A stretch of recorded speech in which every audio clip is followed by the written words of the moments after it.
what are the kind of contracts or arrangements that they have with the county government of Nairobi to ensure that this will happen in a seamless manner. I think that would be my very clear objective of what we want to achieve with this meeting.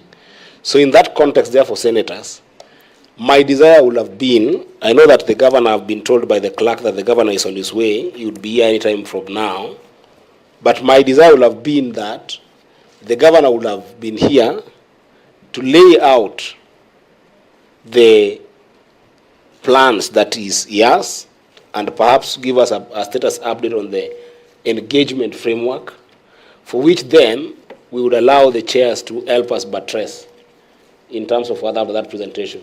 But now that is not here yet, I don't know what honorable senators you will advise should be the entry behavior into this conversation.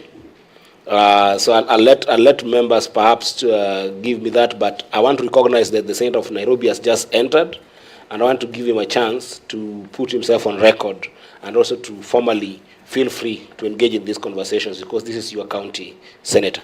Thank you, Chairman. My name is Edwin Sifuna, Senator of Nairobi, today appearing as a friend of the committee.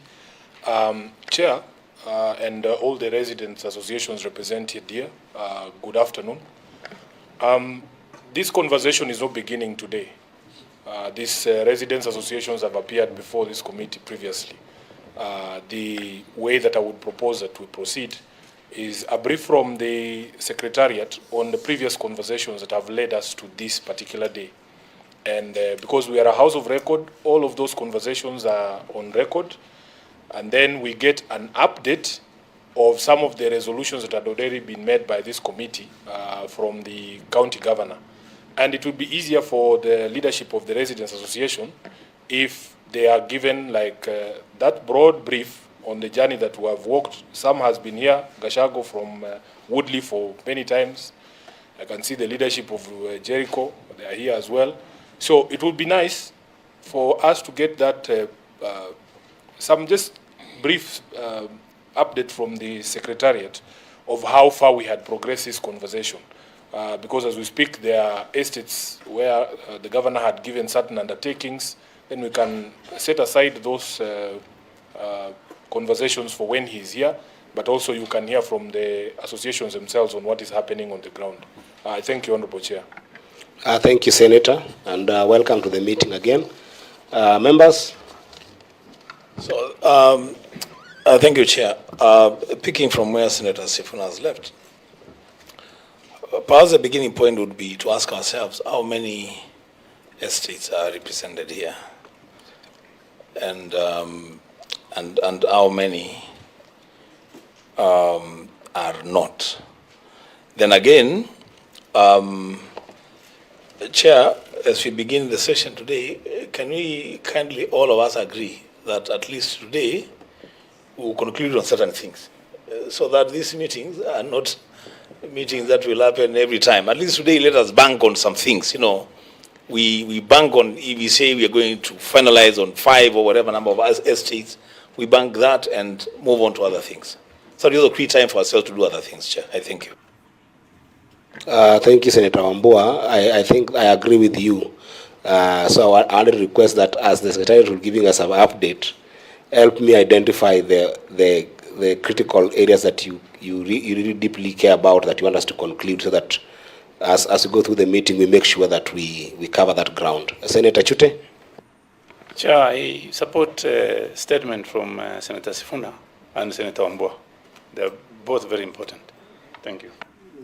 Very well. Then let me then allow the Secretariat, first of all, through the clerk, to enlighten us. I know I've taken notes, and I've had names from various estates, which looks to me like 4 estates, but I don't want to, but actually, because Sam just got in, I was sitting there, I didn't see him. Welcome, Sam.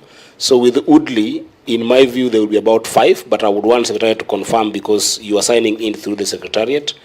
So confirm to us the number of estates that have showed up already, and then go ahead and give us a status brief.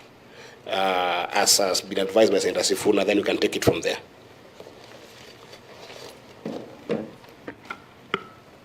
Thank you, Chair. So far we have representatives from 5 estates. That's Lumumba, Ofafa Jericho, Maringo, New Pumwani, and Woodley. Those are the 5 that we have right now. Sorry. Go ahead, Senator. The list again, please. Lumumba Estate, Ofafa Jericho, Maringo, New Pumwani, and Woodley Estate. Very well. Go ahead to a status update.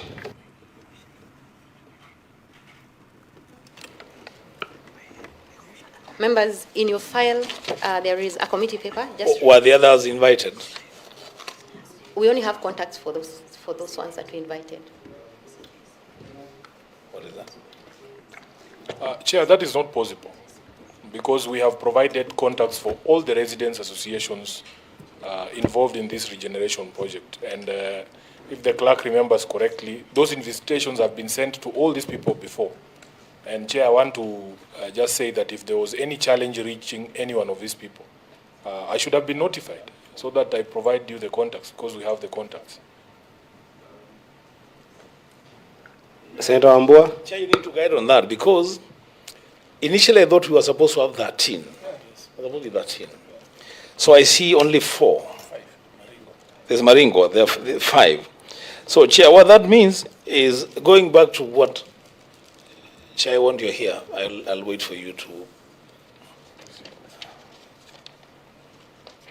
Go ahead, Senator. Yeah, so, Chair, I was saying, now going back to what I was saying, is that the expectation is that at least we should be able to complete on certain issues. So where does that leave us when we have 8 estates that are not represented? If the issues are cross-cutting, what do we do? You need to guide us. Senator Chute? Question number 1 should be, were they invited? If yes, then we'll not take blame for that one. If they were not invited, what are we going to do now to also invite them in our next meeting maybe? Just a moment.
Senators, I've just consulted with the clerk, and apparently, when this meeting was held in June 2023, it is again the same estate that we are seeing here that had come. So, in their wisdom or lack of wisdom thereof, the right invited the estate that came to that meeting at that time. But I want to guide that I had requested that we have all the 13 estates. So, clerk, that's a serious omission that I would still want you to make sure that you get in contact. And there's a lot of opportunities, even through Senator Sifuna's office, to be able to actually get contact of all these other estates. They must all be involved. I don't want a situation whereby, as a committee, we only dealt with a few estates and then issues emerge in other estates. So I think we will proceed with the estates that are presented here, but rule that you must communicate to the other estates, and if possible, have a follow-up meeting with them as well, and be able to actually also put together the cross-cutting issues in lieu of engaging the others. I would wish to discuss this idea that there are some more estates that are more equal than others. That's not the Kenya we live in. However big or strong or economically important an estate is, all of them are equal before this committee, and all of them must be considered. Because I think that these are now a value judgment from my side. I think that there's a possibility that perhaps you are thinking that these are the major estates. That idea of major estate does not apply in this committee. All the estates that are facing the regeneration and the renewal program must be considered. So clerk, take note and make sure they are communicated to, and they are aware of what is going on in this committee and these conversations. So because esteemed ladies and gentlemen in the House have already come from the other estates, it would be fair that we also listen to them. So we will proceed with the ones that are here, but we must communicate and engage those that are not here, and possibly organize for another meeting to engage with them as well.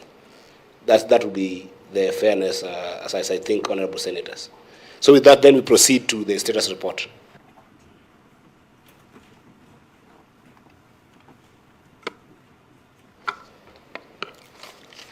Thank you, Chair. In our files, we have a committee paper right after the agenda. And I will request the estate's leadership to listen attentively to this report, because I think a good conversation will start with, is there anything that has changed from this report? Because this was some of the updates that came from the members of this estate. And then we can take it forward from there, so that we don't belabor what has been presented here, and then focus on what might have changed or what wasn't achieved from this report. So go ahead. We go to page 2, where the Standing Committee on Housing and Transportation was informed that the County Government of Nairobi was implementing a program on urban regeneration and renewal of the estates in Nairobi. And the committee was further informed that the chairpersons of Residents Association had requested a meeting with the committee, so that to apprise the committee on the concerns of the residents of these targeted estates. So the committee met with the Residents Association chairpersons, and the meeting was informed that the following about this was what the committee was informed about those particular estates. One, that Ofafa Jericho Lumumba, California, and Ofafa Maringo were among the 13 estates in Eastlands that had been earmarked for redevelopment by the County Government of Nairobi. That Ofafa Jericho Lumumba, and Ofafa Maringo estates were projects that had been undertaken by the Israeli government in agreement with the Kenyan government, and that the residents of New Pumwani, California estate had written a petition to the County Government of Nairobi requesting that the ownership of the houses be converted from a social housing unit to tenant purchase scheme for payment of mortgage for the houses, but the petition had not been responded to. The committee requested for response from the Governor of Nairobi, and this is what the committee requested for: a copy of the agreement between the Israeli government and the government of Kenya for reconstruction of the estates through the tenant purchase scheme, a copy of volume 1, 2, and 3 of the report on the urban renewal plan for Eastlands, Nairobi, a copy of development control guidelines for Eastlands, and the status of response of the county government to a petition by residents of the New Pumwani estate for conversion of social housing units to a tenant purchase scheme, the status of the current ownership of the houses in the estates, a copy of title deeds for the parcels of land on which the estates were built, and the original plans for the development of the estates, an explanation onto the circumstance under which the contractor was given an approval for the development of New Pumwani estate and then demolished flat C5 on 20th of May at night, and a statement of rent collected by the county government of Nairobi since 1985 for Ofafa Jericho Estate, for Jericho Lumumba and Ofafa Maringo Estate. The committee invited the governor to a meeting, and moving on to number 11. The committee invited the governor to appear on a meeting on 27th, and he appeared, and this is how he responded. One, that the 13 estates had been earmarked for the urban renewal program, and these estates belonged to the Nairobi County government, and the current occupants were tenants of the county government and not purchasers or owners, and that the county government of Nairobi did not have any copy of an agreement between the Kenya and the Israeli government for the construction of Jericho Estate through tenant purchase scheme, that the title deeds for these estates were not currently available as the process of obtaining them was underway with the Ministry of Lands, that the Urban Renewal Program Initiative sought to meet the increasing demand of housing in the city, and that the county government had made a cabinet resolution to allocate one house to each current tenant as a compensation for the rent that they had paid over the years. Consequently, the tenants will enter into memorandum of understanding with the county government on the same, and that the program is a project for upgrading these estates that were already in deplorable state to provide decent housing and social facilities to the residents and the greater population of Nairobi. That these projects will retain the heritage history of the estates, which was of sentimental value to the tenants who were born and raised in these estates, and that the renewal contracts for renewal of these estates had been entered into, and the projects were set to begin. The committee further wrote to the county government of Nairobi in asking them to respond to issues raised, and these are the issues that the committee sought to find out. One was the tender documents for construction of these estates, and a copy of minutes and resolutions for public participation meeting for all the estates that had been regenerated, copies for the joint venture agreements for contracts for the estates and the county that the county government had entered into with developers, and the details of the nature of tenancy agreement between the tenants and the county, and as well any agreements between the county government and the tenants of the estates for relocation and reallocation of the developed units, which the county government had earlier said that they were getting into an agreement with to allocate these tenants each a unit. So at the meeting which the governor appeared on 18th of March 2025, the committee resolved to hold a joint meeting with the representatives of the estates for these estates and the governor in order to resolve the issue. I submit. Members? Chair, if you allow me, there is at number 14, a brief on the responses that had been received. I think this is pursuant to the request from 11th March 2024 and the meeting of 18th March 2025. Perhaps you can also take us through the responses that were received. I believe this is the responses to the 5 issues in paragraph 12, right?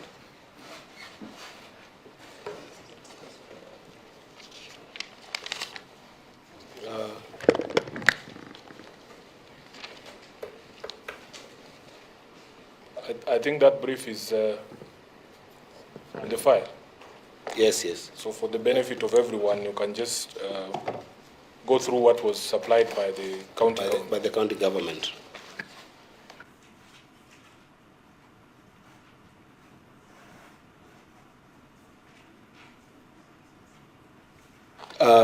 Clerk, may you help members also to where I think it's also in the folders. You can help point members to those particular responses, even as the clerk is going to peruse and go through the same.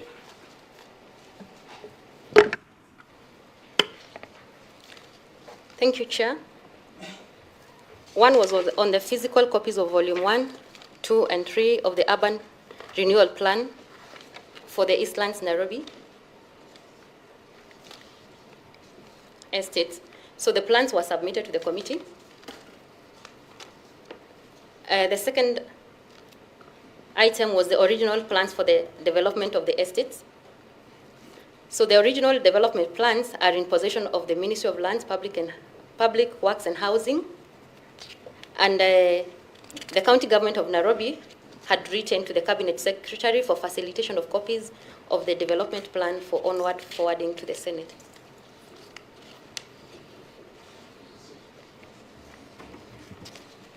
The second item was if a copy of the response to a petition by the residents of New Pumwani Estate for conversion of social units to a tenant purchase scheme.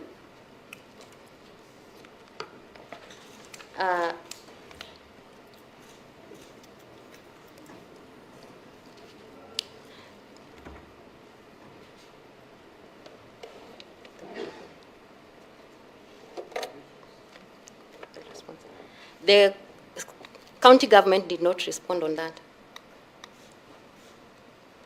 The county government also committed to conduct a site visit to the New Pumwani Estate and understand the technicalities involved.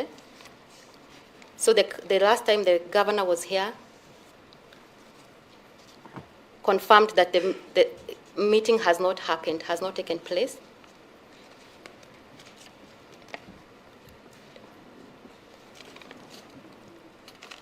In regards to a copy of response to a petition by the residents of the New Pumwani, California Estate for conversion of social housing to tenant purchase scheme, reference is made to the prayers of the petition that the existing tenants in the New Pumwani Social California to be converted for rental to purchase tenant purchase scheme and any other way that the county government could protect the rental tenants' rights under the social housing. To this effect, the county government of Nairobi conducted a meeting with the petitioners of the New Pumwani Estate on 22nd of May, 2024. The resolution of the meeting was that the estate had not yet been earmarked for redevelopment, and so it was not possible to engage on the matter or convert the units for tenancy to tenant purchase scheme. The committee observes that the minutes of this consultative meeting were not signed to ascertain if the resolutions made were legally binding. Number 4. Chair, on that one, Go ahead, Senator. so when you say the county government met with some petitioners, who are these petitioners?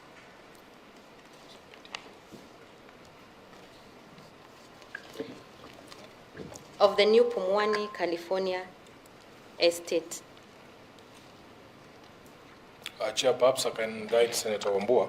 Yes. There was a petition that had come from the residents, the tenants, current tenants of New Pumwani. This is not one of the estates that we are discussing, the 13 for redevelopment. And that is why the conversation that was had between the residents and the county government, you can see the committee is noting that there were minutes of that meeting, but that they were not signed. So that's a pending issue, but that one was a different estate from the ones that we are engaging with urban regeneration. So I think you can just move to number 4, which is a statement of the rent collected by the county government for Ofafa Jericho, for Ofafa Lumumba, and for Ofafa Maringo Estate, which is on page 3 there. Very well. Clerk. In regards to the rent collected by the county government of Nairobi since 1985 for the Ofafa Jericho, Ofafa Lumumba, and Ofafa Maringo, the governor submitted that the data of rent payment for the 3 estates was an estimation of the amount that the Nairobi County Council may have collected through manual payment up to 2010, where a new system was inaugurated. So he further emphasized that the rent is mostly around 80%. I want you to also be reading committee observations, because that is that's the next step of our engagement with the leadership here. Because that's why I want to confirm. For instance, when a minute were not signed, The governor could have said they were signed or not, but now we have got the leadership here who can be able to confirm whether the meeting took place, what were the agreements. So please do read the committee observations. So the committee observed that the requested rent status of Afa Maringo for the year 1990 was not provided, and further noted that the automated rent collected had two systems, that is the Life Forms and Nairobi Pay, which were running concurrently between 2021 and 2022.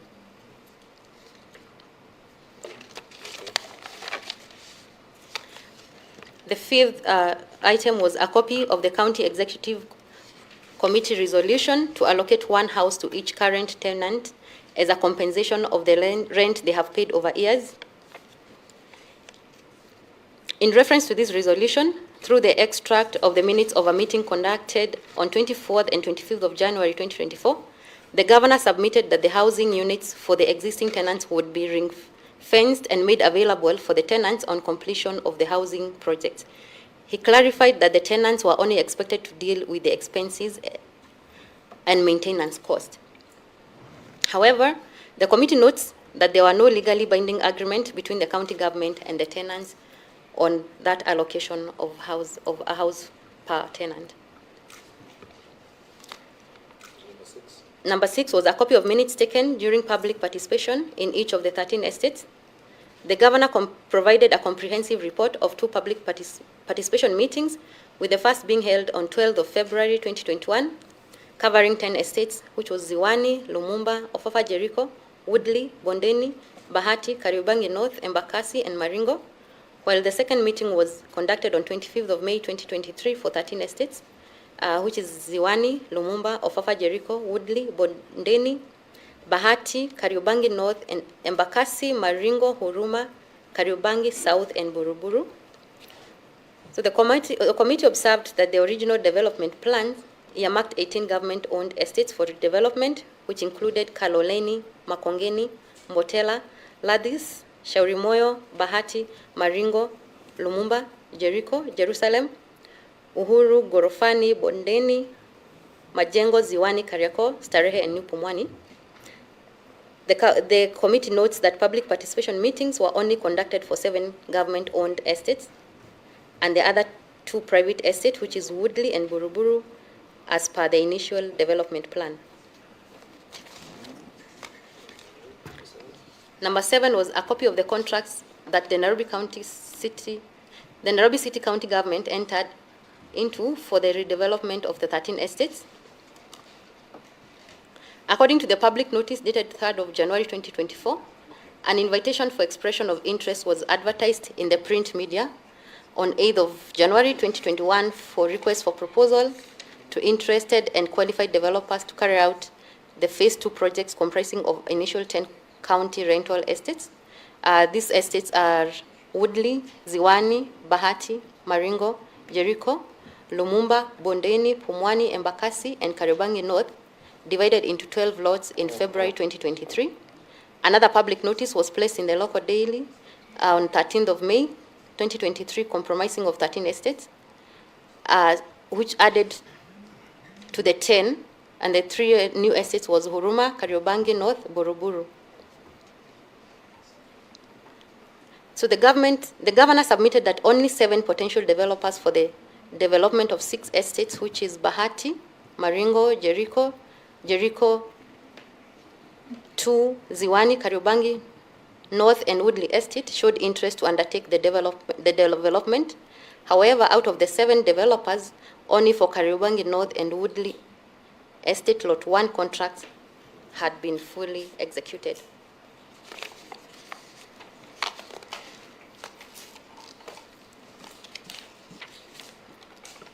So the committee observes that only 2 estates under implementation were not listed at the initial development plan.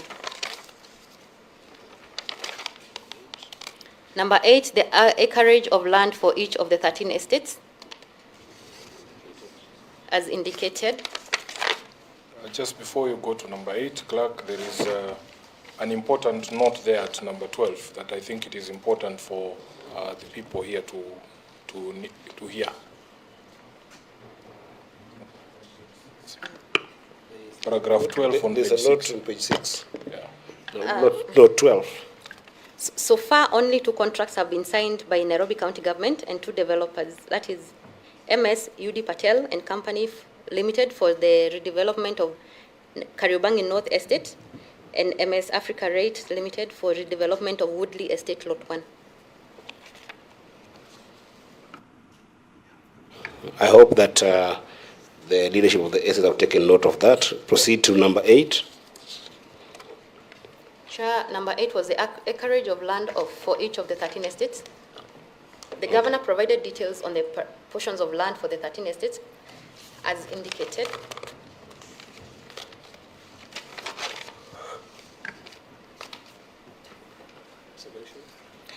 The committee observed that the development plan had earmarked 64.9 hectares of land for the 13 estates.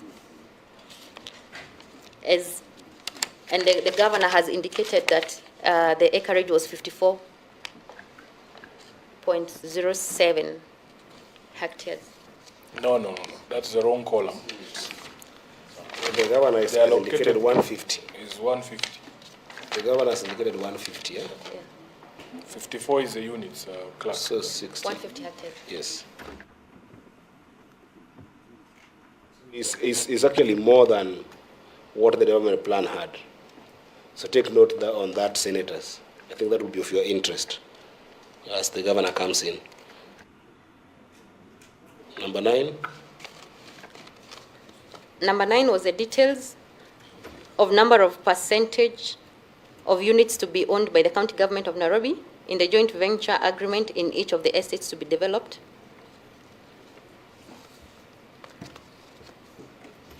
So it's attached in the matrix.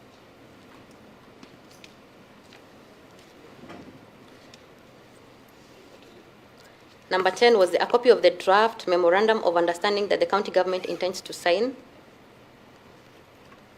So the governor submitted the copy of the memorandum as requested.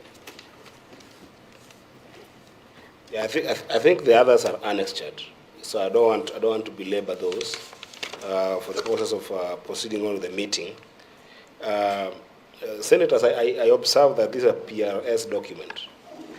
So I wanted to ask our team from the PRS if there is any variation since this document was generated in the best of your ability that can be able to inform senators to execute on this matter properly. If there isn't, then I'll go back to senators. PRS, do you have any variations? Because this document was prepared by you. On any of the presentation that has been made by the clerk.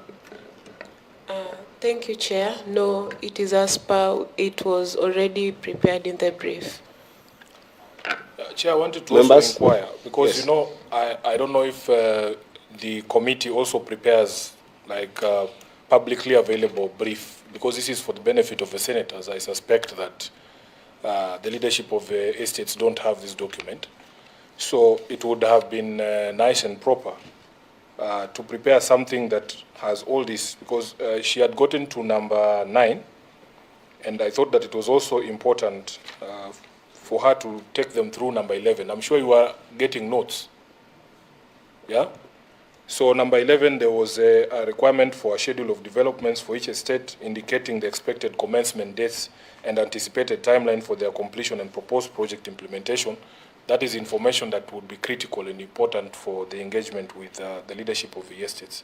So because it is the last paragraph, and in fact, there's only one more paragraph, Honorable Chair, I request that she just takes that one for the benefit of the attendees. And then, if it is possible, we need them to have a brief for just like the one for us, Senate, for them to also carry home. I think you can go ahead and read the next. But Senator, I wanted to perhaps advise that for the purposes of processing, because we have to process all these documentations, and there are volumes and volumes of them. Certainly, the documents of the Senate are usually available to the public, but after proper processing, which would mean processing them to the level that they're put in the House and tabled for the for the public to consume.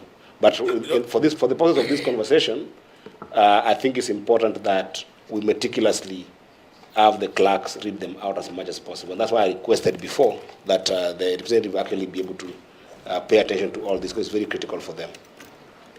May you go ahead to read what the... Chair. That's okay. Yes. You also guide on that. But you see, I think what Senator Sifuna is trying to say is, you know, these people here, they understand these issues much, much better than all of us. So if you presented them with Welcome, Governor. Chair, I'm on the floor. So if you present them with this document and just remove the sections that are directed at senators, they would engage us very, very fruitfully. Yeah.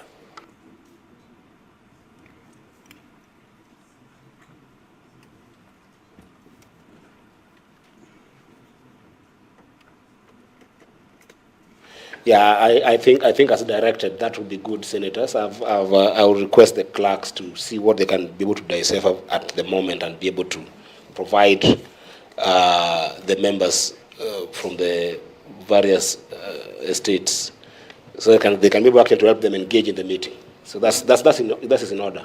I'll clerk, you can figure out how to do that. Can you read that, and then I will be able to come the governor. And the last issue was a schedule of developments for each estate, indicating the expected commencement dates and anticipated timeline for their completion and proposed project implementation. So the governor had submitted that due to the ongoing negotiations with existing tenants and dates for site possession, the project commencement and completion have not been conclusively decided to enable the development of works program. The implementation of the first 7 sites within the 6 estates, namely Bahati, Maringo, Jericho, Ziwani, Kariobangi North, and Woodley, is broken down into 3 main phases, which is the pre-construction, construction, and the post-construction activities. So as attached is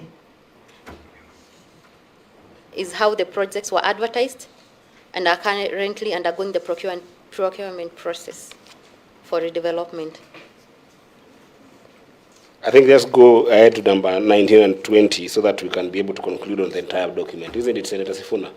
So that for the benefit of the representatives. So just go ahead and read 19 and 20.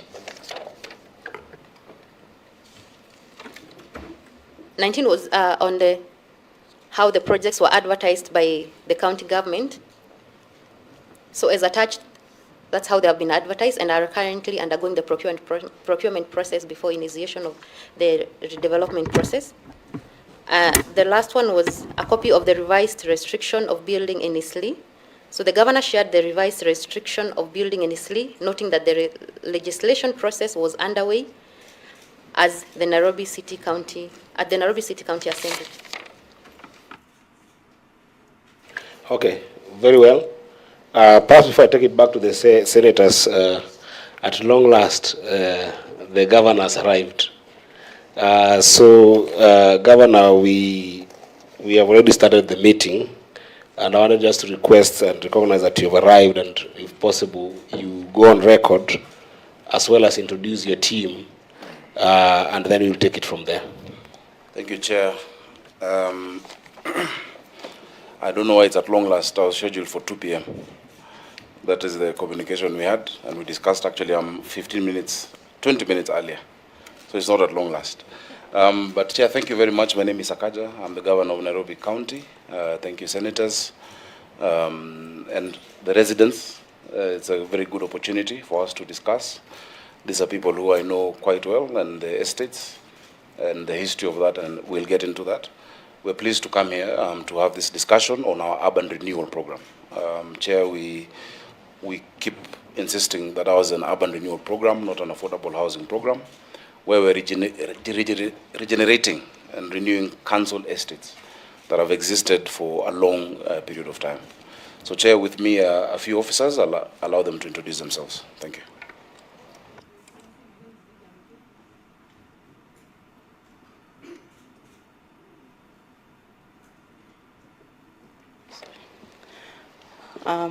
Chairman, members, My name is Lydia Mathia, Chief Officer, Housing and Urban Renewal, Nairobi City County Government.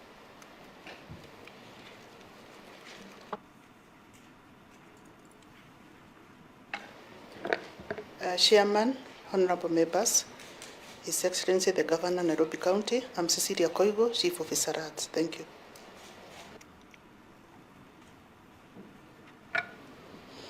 Chair, members, and other Nairobians, my name is Michael Kinoti, Acting Director, Housing and Urban Renewal.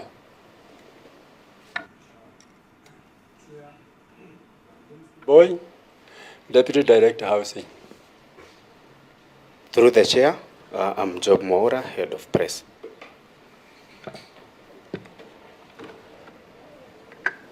Is that all, Governor? Okay. Yeah, so thank you, Governor, and welcome. We, more perceptive as you may know, we had sought to have a number of conclusions on these issues. One of the things that we're very keen on as a committee is the dignified handling of residents from these various estates, 13 of them to be particular now, in the middle of this development process.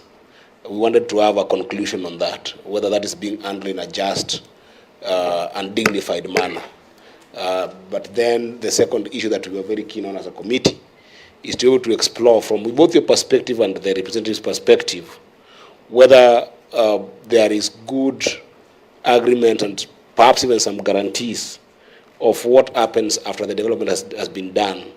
Will the residents get fair share of, whether allotment or otherwise,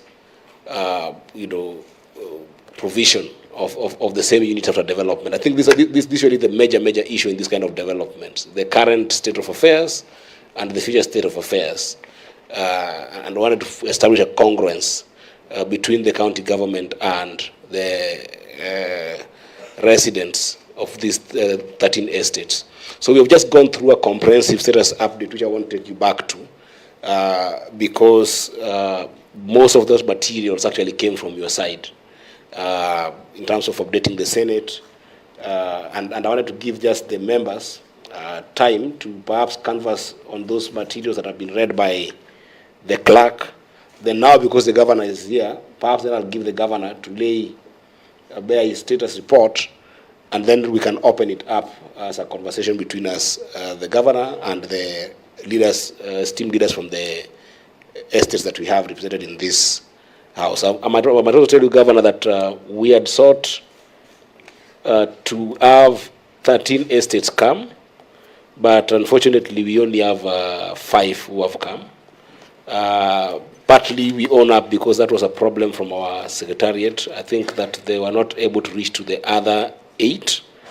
But nonetheless, we have agreed that we will find an avenue of convergence in terms of just being able to engage those other 8, because I think that it's important that all of them are engaged in this process.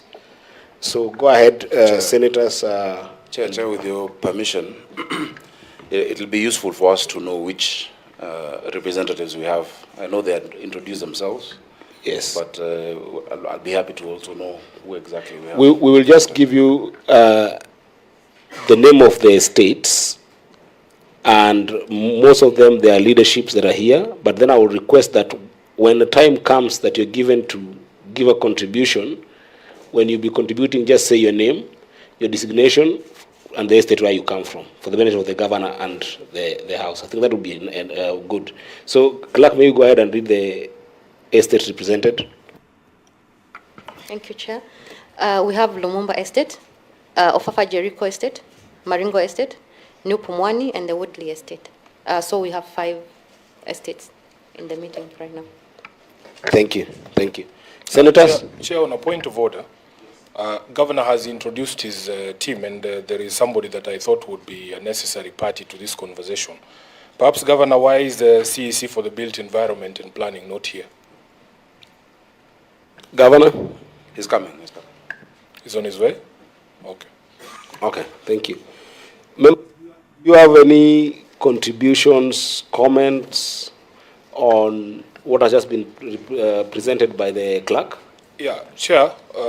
First of all, thank you for that recap because it helps to frame the conversation in the interest of time. It is clear that there are only 2 estates here. That would be Kariobangi North and Woodley that are at the project execution phase. And I have not seen the representation from Kariobangi North, perhaps because we had agreed that we would want to hear from the residents on what is transpiring on the ground. Perhaps you could take the representatives from, say, Woodley first, and then maybe Lumumba, because there were certain promises or undertakings that were given by the governor with regards to engagement of the residents in those areas, with regards to this particular project. But just from the recap there, I was proposing to my colleagues here that we make follow-ups on the specific matters that had been agreed upon, including the questions of the MOUs with the residents, whether that has been done, in which estates that has been done, the status of public participation in the remaining estates, because we only have 2 where the project has taken off, the binding agreements or the agreements with the developers in those other estates, and maybe we take it from there. But I would like to hear, Chair, with your permission, from the representatives of the estates on what exactly is going on currently, especially for those that governor submitted public participation had problems and where projects have begun.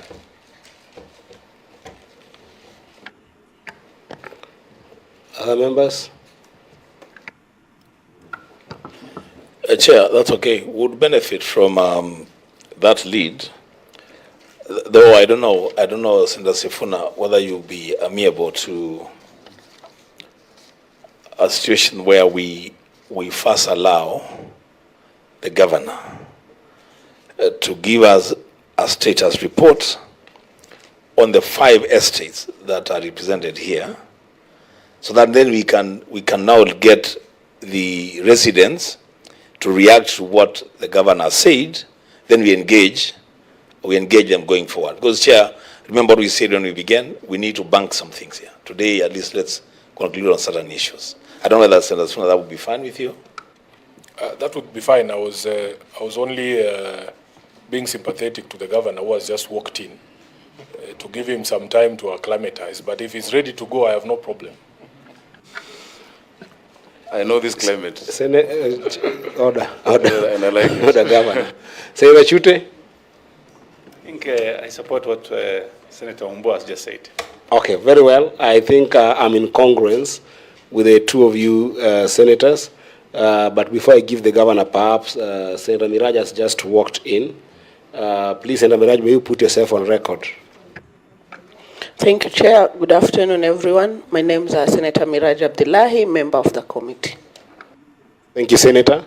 Very well, Governor. So could we perhaps just have a status report from you? Because I think that actually will help us even have some input from the representatives. Because that will be like a more, almost the ultimate kind of update that you can be able to get, to be able to have a sober conversation with the representatives. So, Governor, I want to give you this chance to perhaps give us just an update from yourself and from your office, and then I'll open it up. And so, Chair, as the governor does that, I would actually want to hear from him in presence of the residents, telling us and the country what is materially different between this regeneration program, the affordable housing and the social housing, so that we don't mix issues. If we are dealing with regeneration, then how different is it from the affordable housing thing? Thank you. Thank you, Senator. And Governor, perhaps for the benefit of senators particularly, and also the residents in general, should you have any hard copies that you'll be referring to for this particular session? Just in case if you have, it will be in order to perhaps share with the senator at these points that as you make reference, you can be able to refer to them as well. Governor, it's your time. Thank you very much, Chairman and senators, and of course, my esteemed residents of Nairobi. Chair, I'll give a brief background. First of all, you've asked about documents. The documentation is, I presume, the same that we had given before, that is with you. I'll not make any reference to anything else apart from just history, which I know of. These are estates, thank you for the water, that we have known, we have lived in, we have relatives who are part of this residence. And so this is something that is very important to all of us as the people of Nairobi. Chairman, the 5 estates that I mentioned are part of many more estates that Nairobi County Government owns and intends to improve through our urban regeneration and urban renewal program. These estates were built right from the 1930s. If you look at Ziwani Estate, Ziwani Estate started, the blueprint was in 1939, and it was the lead architect and consultant there was one G. Fletcher. It was one of the first African decent housing settlements in the city. Before that, Africans were staying in squalor and in really terrible conditions, as has become the case now in many parts of the city and many of our urban areas. Jericho is also one that is historic from the 1950s. It's an estate that has produced a lot of Kenyan heroes. The first person to raise our flag, hoist it on Mount Kenya, Kisoi Munyao. We've had Napunyi, the boxer. We've had Barack Obama Sr.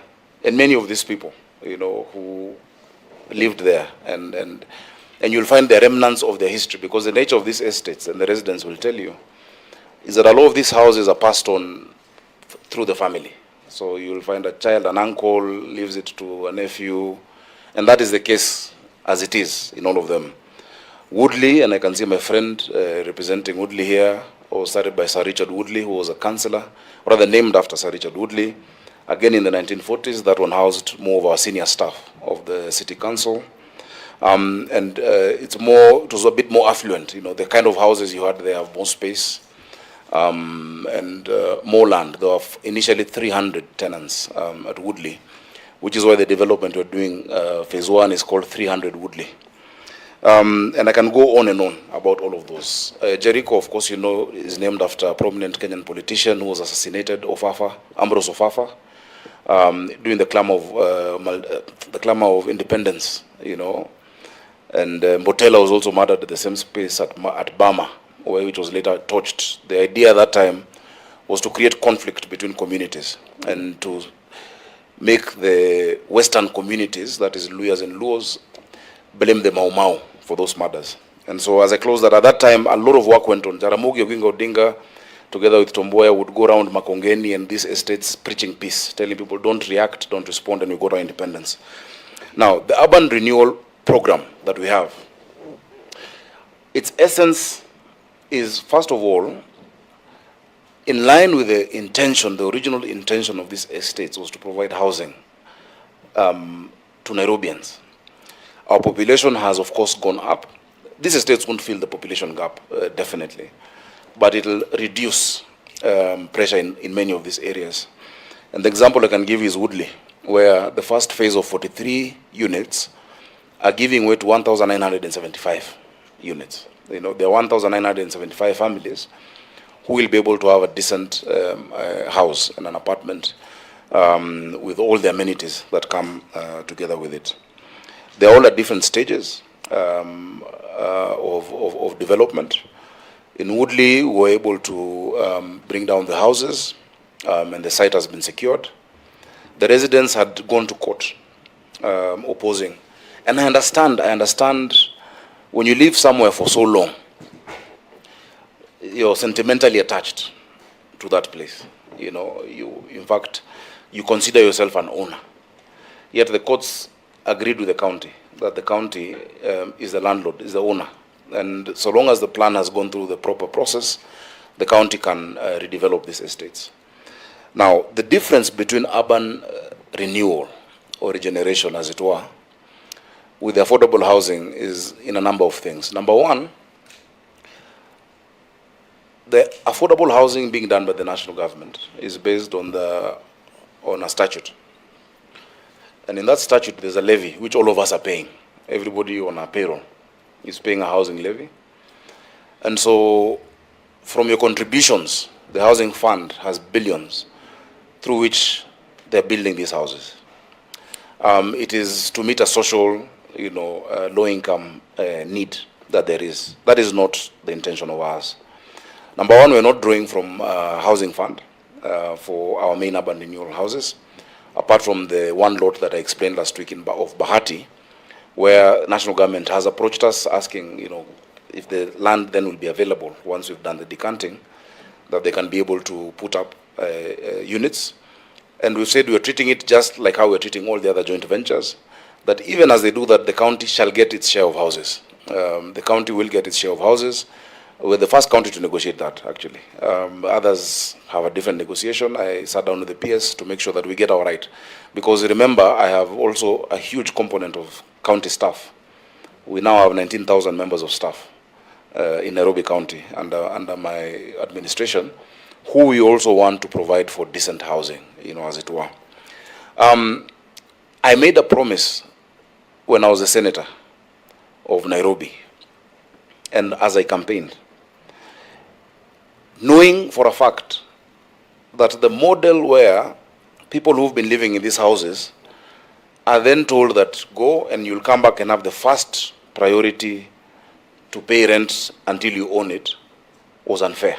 I feel it's unfair, and I felt it's unfair. Because by very nature of the relationships these people have with the original tenants, there are very few, and they'll tell you there are very few that have changed hands. That card stays in the family. I say that we shall acknowledge the tenancy within our records. And once the houses are completed, they will get the house for free.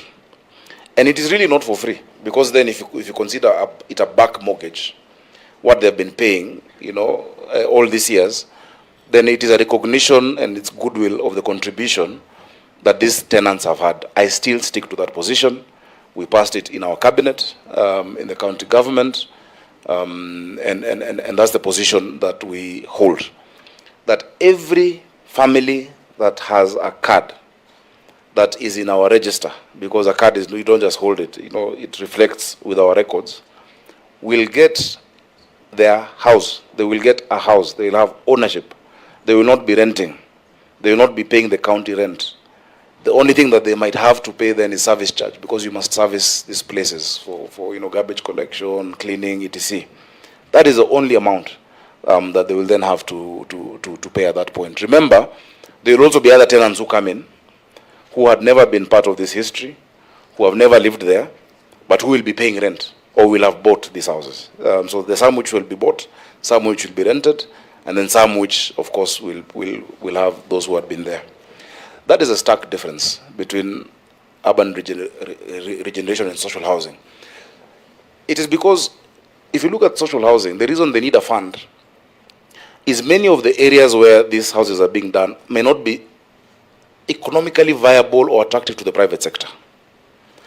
But our estates are very attractive to the private sector, which is why, if you look at the tender we did, they were falling over each other, to come and bid for those slots. Because they have seen that commercially, they can be able to build, relinquish the units owed to the county, and make a profit. Because they have an imperative of profit, they're businessmen. They're not doing it because they love Kenya. They have a profit imperative. And that is why, all of them have structured their financing to be able to reflect that. Now, we've told them that they must do certain things. Number one, there are certain areas where historically, and I took through my lawyers and urban, planning and housing team through the history of all these estates, you will not demolish Jaramogi Oginga Odinga's house. You will not. We will want you to retain that or something to show as a museum. This is where Jaramogi Oginga Odinga was staying. You will not go to Shauri Moyo and take down the house where Tomboya used to stay in when police would barge into his house, you know, during the time of the Kapenguria 6 and find him with Julius Nyerere and with a small leather pouch where he'd collect money to pay Dennis Pritt, the lawyer for the Kapenguria 6. It would be so bad to lose that history. And there are many other examples. And these houses also should provide, you know, if you go to Jericho, boxing is big in many of these estates. We need those social amenities to be put into those estates.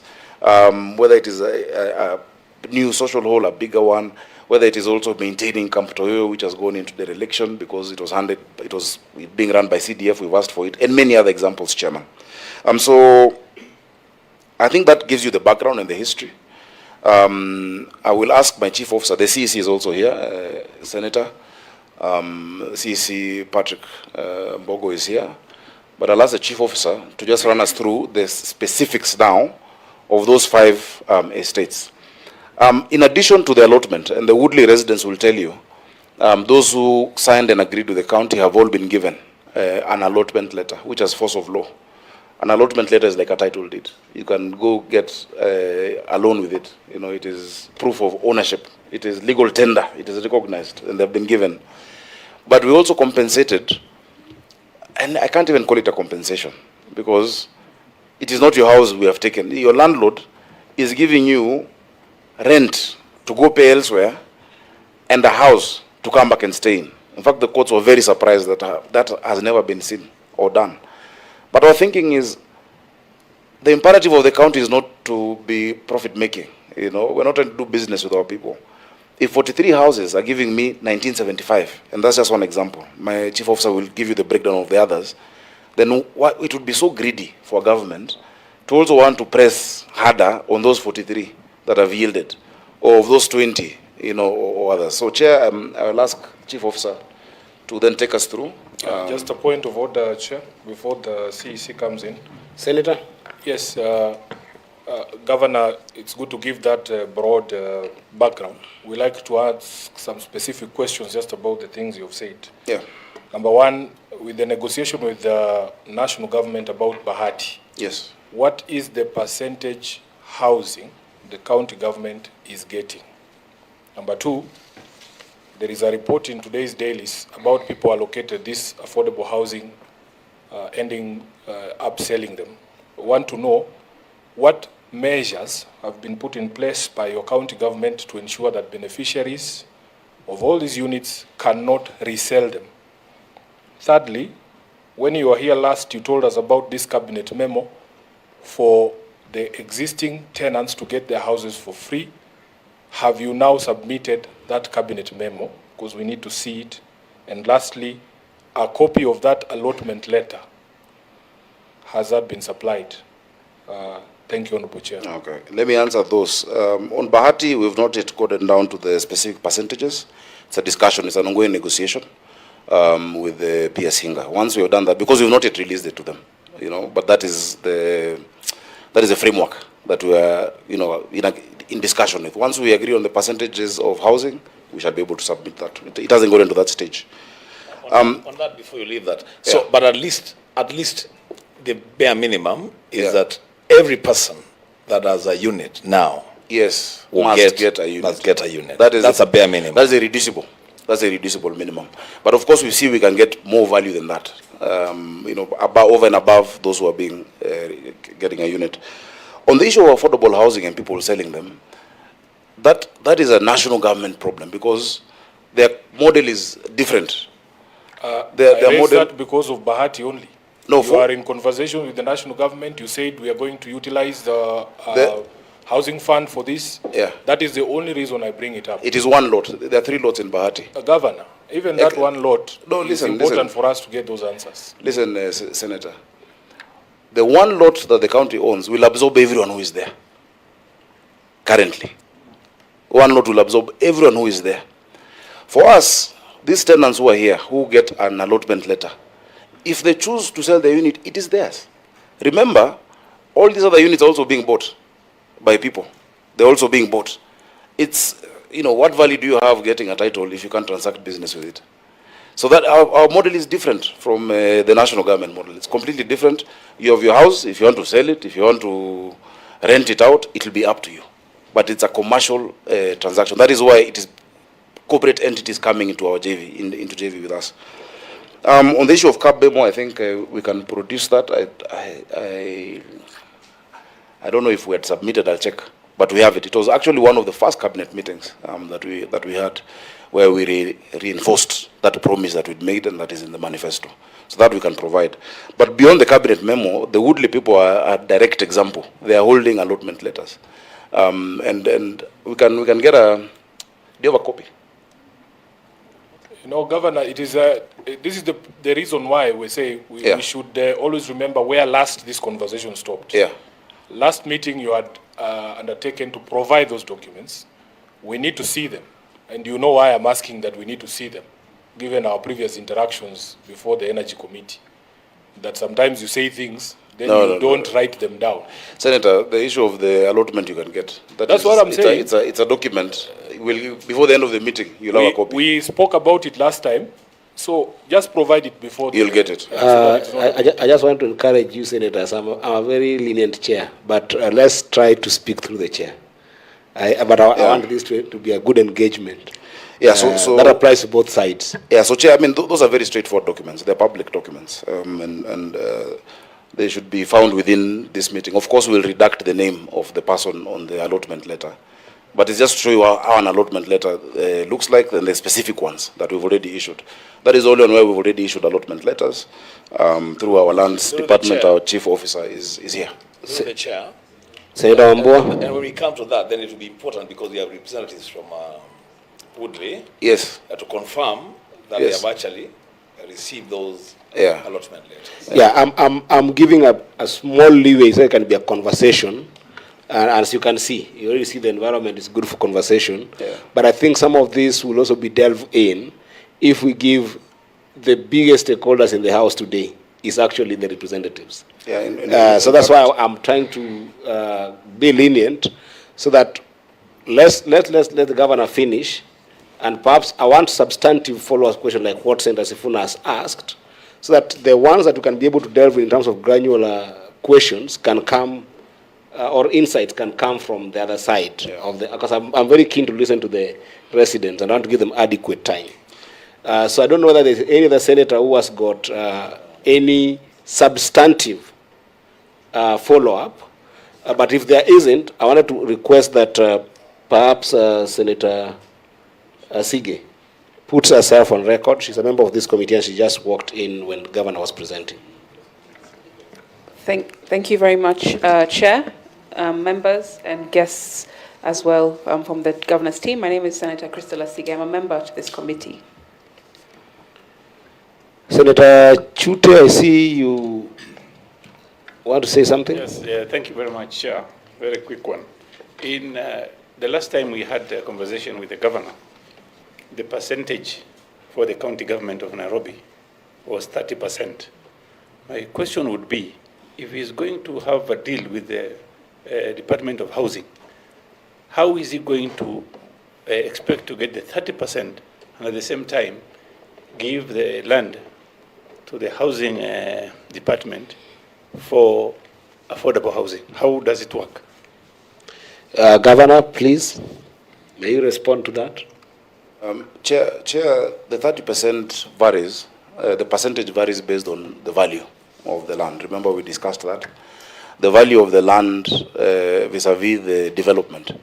You might find a place where the value of, if the land is 2 billion shillings, Senator Chute, through the chair, and then you add the entire development and it comes to 6 billion, then you're talking 30%.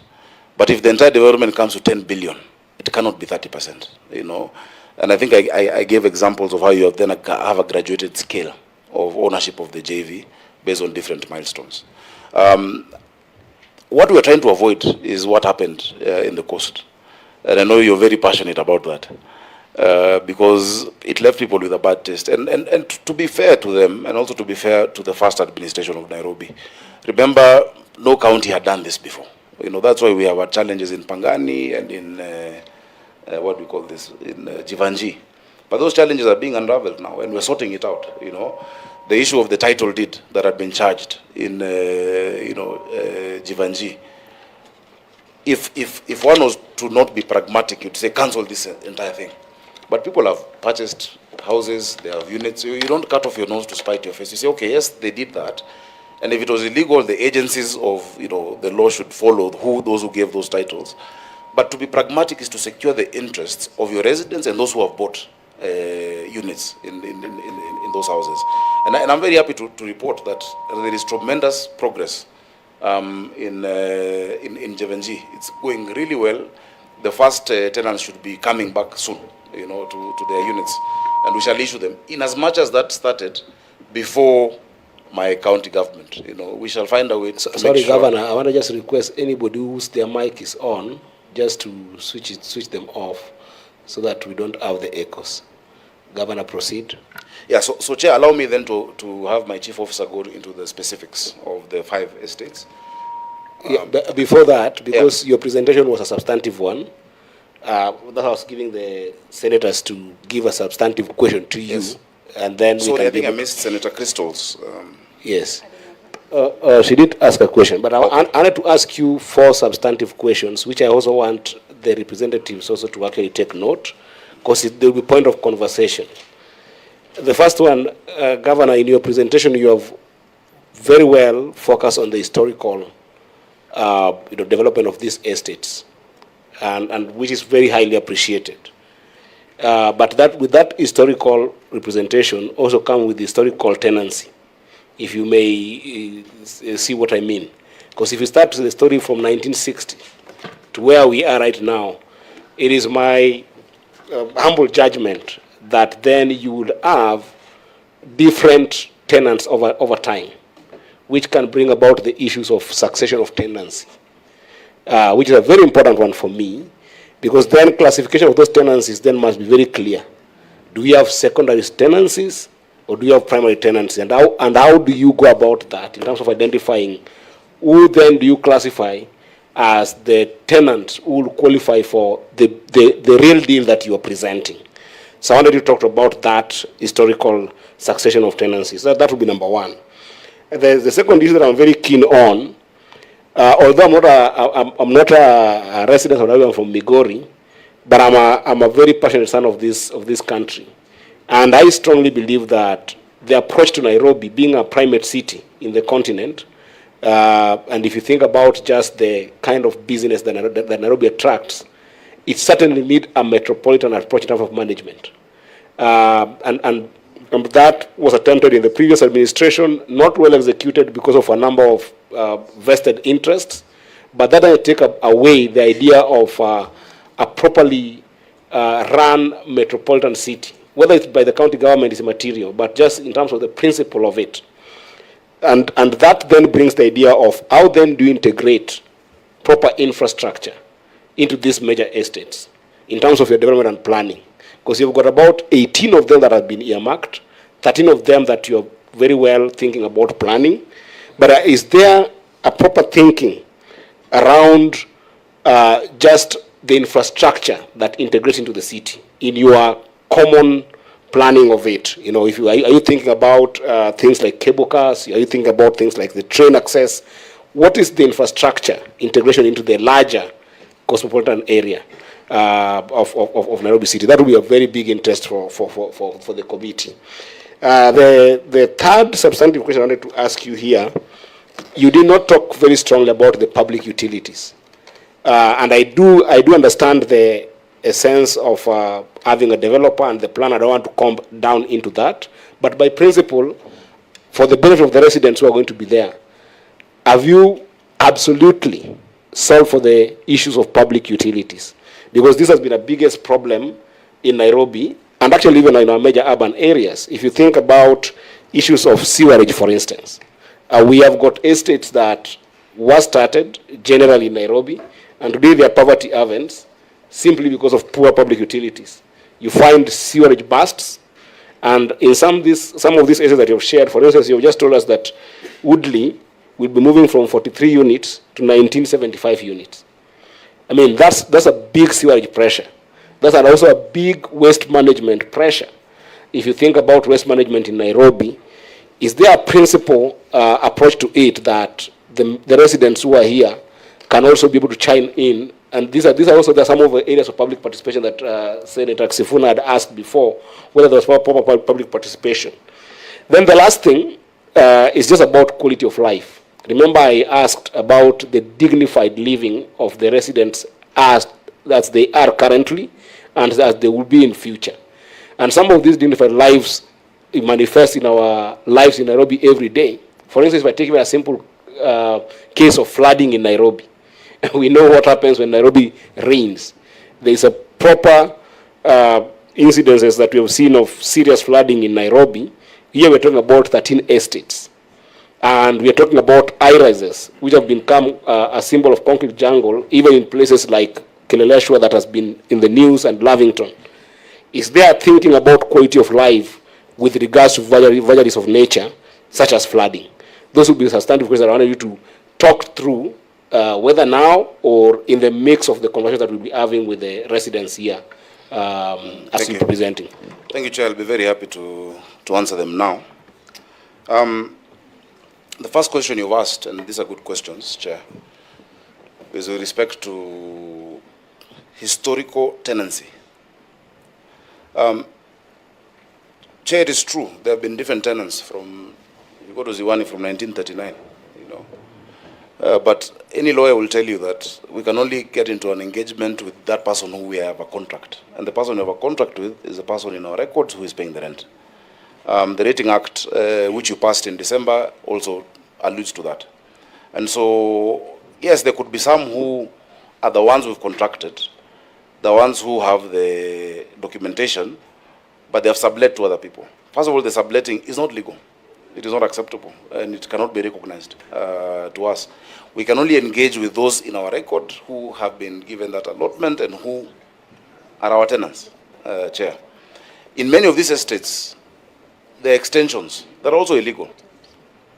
The extensions, there are other structures behind there, those structures are not legal.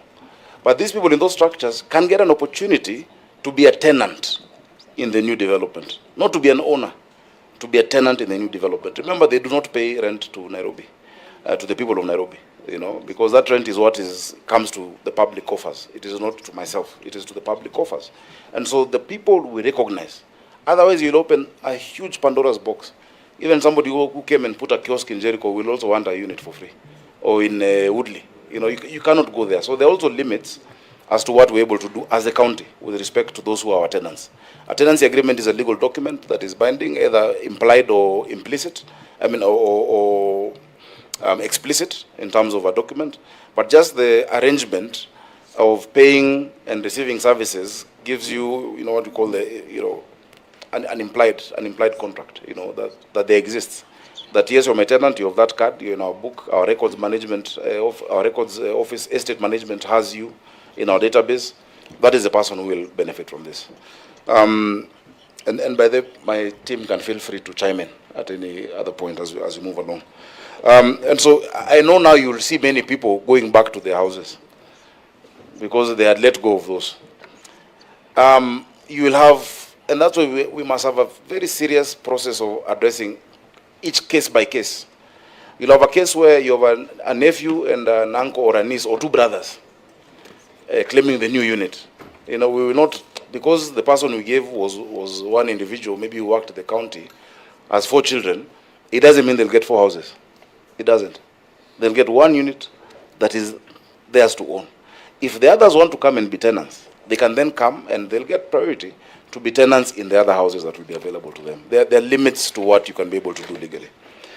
Chairman, metropolitan management of the city, I think that's a broad question. Of course, we have very good urban planners and in the city. Professionally, the Institute of the Urban Planners will tell you that they're members and of good ranking. Nairobi County is a county that is growing.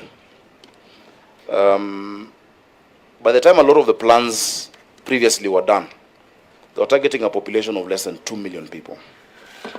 Today we are 7 million in the city of Nairobi during the day, 5 million at night, around 4.5, 5.2 thereabout at night, because many commute to our neighboring cities. We say Kajiado is our bedroom, and so is Kiambu and Machakos, you know. And so with that, there are certain things that must be done, Chair. Chair, in the next 25 years, which is why we're almost concluding with the unveiling of Nairobi Vision 2050 steering committee.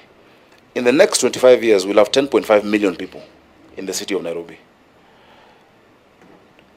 Of course, there is a huge strain on the infrastructure as we speak. There's need for us to avoid what we call urban decay or urban sprawl, which is why our development control proposals at the Assembly are to increase the heights, you know. But it's not increasing the heights without thinking about the amenities and the utilities. And I will break down to you what we're doing with water and sewer. And many will tell you they're getting more water, but I'll explain why and how and what is happening with that respect. Chair, you have urban decay in areas where somebody has to travel from Kamulu to go drop their child to school in Makini and go to work in Westlands, you know, or go to hospital at Mama Lucy on Kangundo Road. Yet, each of these estates should be able to have all of these amenities. That is what had been before. You'd have a health center, you'd have a market, you have a hospital, you have a school, and possibly many people would work around that area. Now, avoiding urban sprawl is not creating a concrete jungle. Any globally acclaimed urban planner will tell you that is where the world is moving to. You'll be shocked. And this one you can Google and search or research in any way. In the east coast of the US, the greenest part of the US is Manhattan. That is considered the greenest part based on carbon emissions. And it is that way because they have done what we call densification. With that densification, more people are walking, they're using less fuel, the emissions are much lower, people can cycle to work, they can walk to work, and that is how you create a city that is, you know, geared towards the future. We're dealing with climate action. Remember, Chair, this is not just a Nairobi problem, it's an African context problem. In the 1950s, 22% of the world's population was in Europe, only 7% in Africa. Where we're going to, in that 2050, 1 out of 4 people will be living on the continent of Africa. And of those 1 out of 4, 25%, 65% will be in our urban areas. So what we're doing is something that should be replicated in our urban areas on the continent and in Kenya, in our counties. You know, it needs to be replicated.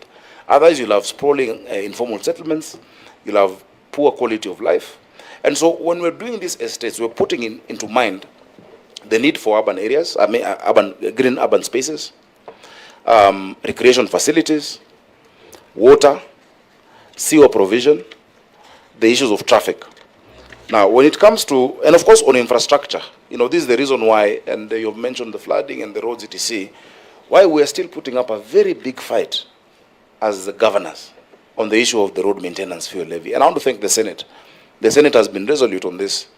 And a lot of our leaders, especially the Right Honorable Prime Minister, is spoken about it time and time again, that it cannot be that every Kenyan pays for fuel levy when they buy fuel. They pay for it. Inadvertently, everyone pays for it. And then there are two categories of roads, national and county, but you want this money only on the national roads. You come to a city like Nairobi, you find like the major arteries that everyone is talking about and has a problem, Jogo Road, for instance, Agwins Kodhek, go to Juja Road, are not managed by the county. The funds are not there with the county, but when people hit those bumps, the name that is easiest to pronounce is Sakaja, you know. Let us have the responsibility with the resources. The members of parliament cannot want to control infrastructure and plan citywide or countywide, yet the area of focus is so narrow. And I gave an example. I don't want to give a specific member, but if you have a member of parliament who has a huge informal settlement and also a middle class settlement, for instance, Upper Hill and Kibra, or Hurlingham and Kawangware, or Westlands and Kangemi, when they get money through Kera, and I don't know why Kenya rural roads is in Nairobi, but anyway, they are. When they get money, they will not put it in Westlands Supermarket or Jogo Road, which traverses more than 4 constituencies, or Hurlingham, or even areas like Jericho. They will put it where the votes are. But a county government is able to think holistically at the connectivity between these areas. So, Chair, on infrastructure, I think we need more support. And counties should also be allowed to resource it. Remember, RMLF, a component of it, I think 25%, is being securitized. But it's being securitized by the national government. Why is it that the national government can go borrow, securitize, and do all that for their projects, but not for county projects?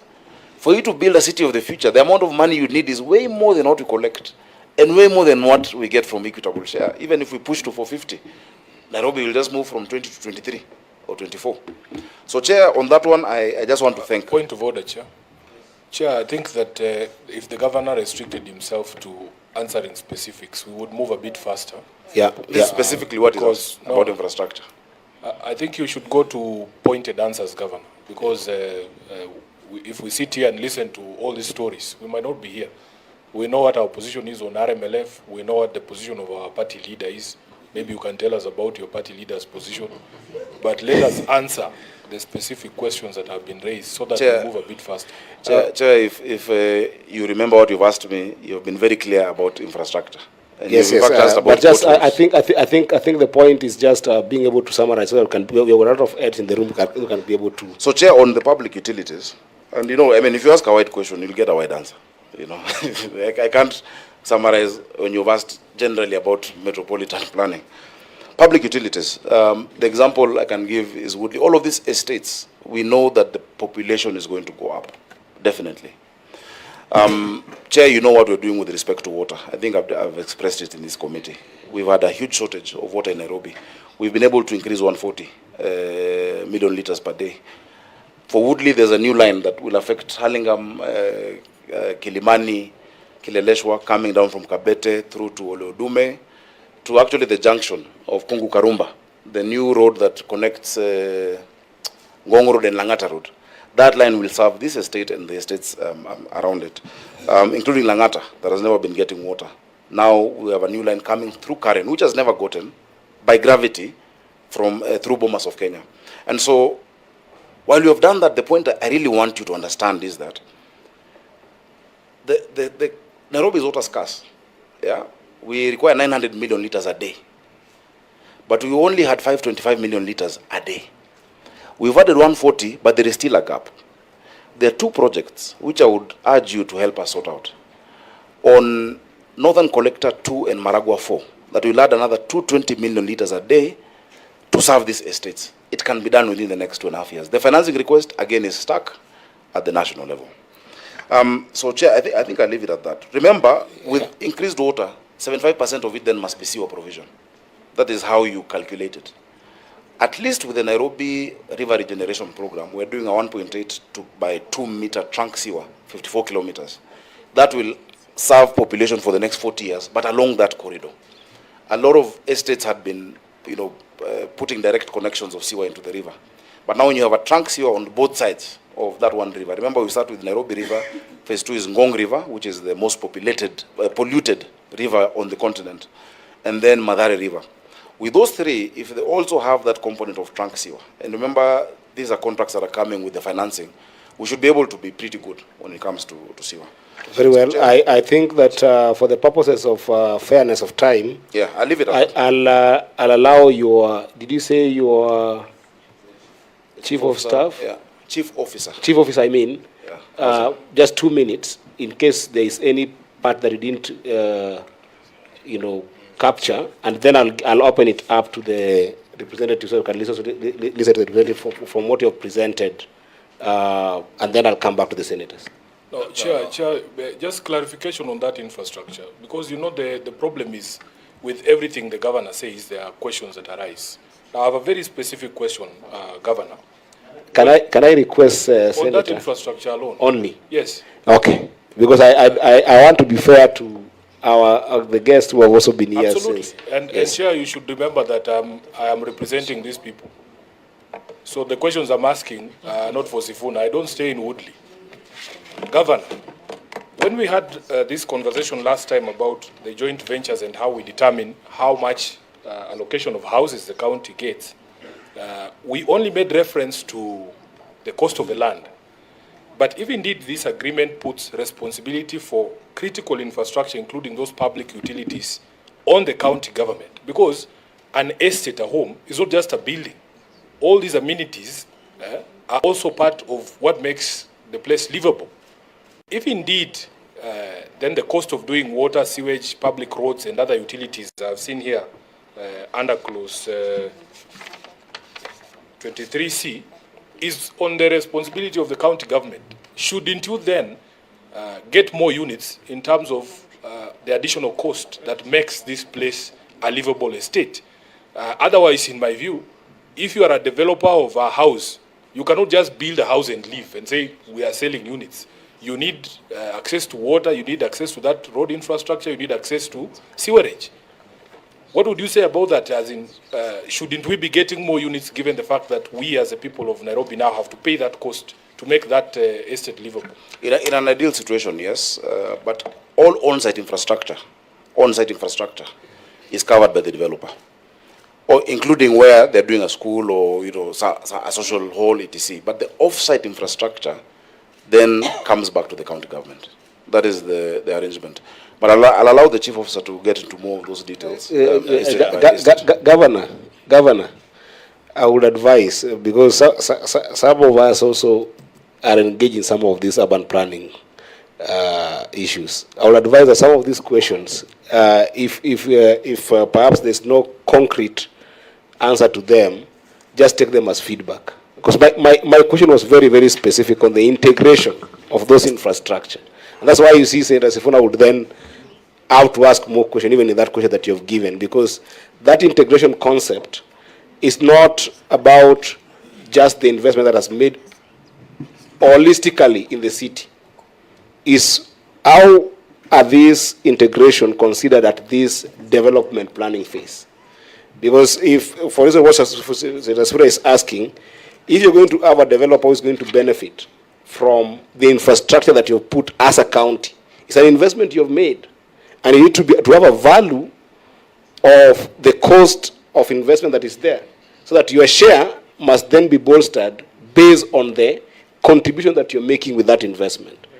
But that I'll leave that for another time, because I know that I really want to hear. So can you just perhaps take a note, and then you'll be able to add them when we have added from the Chair. Or Senator, I can give you 1 minute, and then Chair, and then we my go. mic has been on for a long time.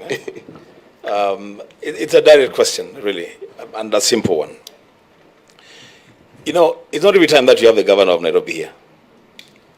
These buildings are coming up every day, even before he does what he's doing. The buildings are coming up in Nairobi every day. All of them are still feeding on the same sewer system, the same infrastructure that was established those years. Maybe the question that the people in Nairobi would also want to hear is, I've heard of some development taking place this side of the city, but the biggest population, I think, is on the other side, Eastlands, Pumwani, Embakasi, that side. What are we doing about that, the sewer system, especially the sewer system? Every time you drive around that place, burst sewer all the time. Chair, we can have a substantive meeting on all the water and sewer projects we're doing in the county. There are very, very many, including some that we launched during the tour we had a few weeks ago. There are very many, done by Nairobi Water and Sewerage Company, being undertaken by the county government, being undertaken by Athi Water. So I'll be very open to come and give you a breakdown of all of those projects. Of sewer expansion, recently we're doing Umoja sewer expansion, we're doing some in Eastlands. And the water, that's what I was explaining, the water, the first problem has been just the sheer quantity that is needed vis-a-vis how we're working to increase the quantity that then is received from Nairobi. So I'm very happy, Chair, on a substantive discussion around that, so just how these facilities are integrated to the entire development. That's the biggest concern we have. But Chair, I want to assure you. Just a moment, Governor. Just to say that what Senator Wambua and Senator Sifuna are bringing up are very, very important. Because while the development of these 13 assets are going on, what they are saying is that they are not the only development that are going on. So there is this overall dependency of these facilities by other developments that are going on. We even talk about commercial development that are going on in Nairobi that are depending on sometimes this infrastructure. But we just wanted to have a case for integration. That's all. For how you think about access system, transport system, sewerage system, flooding system, and those kind of things. And you can give us that in writing at opportune time. But I don't want to belabor that because there are more substantive issues that we need to engage with the unless you give you our entire development plan of the county. Chair, the county is an ongoing institution. We build roads every day. We have a plan for roads. We have a plan for sewer. We have a plan for water. Whether or not we are doing urban renewal, we would still be doing it. And the estates we are doing will connect to that infrastructure, you know. And remember, this urban renewal plan is not something that someone came up with last week or last year. There's been a lot of professional input. Of course, they're faltered in many areas of execution, but the engineers, the planners, the architects, the transport professionals have been sitting on this for years. Remember, it started during the time of the first administration. So, if you want a substantive discussion on all infrastructure, for instance, we say in Makadara constituency, because that is where we have many of them. We have Jericho, we have Bahati, we have national government is doing some in Makongeni, in all those areas. We can be able to present that so that you can see holistically. But I want to assure you, we're not just sitting, doing nothing, waiting for houses to come up, Chair. Please have that assurance. Problem, Governor? Please. Can I give you 3 minutes? Can I do it in 3 minutes? Yes, I'll be very... Okay. I'll be very quick. We have several projects in Nairobi in what we classify as phase 1, phase 2, and phase 3. Phase 1, you're all familiar with it. It's Pangani and Jivanji, which are under construction. Phase 2, we have Woodley, Lot 1, Kariobangi North, Bahati Lot 3, Maringo Lot 2, Jericho Lot 1, Jericho Lot 2, and Ziwani Estates. Of this, in phase 2, only Woodley is under construction. The rest are currently in the joint venture stage, where we are imminently about to sign with the partners that we have secured. Then we have another phase, which is what we are calling phase 3, which we will be advertising. Phase 3 comprises what we advertised in phase 2, which didn't get a developer, and now the new lots that we'll be putting out. These are Bahati Lot 1 and 2. Again, we might drop, based on our negotiations with the national government, we might drop Bahati and release it to the national government. We have Maringo Lot 1, Jericho Lot 3, Lumumba Lot 1 and 2, Bondeni, Embakasi, Woodley Lot 2, Woodley Lot 3 and 4, Maringo Lot 3 and 4, Lumumba Lot 3 and 4. So those we will soon advertise to secure developers. That is the summary of where we are in terms of status.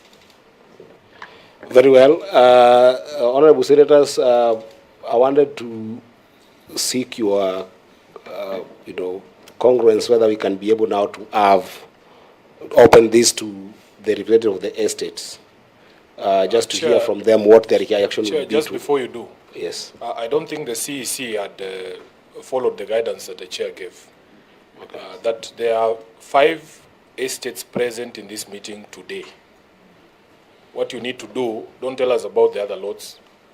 Just those estates that are in this meeting today, what is the status? So maybe you can the chair had guided Lumumba are here, Woodley are here, Maringo are here, New Pumwani are here, although New Pumwani was a different issue. And the other one, the clerk can guide. Just maybe just give a breakdown of the status in those that are present here. Okay, thank you, Chair. My apologies for maybe missing that direction. For Lumumba, we did not secure a developer when we advertised, so we will be advertising Lumumba, Lot 1 and 2. Jericho, Lot 3, we will be advertising, but currently we have prepared the joint venture agreement for Jericho, Lot 1 and Lot 2. I hope that's clear. New Pumwani, I think that's something else. It's not part of the mapped estates. Woodley, we have Woodley Lot 1 is ongoing. The developer is on site. I believe currently setting out to begin construction. Then Woodley Lot 2, 3, and 4 will be advertised. Maringo, lot 3 and 4 will be, sorry, Maringo lot 1, Maringo lot 3 and 4 will be advertised, while Maringo lot 2 already has a developer with whom we are signing a joint venture. Thank you, Chair. Okay, thank you so much. Senator, is that in order? Senator Sifuna? Yeah, Chair. You know, there's a breakdown of the phases. We have pre-construction, construction, and post-construction activities. Now, when you say you are advertising, is it safe for us to assume that you are done with all the preliminaries, including the engagements with your tenants? Yes. Please go ahead. You are done with the tenants. All public participation has been concluded in Lumumba, in everywhere. That's what you're saying. In terms of the intention to develop, all right, that one we have concluded. What is not concluded is the conversations around the inconveniences, what the chair has been calling the dignity of tenancy and how we are compensating these tenants. Those conversations are pending, as they are for most of the residents who are here. We are yet to, lock down. Are we going to give you a 2-bedroom? Are we going to give you a 1-bedroom? How long is the, eviction notice? How many months do we compensate you to be out of sight before you come back? So those nitty-gritty conversations have not yet been concluded with all of those estates. Now, wouldn't you agree with me, Chair, that pending conclusion of that conversations, you're poisoning the atmosphere? I think there was an undertaking by the governor last time you were here, Your Excellency, that nothing would happen prior to conclusion of those. I don't know why you're calling them inconveniences, because these are that choice of word is a bit odd, Madam CEC, because these are serious concerns that are being raised by your tenants. No, and, she's saying the tenants' inconveniences. Correct. Tenants being inconvenienced. That's what I'm saying. I doubt you will classify the concerns in Jericho or Lumumba as inconveniences. These are major concerns.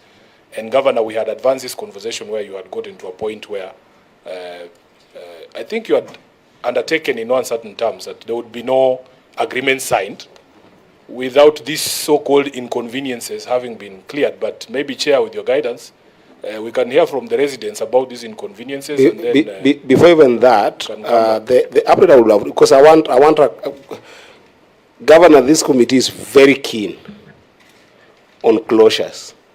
Some of them will be long-term closures, some will be medium-term closures, but some are certainly short-term closures. And those closures, what I was expecting in that particular brief, I think it's one of the most important briefs that we have had in the entire conversation. What I was expecting is, with Lumumba, this is the timeline we have to conclude on those concerns.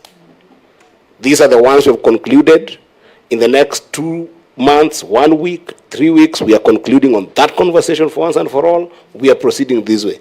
And Governor, I talk also as a political leader, in the sense that I know that a governor's term is 5 years. And the last 1 or 2 years, there is a lot of political activities going on. So we don't want a situation whereby this thing becomes so an open-ended conversation that we haven't concluded.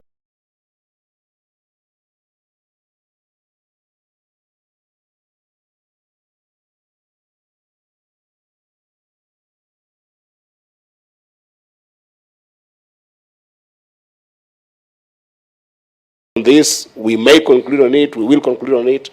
Is there a specific update on every single of these 5 estates with regards to, just a moment, with regards to where are you at with those conversations? This would be a good point to open up to the residents also. But I'm going to give you just 2 minutes. If you have got that brief, what you have said that you is pending, how long is this going to be pending in your view with regards to each and every of those estates? You know, Chair, you're giving a direction, but just allow us to also try and help if we can. The governor has had his time. He has laid out his case. He has said what he had to say about the estates that he had to speak about. The residents are here. Why can't we just hear from them? Yeah, and that's what I've said, that whatever the update she has given that Senator Sifuna has followed up on is a very, very serious update, that we need to have a concrete answer to it. If there is none, it's also fine because you've got the residents here. But I'm just saying for 2 minutes, do you have a time-bound update with regards to those agreements? Chair, where we have a developer, for instance, Woodley, we did conclude immediately on the MOU. The MOU is a fairly standard document which is applicable across the estates. So the minute a developer is secured, for instance, we have done the documentation, we have signed the JVs, we have signed the form of contract, and all those statutory processes are concluded, and developer is properly onboarded. Remember, it is the developer who compensates, all right? The resources to compensate the tenants for the time they will be out of the site comes from the developer. So until the developer is properly onboarded, you cannot necessarily engage with the tenants, because even the conversations around how much money are you paying them requires the developer to be on board, so that then it's sort of like an agreement. We'll pay you 15,000, for 1 year or for how long. So a lot of these conversations will move faster once we conclude with the joint venture agreements. Where we have concluded the joint venture agreements, Reed, Woodley, and Kariobangi North, those conversations with tenants have been concluded. The MOUs are just pending signature. Woodley we finished, Kariobangi North, we're just about to do it. So as soon as we are done with these other 5 joint ventures, then we should be able to lock the MOUs with the residents. So that's the sequence of events, and which is why we have not yet fully concluded with the tenants, because the JVs are still ongoing. Okay, I think this will be a good point to now transition to the residents. And I think the neater way to do it, if you would allow me, our guest for today, I would go estate by estate, and I would first of all just request the chairpersons from the estates to, make a submission or respond to what the governor has said. And then time allowing, I'll then go another round whereby I'll allow the estates to actually perhaps have maybe a secretary or a member who, depending on how you are organized, I'll be fine opening it up to any of the residents' members. But let's start with the chairpersons of the estate, and I will start with the Ofafa Jericho. If the chairperson or the person representing the chairperson is here, then I will give you this opportunity to perhaps, let me just see in terms of time. I think 5 minutes is fair, isn't it? I'll give you up to 5 minutes. If you want to share that 5 minutes with a secretary or a treasurer or a member, you're free. This meeting is free, but we'll start with the Ofafa Jericho. And remember to reintroduce yourself for the benefit of the governor and his team before you do a submission or a response or a query that you want the Senate to be vigilant on this development. Thank you.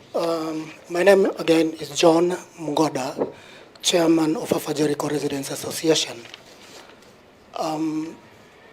Excuse me, Chair. May I make an honest request?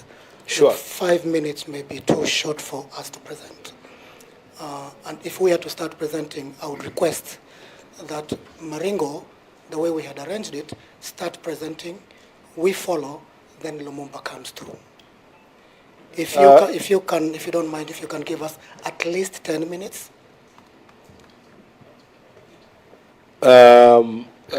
Senators? That's fine, Chair. I think it would be only fair, given that we on our part have exhausted the better part of an hour and a half. Yes. Which hour belongs to the governor. The senators have only taken half.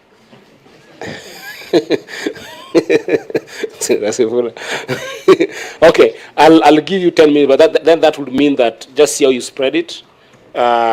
So you are requesting that I start with Maringo?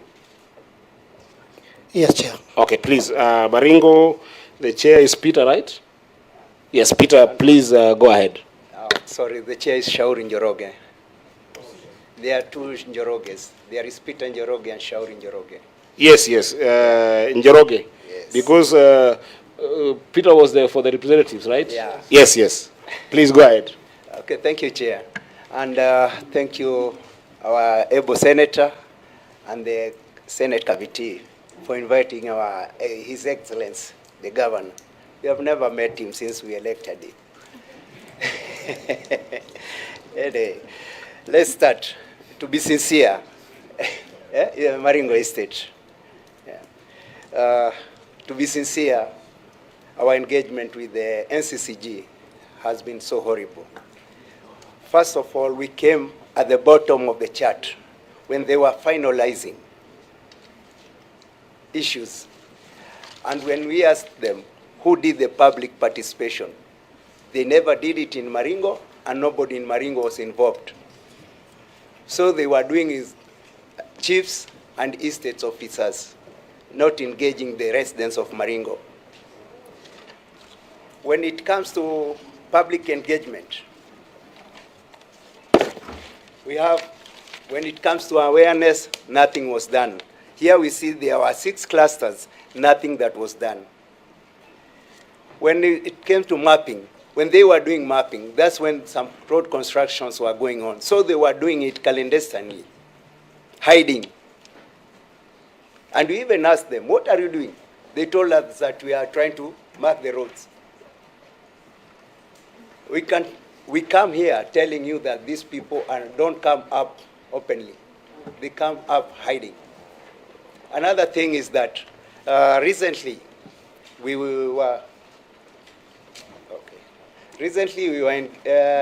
engaged the County Assembly Committee, and several issues came out about public participation. We came to notice that they are even doing public participation in WhatsApp selectively in an area where they call it Lot 2.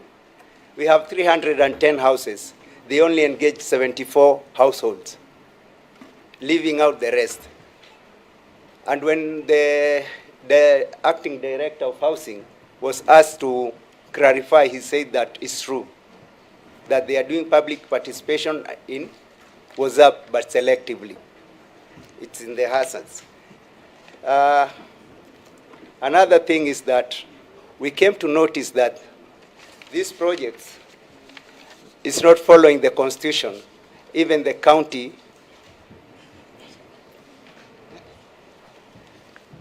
acts. Okay, let me leave it to the secretary, kindly. Good afternoon, Senate Chair. My name's Onyango Gutu, the Secretary of Maringo Estate Residents Associations. I wanted to be on record that we appeared before the County Committee on Lands, Planning and Housing on the 26th of March 2025. What emerged from that meeting last month, what emerged from that meeting was clear that this project has not been approved by the County Assembly. We referred them to Section 114 of the County Government Act, which subsection 2, which says that a project of this magnitude must be subjected first to public hearing. It is mandatory that it has to be subjected to public hearing, which has not been done. The same, it has not been, there is no validation report that has been submitted to that committee to present to the County Assembly for approval. So, as we speak now, this project has not been approved by the County Assembly. Number 2, Section 115 entails that laws and guidelines for such a project have to be have to be emanated from the county assembly. In this case, there is none.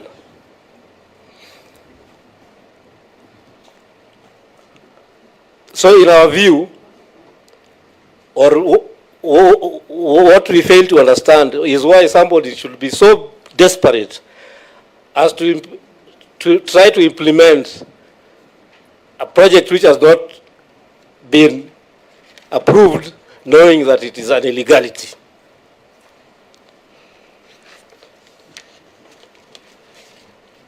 When we talked of public participation, sorry, let me just say one thing. The acting director of housing told the meeting that only 7 MCAs they went with to Naivasha are the ones who approved the project, contrary to provisions of Section 114 of the County Government Act.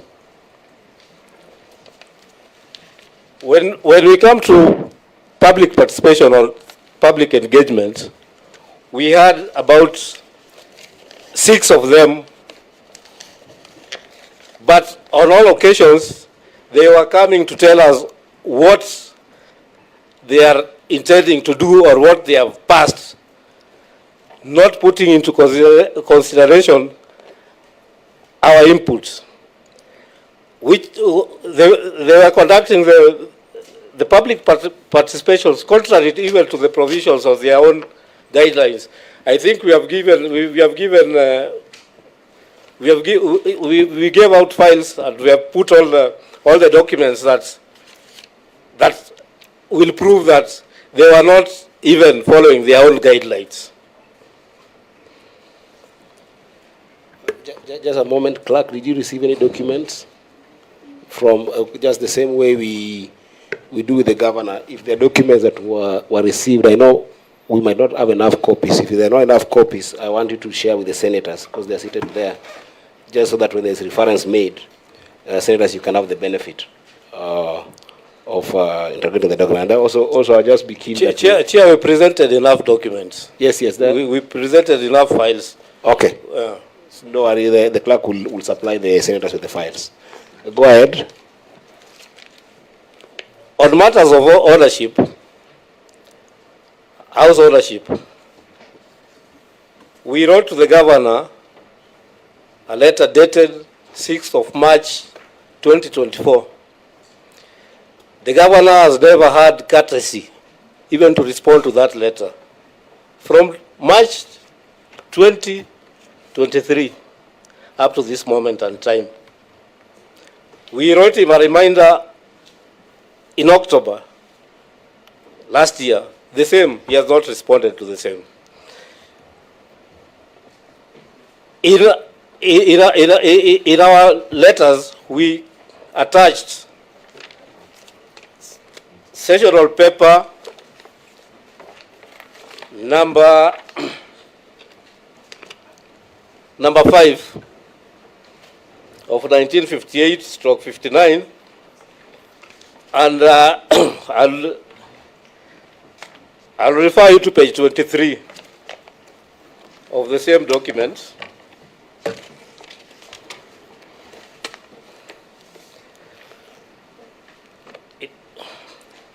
Though it is faint, it is somehow highlighted. It talks on how Maringo was constructed. This was constructed with an agreement between the Central Housing Board and the contractor. And they only handed the houses to the city council, the then city council, as trustees to collect rents on their behalf, on behalf of the Central Bank, which is now referred to as the National Housing Corporation. The sessional paper illustrates how the money was supposed to be used.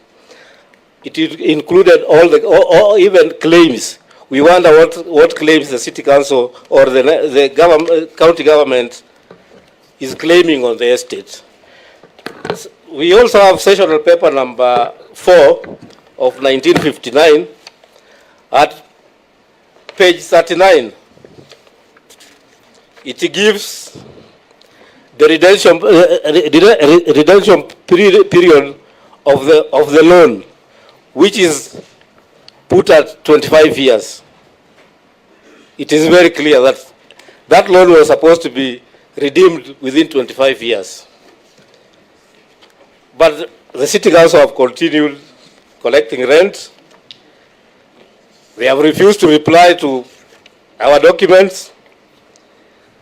In fact, even in our last sitting, the acting director said that they own the houses in trust, meaning the houses do not belong to them. We also have a Hansard extract of 1960, which is clear. It was now repealing the powers that they had given the then City Council, the power to collect rent now, and gave it back to the Central Housing Board to collect. And it is even clear that what they legalized at that time was only administrative arrangements that the City Council and the Central Housing Board had. That is what was legalized in 1960, according to the Hansard report that we have. We have also a Kenya Gazette. Yes, Senator. Sorry, Chair. We're just discussing here among ourselves, and we appreciate the presentation by Maringo, but quite clearly the issues that are coming up are issues that actually should have come up during public participation. We cannot allege to conduct public participation here. That will not be possible. Chair, what we would want the Maringo representatives to do is perhaps point to the issues that the governor he has made a presentation. What issues do they agree with? Which issues don't they agree with? So that, as we say, Chair, today we must bank something. We can't have this conversation over and over and over again. Yes, Senator Sifuna. Chair, allow me to guide the residents, because I know the level of anxiety that these issues arouse.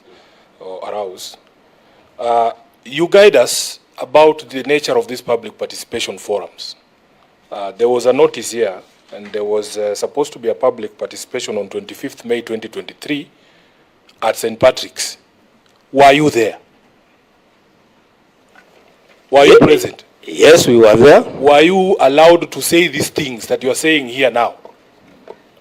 These people are only on that day, St. Patrick's, the estate officer came with a document. He read that document, did not share it with anybody, and they just walked out. So he never allowed you to make this presentation you are making? No. Okay, that is the information that is important to the Senate. Now, other than this meeting at St. Patrick's on the 25th of May 2023, has there been any other meeting between you and the county government? Yes, in terms of public participation. We met again on let me just a minute. You gave us a date here of 2024, 6th March 2024. Or that was a letter. There was a meeting of there is one of 5th August 2023 and another one on 2nd February 2024. Those are meetings of public participation. Purported public participations. Were you present in those meetings? Yeah, I was present. Did the county leadership allow you to make that presentation that you are making now? No, we have never been allowed to make that presentation. And I started by saying that we were written to the governor, and he has not even had the courtesy of responding to the same. Okay, that is clear, Chair. think we can move, unless there is any other issue. I've been very lenient. You have actually taken about 17 minutes. Thank you. Yes, but I was giving time because I like classifying sometimes some of these themes that come out. So I think that the theme that I was getting is one, a miscommunication between you and the governor, where there is no, maybe some exchange communication, which I think that the governor will respond to at the right time. But then there's also the issue of the legality of the project.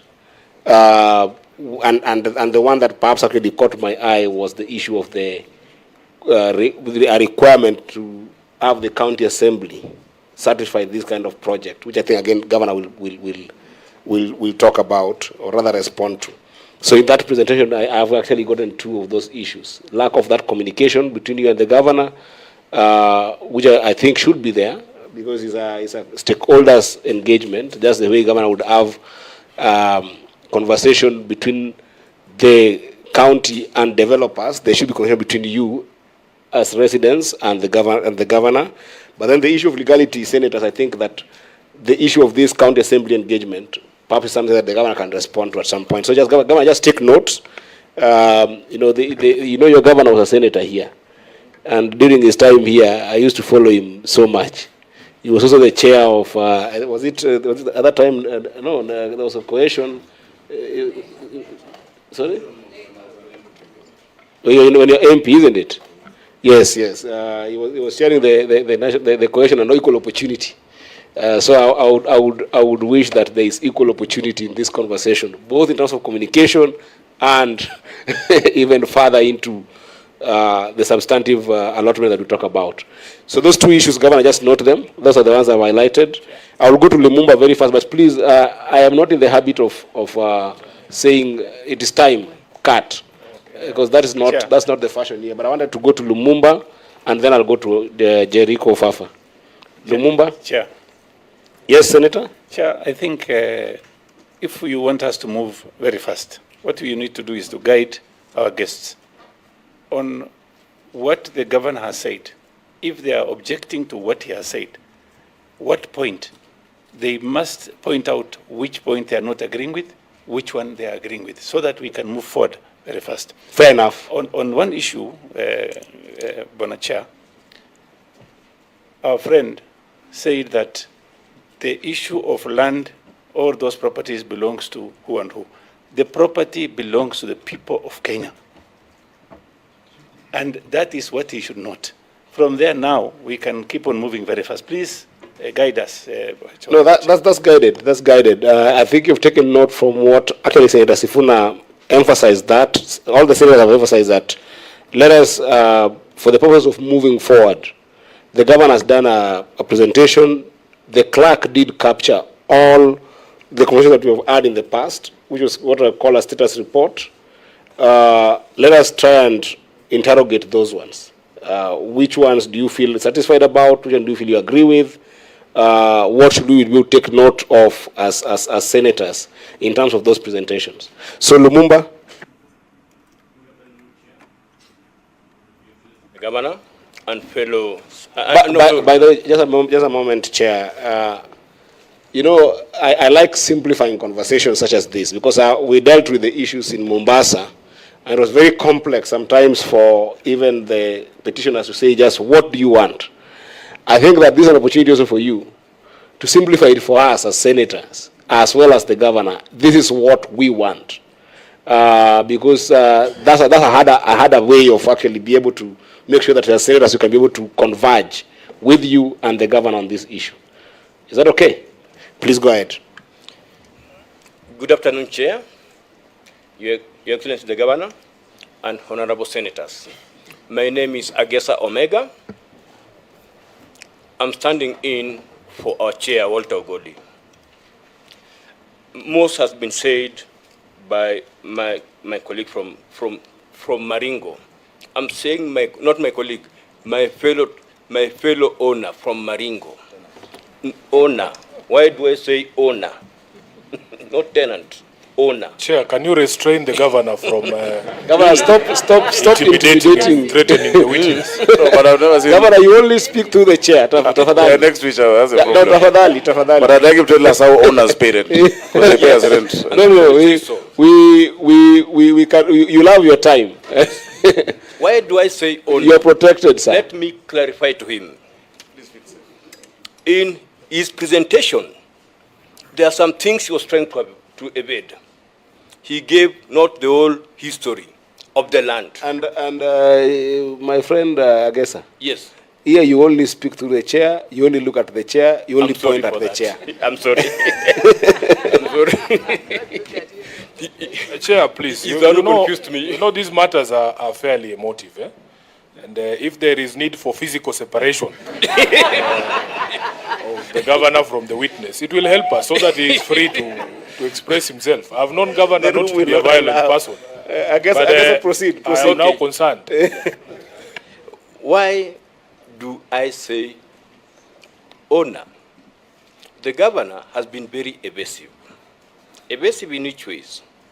He gave just a brief talk when it came to the history. He never mentioned anywhere the things which the last Senate asked him to produce.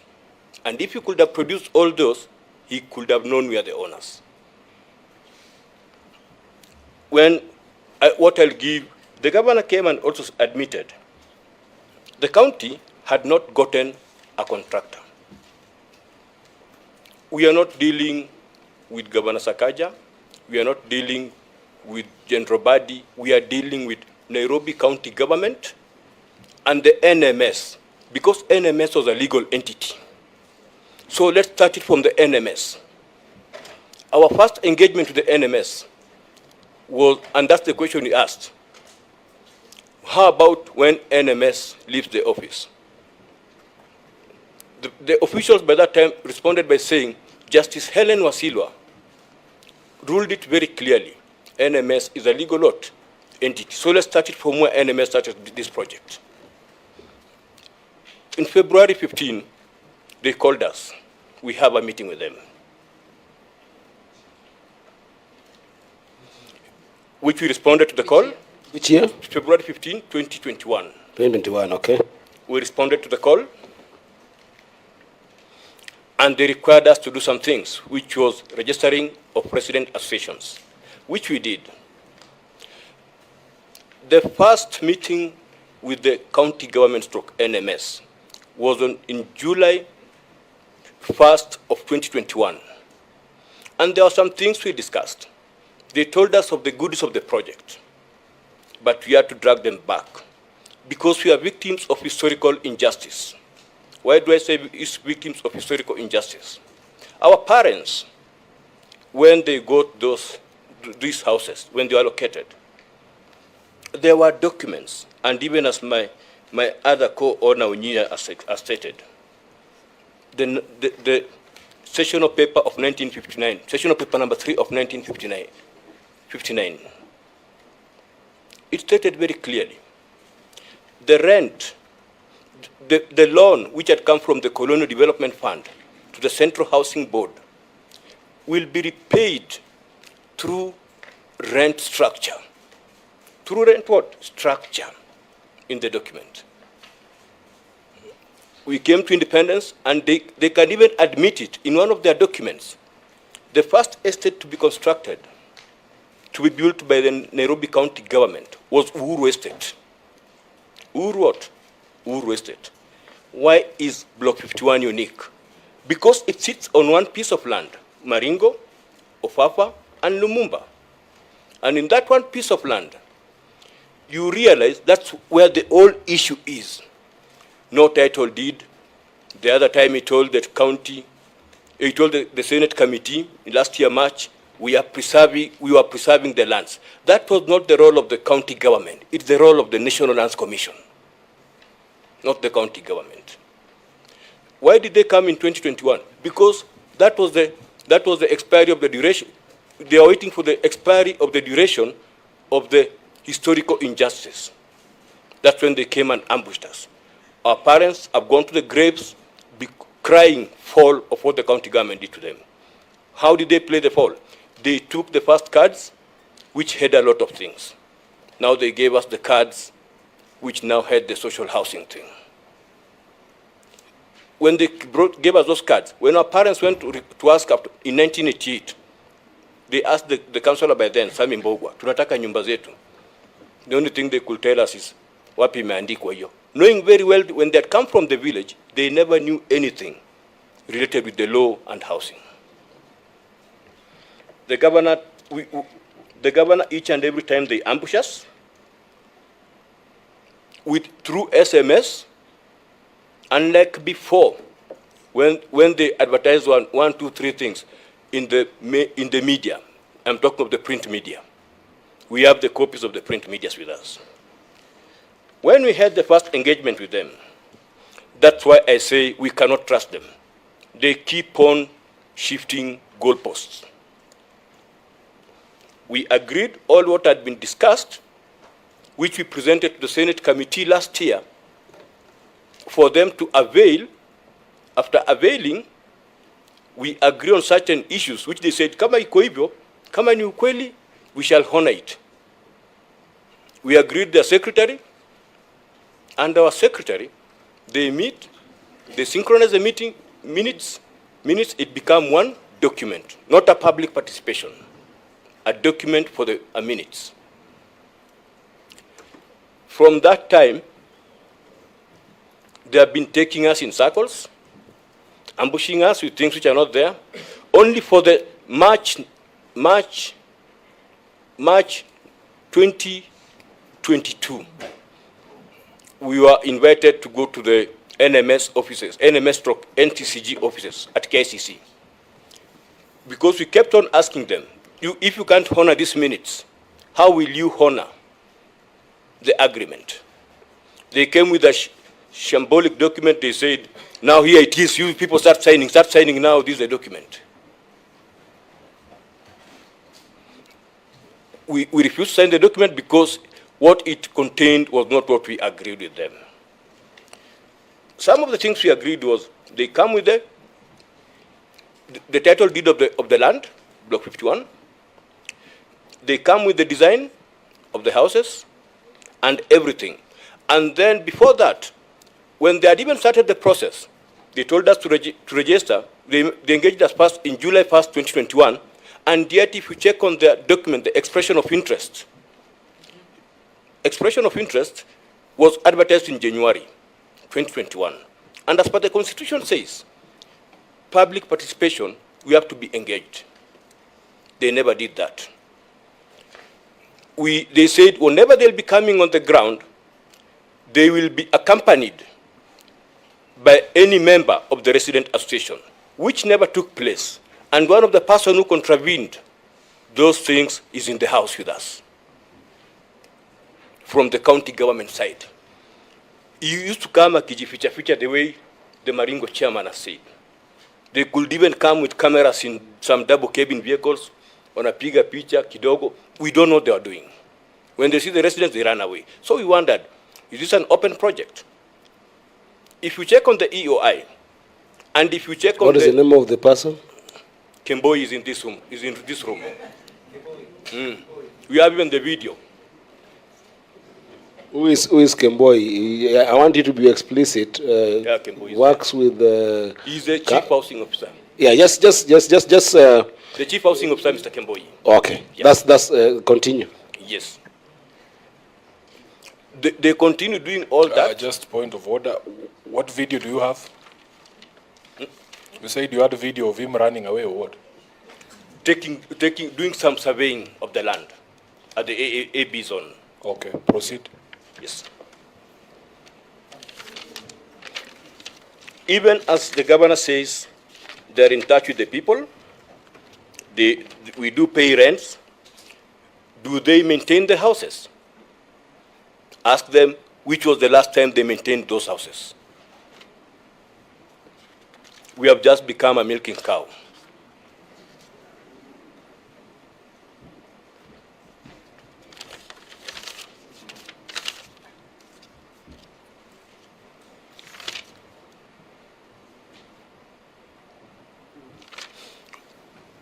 I think I will stop with that leave for my chairman Mugonda because of time. Okay. Just one question, Chair, to Mr. Gesa. Go ahead, Senator. Mr. Gesa, we have a report here from the county government on this public participation. They say there's an exercise at Lumumba Social Hall on the 25th of May 2023. Were you present at that exercise? I was present. And when did you get opportunity to say the things that you are telling the Senate today? We were present.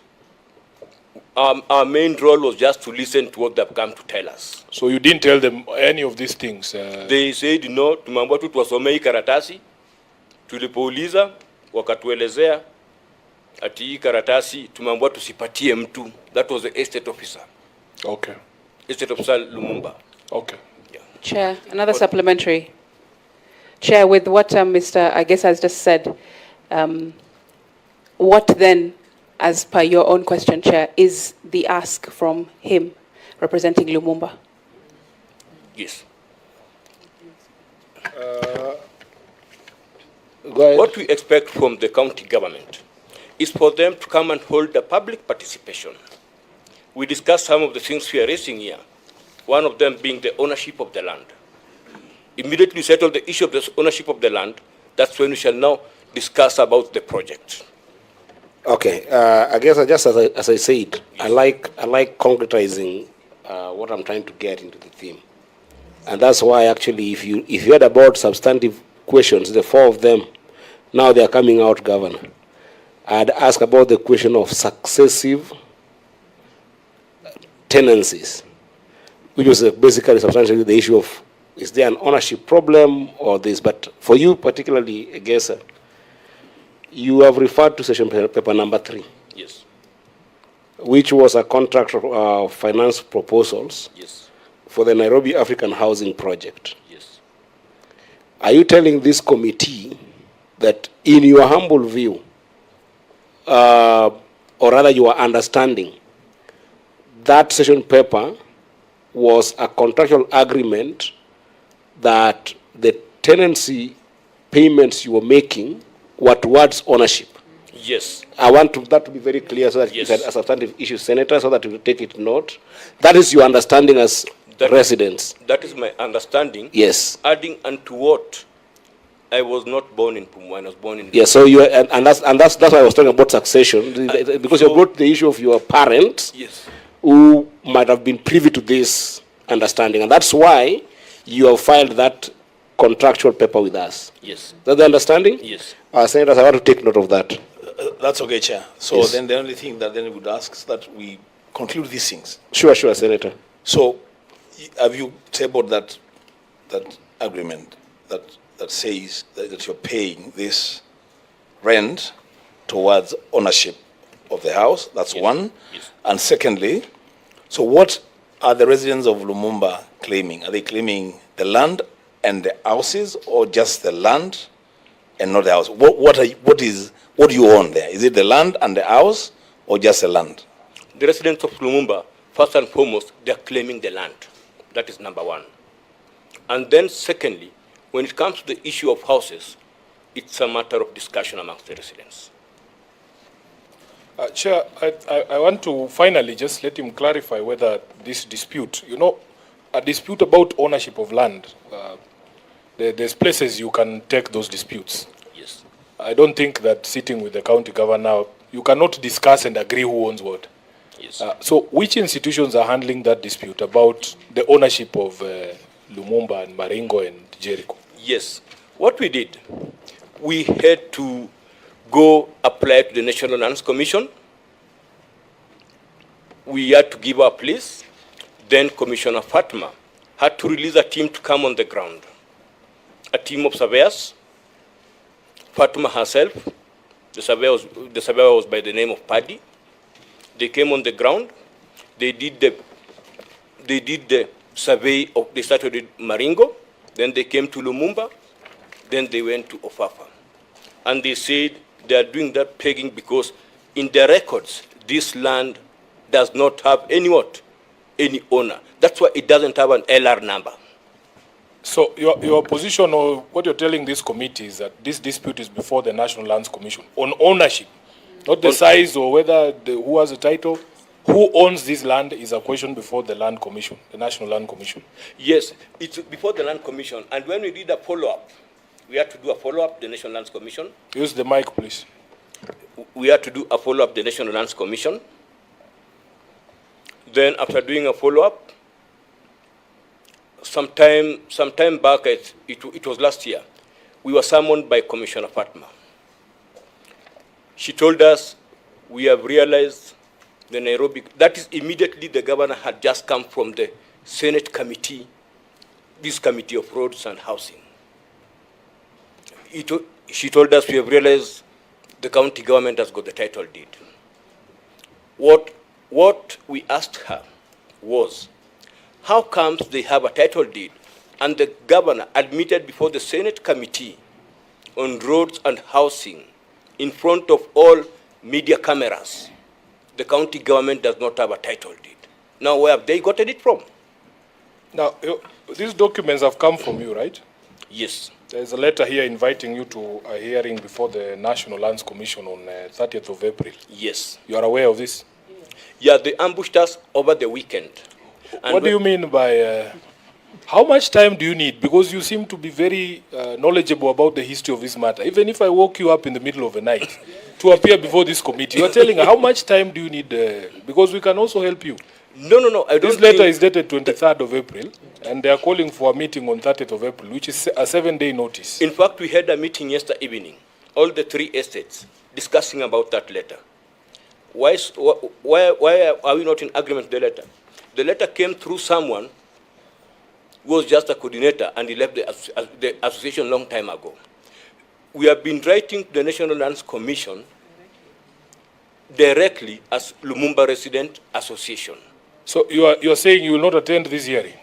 I'm still answering your question, Senator. No, you know, I guess we need to make some progress. Yes. Let's make progress. Yes. And I want you to be very honest with us, because we have been more than honest with you. Yes. As a senator, you know how much we have dwelt on this matter. Yes. Chair, as a senator of Nairobi, one of the frustrations I have, and I have to express this because I've said it to Chairman Mgonda, I've said it to Sam, is that there appears to be a hesitation from you to resolve this question. That whenever there is opportunity for that conversation to happen, you look for excuses for that conversation not to happen. Chairman, if the National Land Commission has invited you, and you have rightly said they are the ones who should be able to resolve this question, even if they call you today or tomorrow, honestly speaking, what is wrong with appearing before the National Lands Commission? We have no objection, but you are saying it should come through you. The invitation should come through you. No, I'll give you the reason why we are still discussing of it. The letter, we received it on Saturday in the evening, not a working day. And it never came through the official channel. It came through someone. Senator Wambua, please. Chairman, you are representing the chairman. Please let's make progress on this matter. Yes. Are you disputing the contents of this letter? We are not disputing. We can avail ourselves anytime. Are you disputing the contents of this letter? We are not disputing. You are not disputing? We are not disputing. Then if you are disputing, what is the problem? We will appear. The problem is how it came to you. I mean, really, surely. This is a serious matter. Yes. Please, We'll let's make progress on this matter, Chair. Please. Yes, we will appear before it. Chair. Senator Chute. Yes, I want to ask Chair a specific question. Question number 1.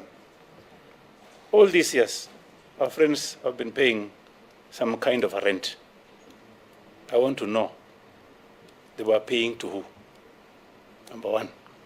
Number 2, the governor has just said that he is giving houses to the former tenants. What is his take on this? Is he agreeing to it or not? We don't refuse. Chair. But one thing, we are not trusting the Nairobi County government. They don't honor their promises. The first question is, you've been paying rent. You've been paying to who? Which institution? Nairobi County government. So now you are telling us You know, Chair, I just want to... Chair, just let me make this point. Please, go ahead, Senator. That I would very much want. You know, yes. One of the things you have not told the Chair is that this dispute arose in the 80s. I think it's 1987. Your senator was 5 years. Senator Eddie, who is chairing, I don't think he was born yet. We want to resolve this question once and for all. Yes. Before I leave this Senate, yes, I want to be able to have resolved this. And I'm sure there is a commitment on the part of the county government also to make sure that there is finality.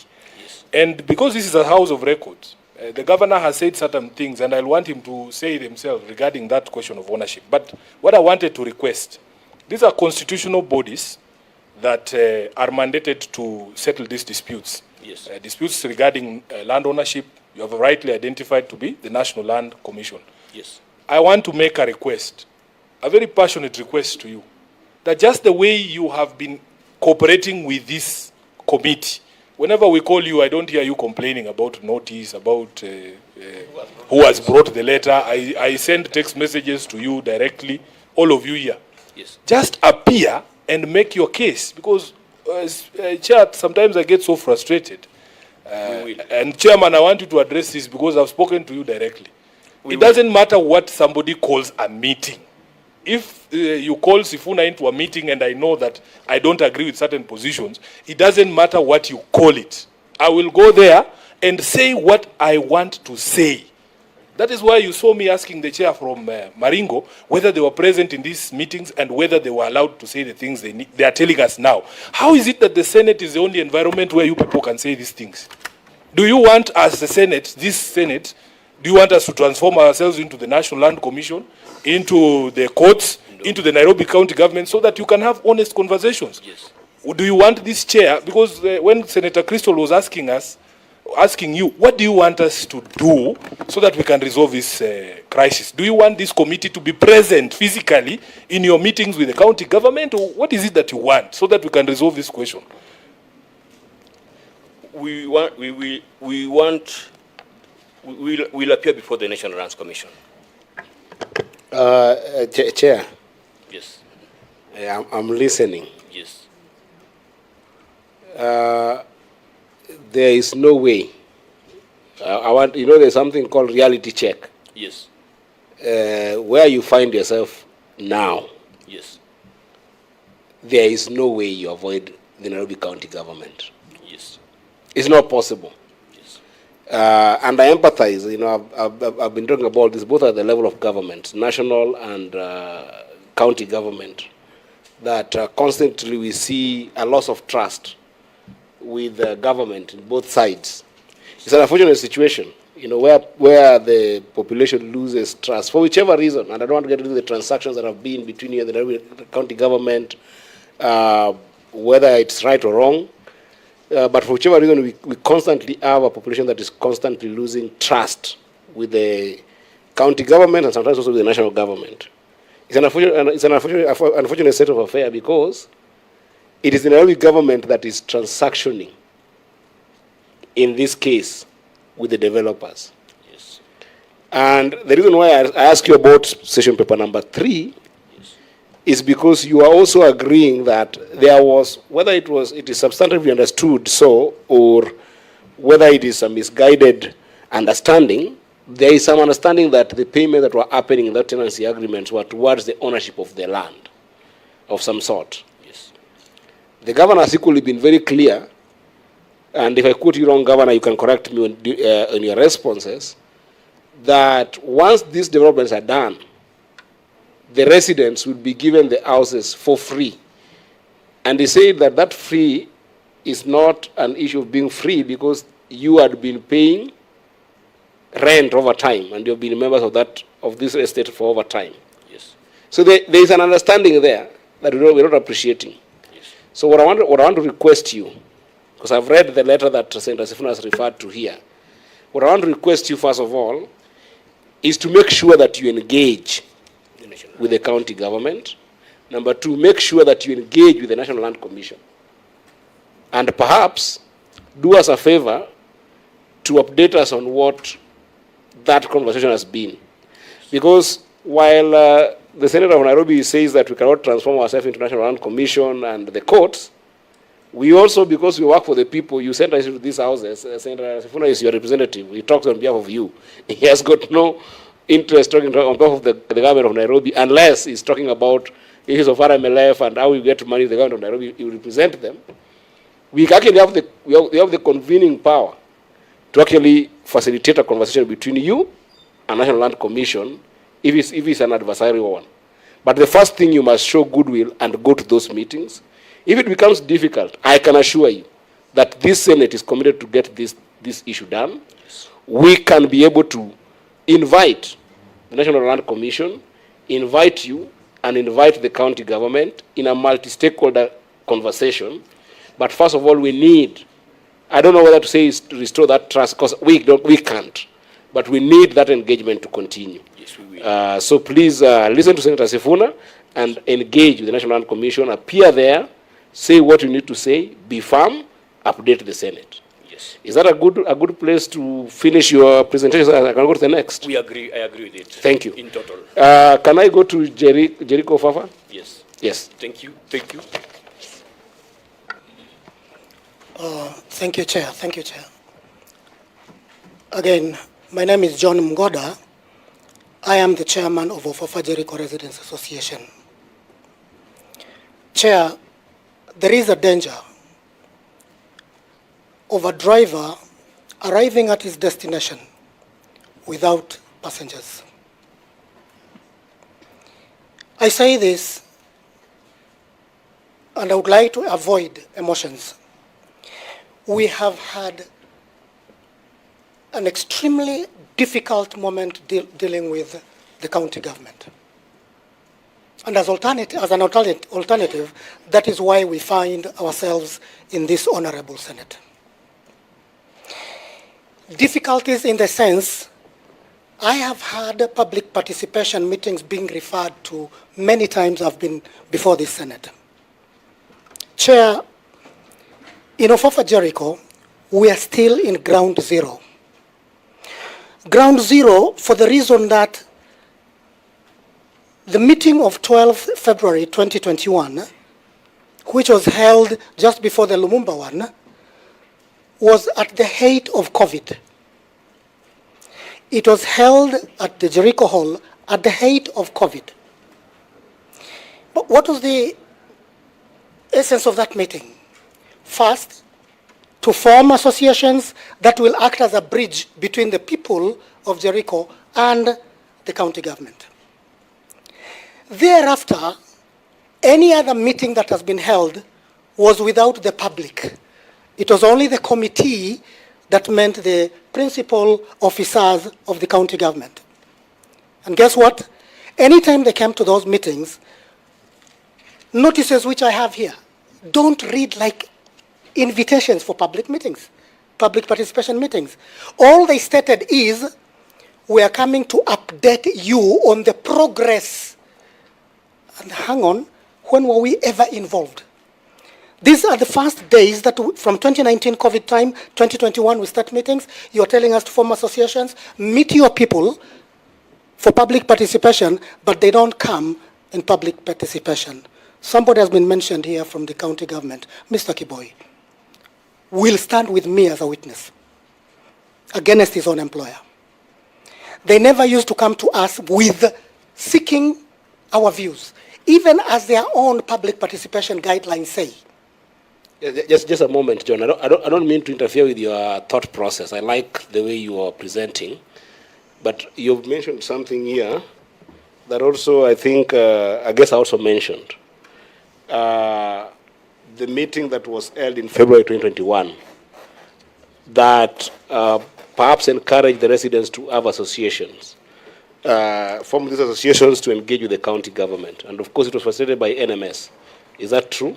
Yes, Chair. The two of you, may you just help me understand, was the association formed particularly in anticipation of this renewal and regeneration project? Correct. And at that time, were you amenable to it? As in, did you accept the idea of that renewal and regeneration of the estates? No. You did not? No. Agesa? You did not accept it? Okay, so, sorry? Put yourself on record. We did not accept it because if you could check on their document, and you check on the one which had for the 1959, there were similar documents. Okay. And one was never honored. Okay. So we never trusted them to honor this one. Okay, I just wanted to make that so that we can move together, because Chair. that question, I'm going to give you Senator Wambua, but that question, I want to just be clear that the association are not being found for general engagement with the county, but specifically on this particular project. So that as you present, that is very clear to us. Yes. But Senator, I'm going to give you 1 minute, but I want him to continue. I don't want him to interfere with this thought process. I just wanted that clarification. But Senator, just following up on what you're asking, Chair. Please, yes, please go ahead. Then the chairs are saying that they were asked to form associations to engage with the county government, right? And you formed those associations. So what are you opposed to? Now, after forming those associations, we expected the only good thing they would have done, noble thing, is anytime they wanted to meet the residents, they would come through us, and that was the intention. We would create an atmosphere, maybe arrange meetings and stuff like that, so that when they come to the ground, we will have been involved. So, because again, the conclusions, no, Senator, you've asked a very good question. You're not opposed to the project, at least at a conceptual level, because I think the commission went through. You are not opposed to the project. What is becoming a point of constraint is that the county government is not engaging the associations and the leadership of the association as you had formed them. They are not engaging us. They're not engaging the association. Everything you're saying here is what the government must respond to, and we must get to conclusion. So there's issue of not engaging the associations and the association's leadership. Do I get that as an issue? Both the associations and the subjects. Okay. So Chair, just let him continue. So continue. Chair, Yes, continue. point of order. Chair. Yes, Senator Asige. Thank you, Chair. Is it in order, Chair, for us to continue without our member being able to go on record? Because she has walked in and she has tried to catch your eye. But, Chair, sorry, you are not allowing your eye to be caught. No, my eye was caught by the residents. I apologize about that. I was so focused on this other side. Senator Tobiko, please put yourself on record. I'm sorry about that. Thank you, Chair, and thank you, Senator Asige. Chair, my name is Paris Tobiko, member of this committee. So much, Senator. Sorry, I was so engaged on this side. I didn't notice you coming, but thank you so much for coming to the meeting. So please, John, continue. Well, I'll add you after the formation of those associations, which definitely were the vehicle to approach these discussions, what followed later was strictly a meeting with the association, or rather the committee members. So we met for about 3 times. But in these 3 meetings we met with the chief officers, in one major meeting, we agreed on certain things.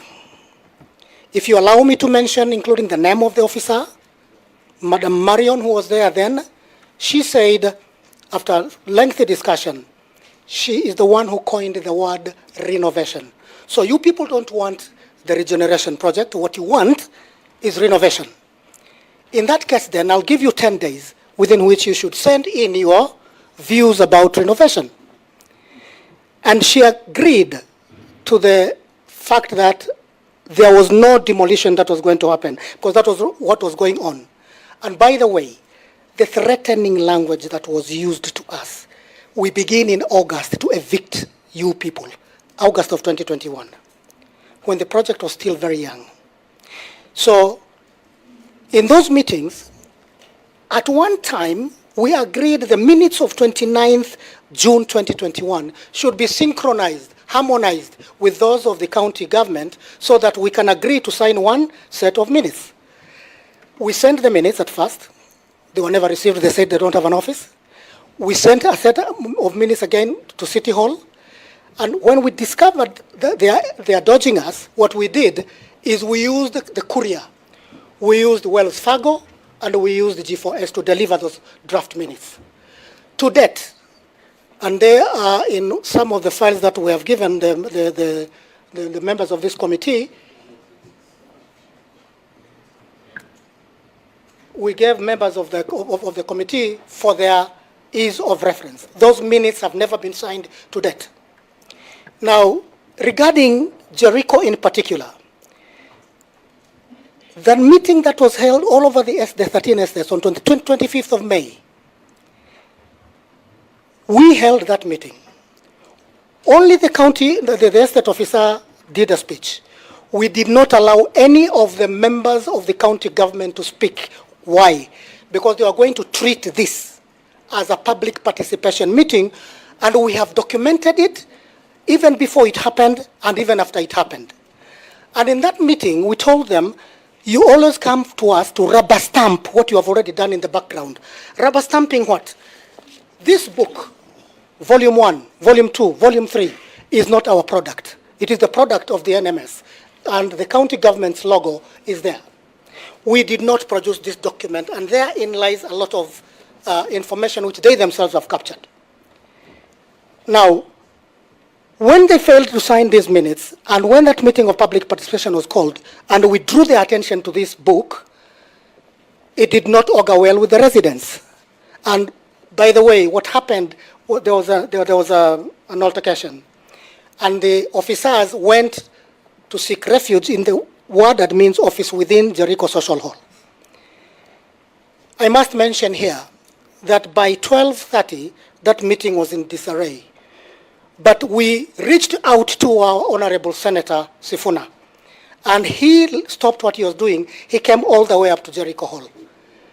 And after that, when we explained our case, that is when he realized the grave concerns that we had and arranged for us to come to Senate. We could only seek refuge in the Senate. Why? Even now I've heard you say, Chair, that you will make arrangements for us to meet the governor. I have only met my governor since elections twice, today and last time. Chair, point of order. Point of order. Governor, you love your time. No. Don't. That's why it's a point of order. Chair. You're not allowed to do a point of order because you're not a member of this house. I'm a member. You are a member, but I will make sure. I will make sure. Governor. It costs you nothing to hear me. Governor, just a moment. Let him just finish. Chair, once he finishes, I'm gonna make sure that I give you a right of response. Of course, I'm responding to everything that I've said. But you don't know what I want to ask. No. The reason why I'm saying this is because when he's presenting, I want him just to finish his presentation. Then I come to you. I'm going to give you a chance to be able to ask. Can you just finish your presentation, John? Because you've got only about 2 minutes to finish. I will allow him to speak. Allow him to speak, please, Chair. John, go ahead. And therefore, our views, which we are presenting to you today, and which have been captured in those files in quite some detailed documentation, is that, as Senator Sifuna stated, that there seems to be something here that we either need this to be resolved or not to be. We need it to be resolved like yesterday.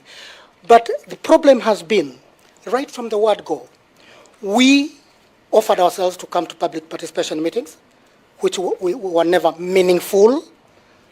And secondly, because you cannot be heard, then the only alternative you have is to seek for alternative institutions that can help you. And that is why we have gone to NLC.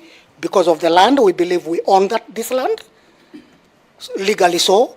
And we still also understand we legally own these houses as our houses because they were rent to owner, rent to own a house, as you have already been explained in those documents that you have been given and as already explained by my Maringo counterpart. Chair, we were going to seek... You have one more minute. We were going to seek your indulgence here, that you engage NLC and engage the county government to please hear us out. We are still in square one. We still believe the residents said no to this project. Proper consultations have never been made, and the law has been broken left, right, and center. We live in fear in our estates. Thank you, Chair. Governor, I wanted to give you a chance to perhaps raise your concern. Chair, I think next time we have such an engagement, everyone should be on oath. Because there's a lot of disingenuity.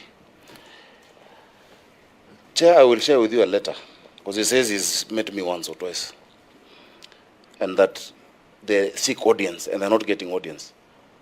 We invited them for a meeting with me on the 7th of April, 2025. They came and stopped residents from attending the meeting at Charter Hall. Why is he not saying that? You cannot come to the table of equity without, you must have clean hands. So when you call you for the meeting and you come with placards and you threaten others who are registering from attending the meeting, are we really being honest, Chair? Chair, I think that is why Governor, I think the guidance of the Chair initially was the correct one, that you allow these people to express themselves. These matters are a motive for everyone. Then during your response, you can even table those problems, because me personally, and I will say this because me, I don't fear anybody here. I have raised this concern and I've repeated it here, that our chairs appear to be afraid to go to certain meetings because they think, and Governor, you can understand, because one of the issues, Chair, is that... Your chairs means chairs of the association. Yes, these chairs. Yes, not the chairs of the committees. One of the reasons is that the minutes of those meetings, and this is a matter that I have brought to the attention of the Governor himself, I've written to you myself, asking for minutes of these meetings. That is the fear of these county chairs. And it is our responsibility as a leadership to address those fears so that we can actually unlock this dispute. So, Chair, I think you had guided properly. Let the chairs finish. Let the chairs finish. I think we only have 2 more to go, and they have more to say. We have not even gotten to Woodley. Bado tujatoka Eastlands. So I think we have got 2 more. Thank you, Joe, for your presentation. And Governor, just as I said, actually the way the meeting is going is actually the way it confirms that you're not on trial. It's not the other way around where one must rebut the other. But I think that just take note. I'm going to give you sufficient time to respond to some of the concerns that are raised. Let me actually go to Woodley. Let me go to Woodley because I want to mix this. The gentleman, you're from Ofafa, right? Yes. Yes. Ofafa has just been represented by the chair. Yeah, but I want to ask before you go to Woodley, there's some information that you are lacking. Governor is lacking, Senator is lacking, but if it's known, then these discussions will be even more easier to solve. How many minutes do you need to tell me the information? 2-3 minutes. I'll give you 2. Thank you. Thank you, everyone in the room. I have stayed in Maringo since 1962. I was 5 years old. We were the first alpha in Nairobi. Now we are moving out, leading to other alpha. What I want to say is this. 1974, His Excellency Mwai Kibaki, and I want Sifuna to help us on this. 1974, Mwai Kibaki, His Excellency, our late, he went to Parliament, passed about owning these houses, and it went first reading, it went second reading, Then there was going to be an election. So Kibaki left, went to Othaya, and those two readings are still in Parliament. Honorable Sifuna, can you go and look for these hazards? Because it is one of the documentary evidence, supportive documentary evidence in what we are doing and saying here. Secondly,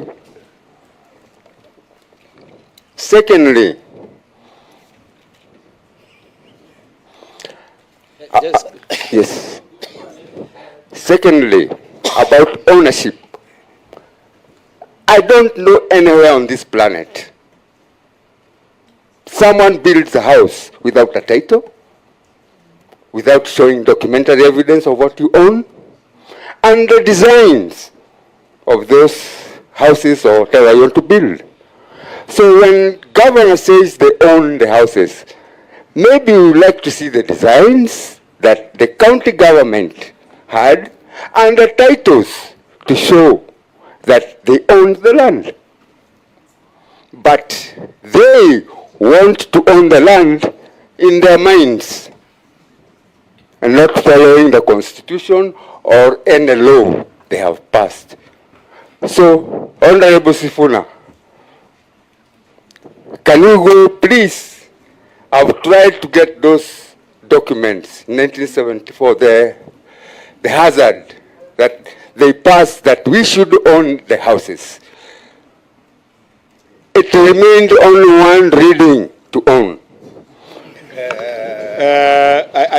I will help say Sifuna there very fast, and thank you for the contribution. I didn't even know that his former, His Excellency the former president was involved.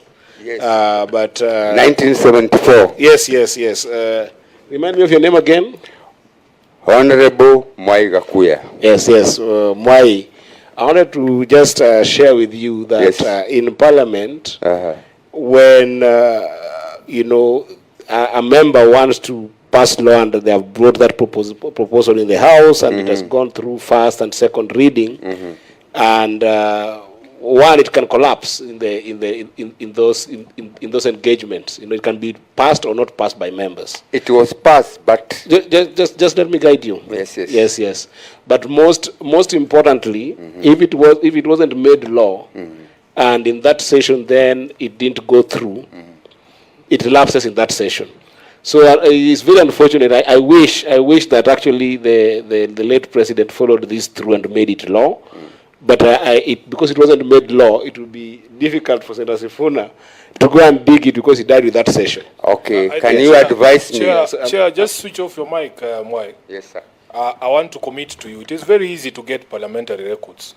The answer is there, but what the chair is struggling to tell you is that a law only passes after that third stage. But as to the debate, the record is there. We can always get it for you. So I think, Chair, we can move to the next. Well, I'll move to Woodley, but I will definitely encourage Senator Sifuna to get us the material. But just in terms of the legal framework, it is if it didn't pass, it died with that session. What I'm trying to say, Chair, is that those documents in Parliament are part and parcel of supporting documentary evidence. I get it. So what I was asking Sifuna, to bring those and then ratili itaanguka. Thank you. Yeah, but I must, just a moment, I must help you because you seem to be a veteran there. You actually lose more on this conversation when you go to refer to a document that was not passed by law. So, but that's for another day. So just switch off your mic and then let's hear from Woodley. Maybe give me a second or two to. Let please. I will give you some other time, but let the gentleman here also get a chance, okay? Thank you. Thank you. Thank you very much, Chair. My name is Sam Gachago, and I'm the chairman of the Woodley Development Initiative. And nataka kusalimia our governor, Governor Sakaja, who I have not seen since he was elected governor. I last saw him in his office in KICC. It is good to see you, Governor. And I'd also like to say hello to Lydia Mathia, who has evaded seeing us for the last 8 months. Governor, it is true that the redevelopment in Woodley has proceeded, but at the moment there seems to be very little activity, and people are asking questions as to what is going on. Number two, I know there were certain problems with people going to court, and out of the 43 people, only 22 or so people were given their 900,000 shillings for relocation. I was approached by a lady who nearly undressed in front of me saying she wants her money. And I asked her, where do I get Governor Sakaja to ask him this question? And it is something that you as a governor need to look at. You need to make a decision as to whether you're going to give the other 22 people who have not received their relocation allowance money, because there are some very elderly ladies who are crying foul because they need to receive this money. Yes, it's true, we did support this redevelopment, and we have been supporting the redevelopment process since 2014. And the fact of the matter is, there would be no Woodley Estate. Woodley Estate had disappeared and was going to disappear. But for the gallant fight that was put up by the residents, we managed to save the estate for the county government. At that time, it was the Nairobi City Council, at great expense and sacrifice. When you come to talking about, I think, is it lot 2, 3, 4, and 5? I think one of the basic things that you should do is inform the community in Woodley what is actually going on, because right now they are wondering, are we going to be taken by surprise? It was not surprise, but it is very, very, very, it's a sad thing to see people being removed at night, and that is one thing, Governor Sakaja, we don't want to see in the future. We want a structured way of dealing with this. Just like how we would like to see a structured way of dealing with public participation.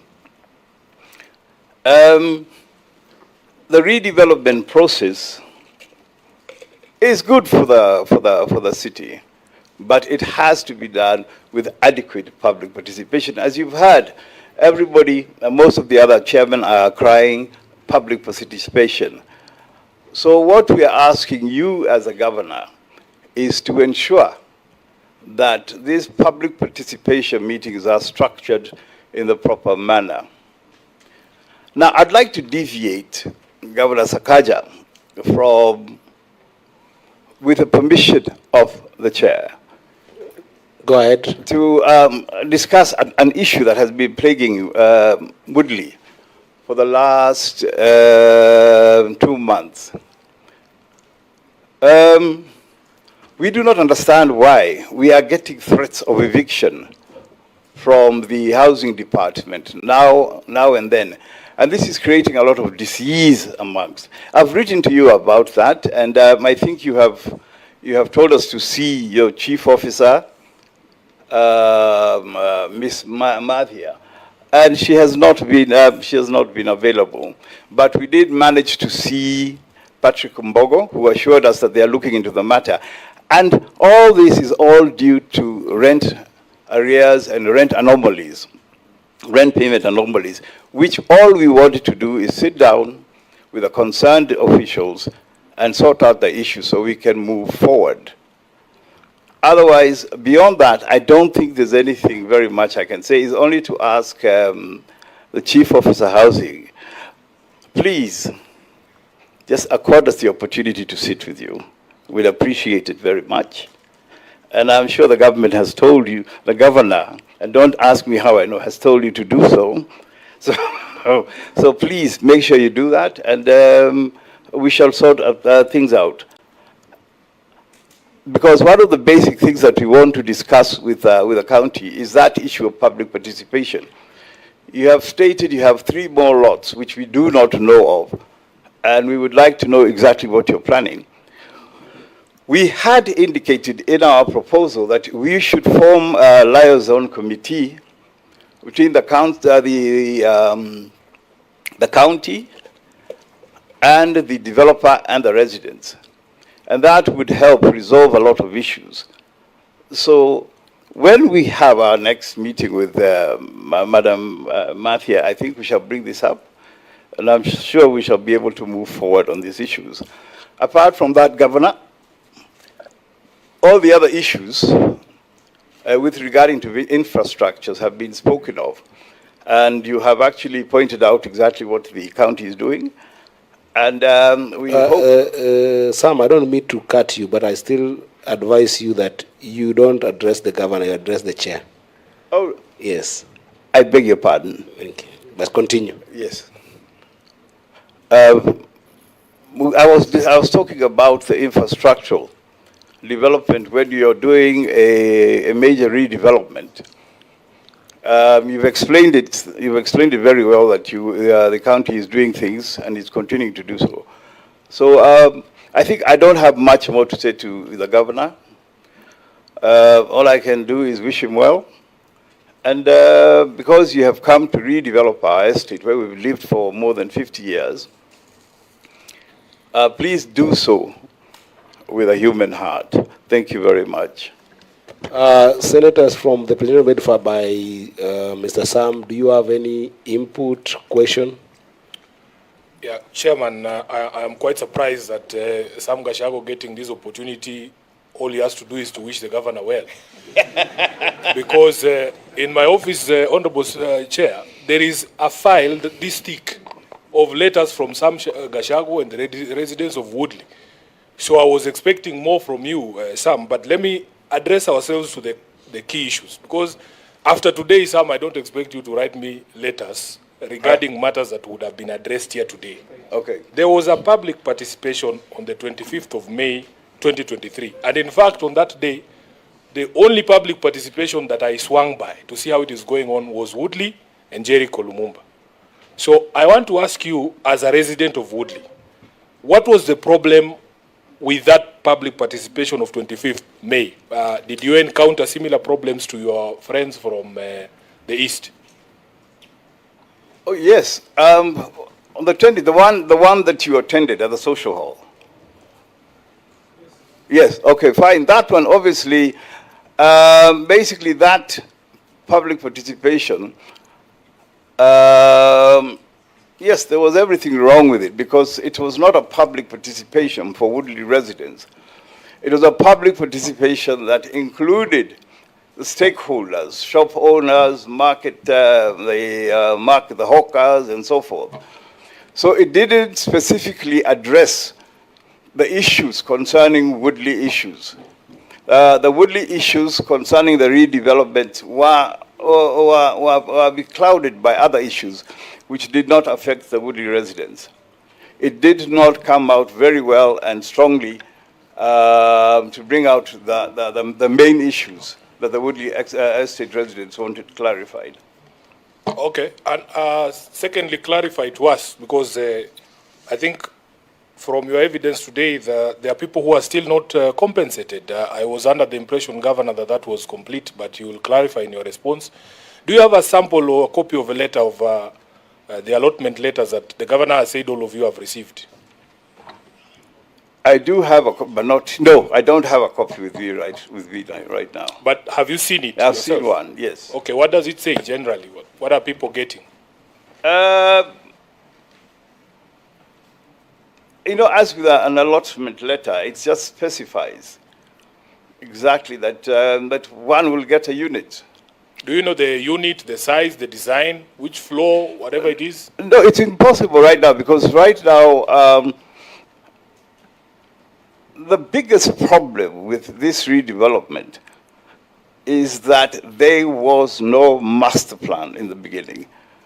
Nobody actually knew exactly what was being built on the ground. And this is what we were clamoring for. And I think you remember very well that we were asking, why can't we get a master plan? Even if it's a master plan for the entire Woodley estate. That has not been forthcoming, and we were promised that last year. Okay, finally, Chair, on this other issue of rent arrears, I gave you some advice on how to resolve some of these matters. If a county government writes to you threatening to evict you, and they are claiming rent arrears and you have paid and you have evidence of payment, there is a place you go, Sam. Have you guys gone where I advised you to go? No, we haven't gone that. We haven't gone there. Why are you putting all your faith with the meeting with the CECs and the CEO? I think they're human beings. They have a heart and they can listen. They came to demolish your houses at night. You still trust these people to have that conversation? No, it's not that they came to demolish. They did demolish the houses at night. And to a certain extent, they had legal recourse to do that, because as you heard what the governor is saying is that those are their houses. And the court did say, yes, these are your houses. You can do what you want with them. You understand? Those houses don't belong to us. But you see, what you do is you appeal to the goodness in people instead of appealing to the badness. So I'm appealing to the governor to look at this. You're hoping that you will appeal to governors and in particular Lydia's goodness. Not really. No, they are the people who are in charge. Lydia is in charge of housing. This is the governor of Nairobi, right? So we are appealing to them. That's what we can only do. Now, according to what Senator Sifuna told us to do, that is Plan B. If they turn out to be people who cannot be trusted, then we shall move in that direction. So, your advice was politely rejected, but Senator Wambua. You know, Chair, from the account of the representative from Woodley, I think then we would be okay in this committee to conclude. From your account, as young people are saying these days, it is boiling well in Woodley, boiling nicely in Woodley. Because the only issue that you have raised is that you want this chief officer to accord you a meeting. And if that's accorded, Woodley, you are okay. I didn't say that. I just said that we have received, threats of mass evictions coming directly from her office. And I would have thought it would have been a good idea to sit down and talk to her and ask her exactly what is going on. That is my take on the issue. Okay, lastly, Chair, now, in Woodley, okay, not everything is hanky-dory. Not everything is right. You understand? Like I have said, the systematic, the way they go about their public participation meetings is wanting. Because even right now you heard that there is, I think, lot 2, 3, 4, and 5, something that we don't know, we haven't heard about it. And I think they're putting the cart before the horse there. Because they should first come and discuss issues like those with the residents so that they know exactly what they're going to put in their EOI and their RFEs and so forth. Chair, I will still insist that we have to make conclusions on certain issues. So in Woodley, not many issues, but there's the issue of compensation there. Some people have not been given their money. Let's deal facts, not theory. Have you, through the chair, Sam, have you seen the allotment letter, or have you received one? No, I haven't received one because it was being given to only 42 residents who live in an area called Woodley Green, who don't even know which houses they are going to get, right? Which they don't know. Okay, lastly. Because 50% of them haven't received That's the okay. allotment. Lastly, Yeah. Chair. Lastly. There is a place there that him and Senator Sifuna seem to know about that a lot of us don't know. Sifuna is referring them to some place. He's saying, he wants to appeal to the humanity of the people at the county government. But I get a feeling, Chair, that place could perhaps be the same place that the other residents in the other estates have a hesitation of going for whatever reason. That place only Senator Sifuna can tell us for the where that record. place Can you just is. help us know the place so that Senator Mbowe doesn't struggle? Chair, just to be forthright, as a Yes, lawyer, yes. I told them that some of these disputes, for instance, the way we've guided our brothers from Lumumba and the other places, a dispute to do with ownership of land, vests correctly in the National Land Commission and even the Lands Court, Environment and Lands Court. So that advice I have given in good faith, both to Woodley and to the other residents to be able to sort out those matters. If a county government or even your landlord threatens you with eviction and you know you have paid rent and you have the evidence, you go to court, you'll get an order stopping it. That is the only place. I wish I had the powers you people believe I have. I wish I was as powerful as you think I am, that I can grab the governor's collar and make him stop threatening you at night. And there is nothing wrong with going to court, because that is where the truth emerges. You state your case, and the county government states their case, and then a resolution is found. So please don't bombard the office of the Senator of Nairobi with matters that are not properly. They would be properly handled in another forum. And don't be shy. If there is an issue of cost, you know me. I am more than generous. I can be able to help you to seek that justice that you want in the courts. Chair, may you just get a clarification from him Governor, about maybe the generosity should be just to pay the rent. Ask him about the arrears, including his own.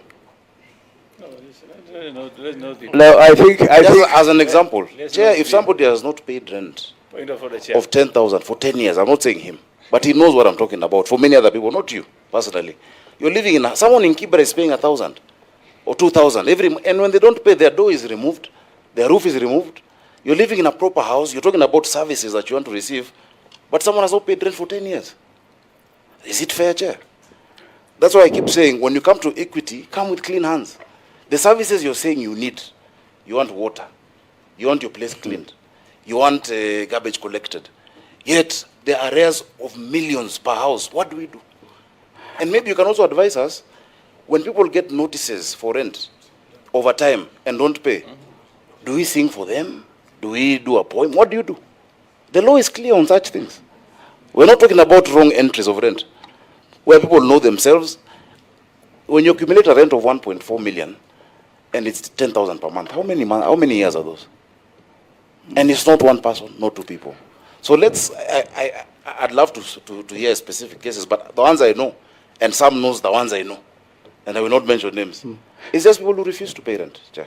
Yet they deserve services. Chair, point of order. Hello, Chair. Sige, wait a minute, just switch off your mic, Sam. I'm going to get back to you. Chair. Senator Sige. Thank you. As I was waiting with bated breath for the governor to give all of his submission at one go, but since he has submitted something now, can he share the things that he's saying that he knows and Sam knows, but us senators, we don't know? So I don't know if it's in order for us to continue while we're in the dark on this side. If he has specific cases of the 1.2 million in arrears, or 2 million, or 500,000, he should also prepare when he is responding to give all that and table it to this committee, rather than us talking in hypotheticals. Okay. I mean, like, I think what Senator Sige said is very important, because we're not hanging out. No, just a minute, I'll give you time, Sam. This Senate is not hanging out. This Senate is having a properly constituted meeting where, as we started this meeting, I told you, we want to make closures on some things. And you see, after everybody representing an estate has talked or presented an issue, you see I've tried to concretize what is it that you want, even where you cannot be able to clearly state that. So, Governor, I don't want you and Sam to have some issues that you're sorting there aside that are very substantive that we don't know about. So please. Of course, there are many issues between a tenant and a landlord. Yeah, but the ones that have been raised here, because what I'm getting from Sam, because I wanted to go to closures. Sam, what I'm getting from you, number one, unlike Lumumba, Ofafa, and the first presenter was Maringo. What I'm getting is that Woodley does not have a problem with the project, first of all. Well, that's what I'm getting, and I might be getting it wrongly. It does not have a substantive project with the concession of the project. Number two, Woodley has gone to the extent of accepting the fate that this project will continue, right? But the eviction are not being done properly. Conversations around public participation, ongoing public participation, are not being done properly. But even the most sensitive one that I've gotten is that there is, in Woodley, a process has begun on allocation compensation. I got that. And that allocation compensation, some people have already received it, which I don't know from the governor's office or from the developer. I wanted to get to know that. But then there is 22 people who have also not gotten that allocation of compensation. And I'm just pointing those issues so that when governor, when you will be responding, you respond to specifics. How do we deal with those 22? Where is this money coming from? And how do you do dignified evictions where there is need to do that, with particularly the case for Woodley? Unless I haven't captured what Sam has said, Senator Chute, I'll give you 1 minute and then I can go to the last estate. Thank you very much, Chair. My question is very specific and it goes to the Chair, Woodley Estate. Let me say, first of all, I'm very grateful. I'm very thankful that the issue with Woodley and Nairobi County is moving on well, not like Buxton Estate. Then the question comes to, this is a development which has a plan, a drawing, and my question would be, there is something in that agreement that should indicate there is work progress. I want to know if the chair has a work progress and the units that are identified for the 43 members, if I'm not wrong, and also the completion period of that project, if it is in the contract and if he has a copy of that contract. That includes those 3 items. Okay, thank you very much. Now, I do not have concrete evidence of any allocation letter. I do not know, because I think what they were doing is that they were dealing directly with each individual tenant, and the 22 who signed are the ones who have these documents, and these documents were not given to the rest of us to peruse and see. So that, in terms of knowing exactly what was discussed between the developer, the county, and the tenant, the information we who are outside that 42 is very scanty. Chair. Just a supplementary, kindly. Senator Sige, please yes, go ahead. A supplementary to that, to the Chair for Woodley. I believe, Chair, that Sam is here to represent those 22 amongst others, right, in Woodley Estate. So would it be in order to request him to get that information if he doesn't have it, because he's representing them? I'm sure they know that he is sitting here in this meeting today. It would have been great if that documentation was with him now, but can that be received or sought from the 22 so that we can move with concrete data in front of us, Chair? Governor, take a serious note on that. But the MOU is in the documents you have, Chairman. And you will respond. It is in the documents. It's part of the response that you'll make. I'm just telling you to take note on those concerns. Chair, I wanted to give a clarification for the sake of the question that was asked by Senator Sige. Okay. For me, from where I sit, the problem between the Woodley residents and the county government is a communication problem.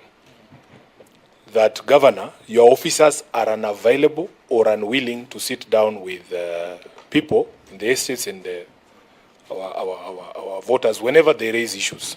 I'm holding here, Chair. There's a letter dated 28th April 2025 that was sent to me by Sam Gashago, claiming they are unable to meet with Lydia Mathia and Mbogo there. I remember giving Mbogo a call, and he assured me that he would have a conversation with them. This is not supposed to be how it is, because everybody who serves in the county government of Nairobi is a public officer. You should be available to have conversations with the residents of Nairobi, especially surrounding such important matters. Personally, the dispute, as I understand it, Senator Crystal Asige, is that there needs to be a reconciliation on how much money Sam is claiming to have paid and what the county government claims to have received, because of the various forms that have of payments that have been there in the city over the years. Somebody claims, I sent money to these life forms, I sent money to this account. When NMS came, there was even greater confusion as to who was receiving money where. Now, that reconciliation cannot happen in the Senate, for heaven's sake. That conciliation is not going to happen in Sifuna's office, which is why, Governor, your officers, I don't have the records, surely, of who has paid rent and who hasn't paid rent. Those records are in the county government. Let these officers make our lives a bit easier. I would like to go a month without receiving a letter from Woodley, please. Or at least if they write to me a letter, let it be inviting me to a bash or something like that. It can't be just the same things over and over. So for me, that is my understanding of the problem. And this is a challenge we will put to the governor.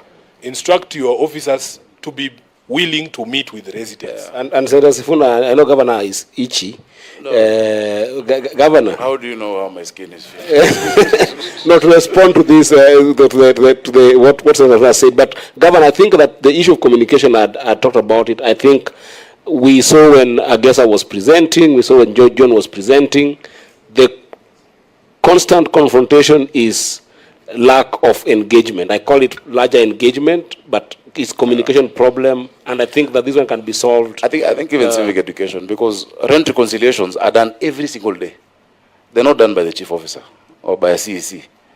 Today, if you walk in, we have so many tenants. Rent reconciliation is done every day at our customer service center. It's a routine administrative thing. It's not for a meeting with the cabinet or with CECs, you know. But if it's a bulk, I've sent you.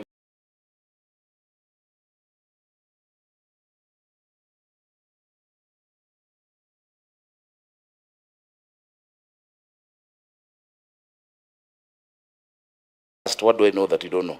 I've sent you a schedule of all rent arrears in Woodley.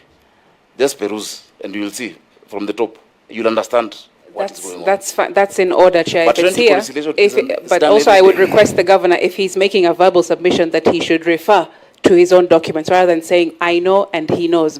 So is that you just point us to the specific volume, the page, so that we can also follow. Yeah, but not everything I say is in a document. You know, we're having a discussion. That's fine. That's fine. No, can I just say one last thing? Yes, Sam. Now, I get the feeling that that the governor is just getting back at me for having raised this issue. Yes, because I'll give you some weight. Yes. This is a committee of the Senate. Yes. When someone is talking, give them a listening. I will give you time to respond because you have got that right. Please don't exchange. But so please go ahead. And I also told you, Sam, you're talking through the chair. Okay, don't address the governor. Okay, but go ahead. I'm listening. Chair. A case in point.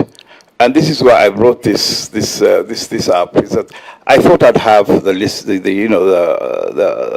governors here, but it's turned out anyway. Anyway, some time ago in 1992, our whole estate was sold. It was sold to non-tenants. And from 1992, we took up the fight to protect our estate. And the government did not come to our aid, the city council did not come to our aid. It culminated in 2019 with a ruling by Justice Okongo declaring any titles given in respect to Woodley Estate as being null and void. You understand? Now, what has happened is there were about 20 odd people who claimed they had bought the houses. So between that time, they were not paying rent because they said they had titles. These are the people he is claiming have arrears of 3, not even 1 million. They have 4 million shillings in arrears. And now to come out and tell that person, pay that 4 million now or else I kick you out, you know, I think it's just not right. You understand? So there is a group of people, I think there are about 15 people, who accumulated because they thought they had bought the houses, they thought they owned the houses. And they even took the county to court on several occasions. But they lost out. Now these people have come to us as the leaders of the community to ask if that is why we were seeking some dialogue with the county. Can we sit down and do a structured, you know, a repayment method so that we could pay? Because where is somebody today going to get 4 million shillings from? And he has been a tenant for the past 40, 50 years. You understand? That is why I'm telling you, I was appealing to the governor and his people to sit down so that we can come up. I don't think anybody has refused to pay rent. Maybe there may be economic hardship or financial hardships which are creating this kind of situation. The next thing is that there were issues that we had in the 1990s, whereby we were asked by the court to deposit money in court, right? Like I personally I've had deposited 700,000 shillings in court, you know, and that money is never reflected in my invoices that the county sends me. I would like that. I'd like that reconciliation done so I know how much I need to pay.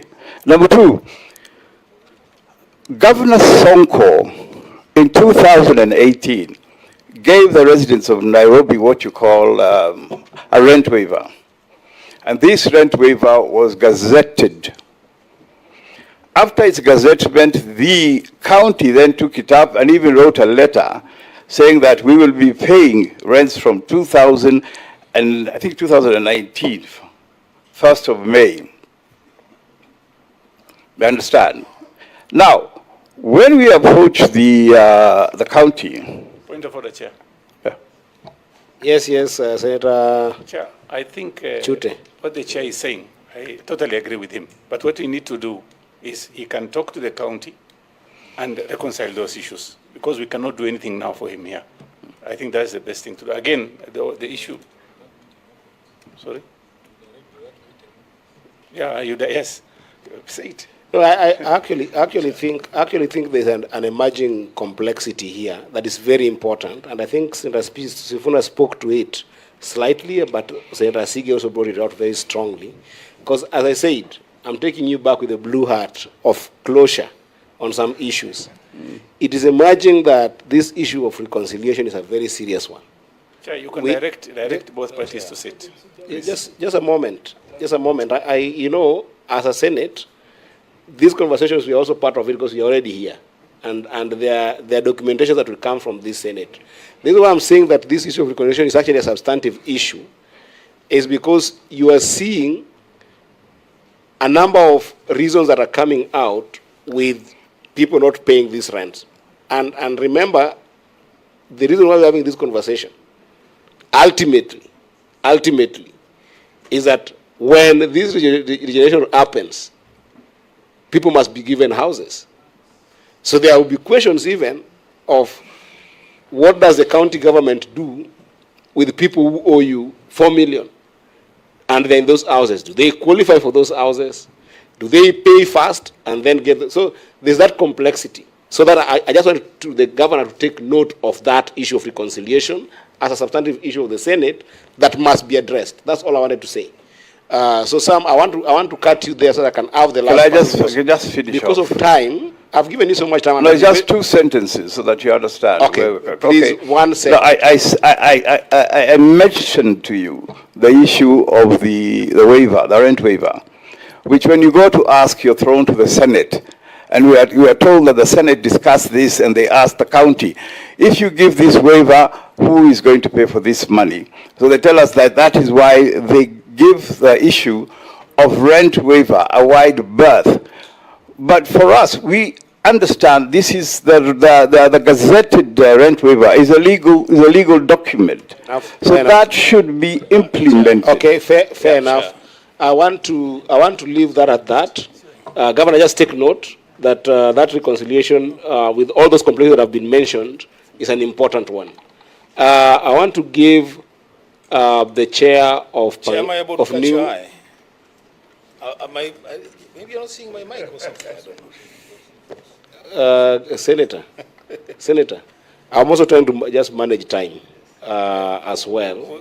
In as much as I think I've been very lenient. I want to give. I think it's a different. I have a question to ask. Chair, I have a question to ask, if you allow me. Please go ahead. Please. You know, we have listened to Sam, and he says he represents the Woodley Development Initiative. Is that right? Do you know of Woodley Residents Association? Woodley Residents Association. There is no Woodley Residents Association. There's Woodley Residents Welfare Society. Okay. Yeah. What's the connection between the two? Which one? The Development Initiative. Oh, that.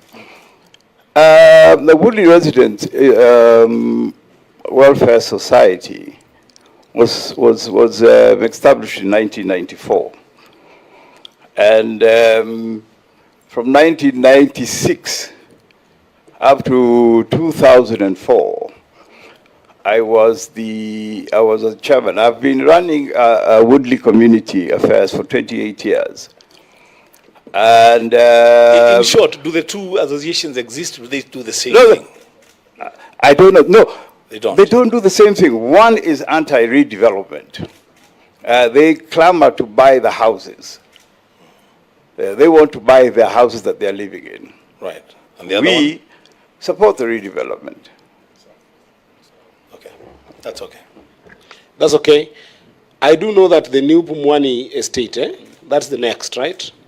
I don't think from the briefing that I have, there is a regeneration that is going on. I don't think so. But because they're in the Senate, this is their house, I'll give the chairperson, perhaps just to highlight on some of the issues that you might also be having, related or unrelated, and then you'll allow me to give the governor opportunity to. There's a lot of things that have been raised.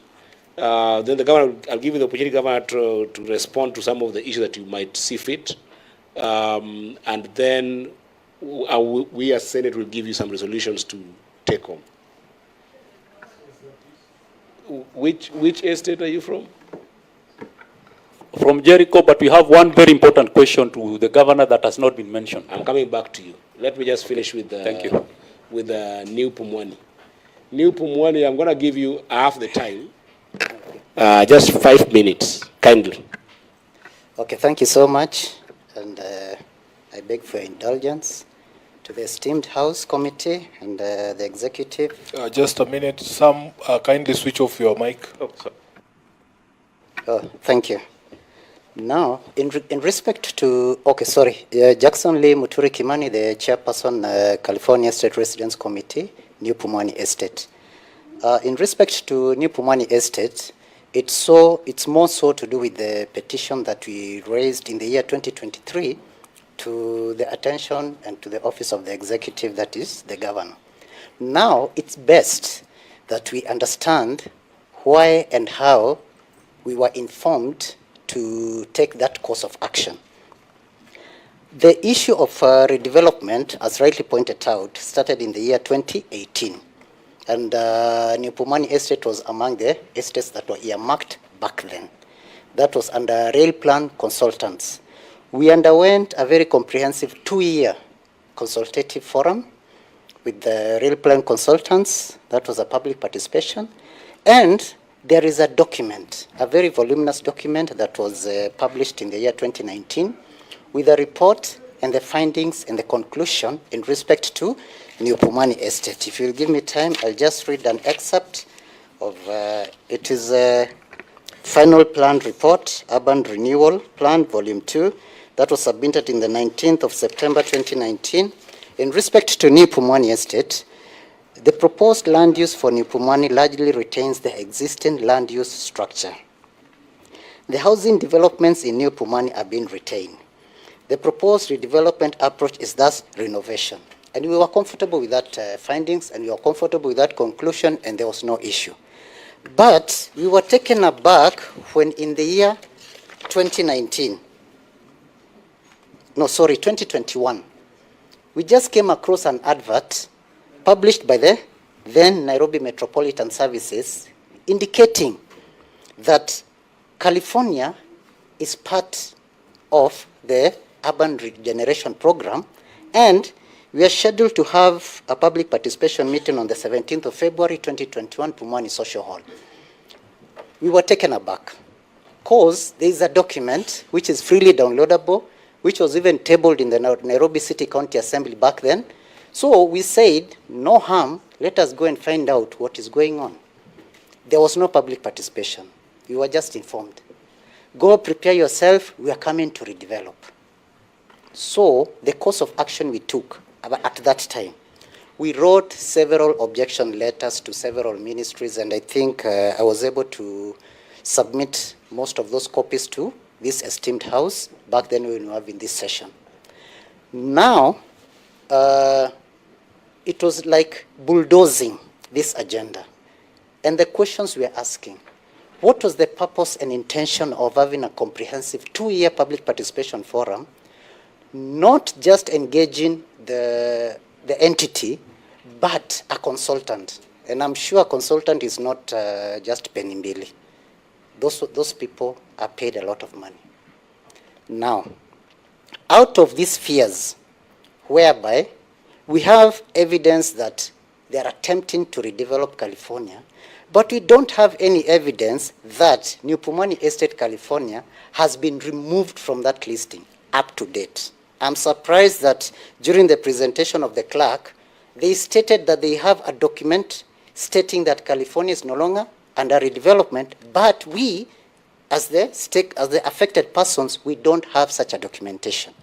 So that is what informed us to draft the petition. Very, very well said. Yes. There are two issues yes. that I'm seeing, but I understand as perhaps to chime in on what you've just raised. Mm-hmm. But there are two issues that I've heard from you. Number one is whether or not you are part of the program. Yes. Okay? Mm-hmm. Governor, you can take note of that.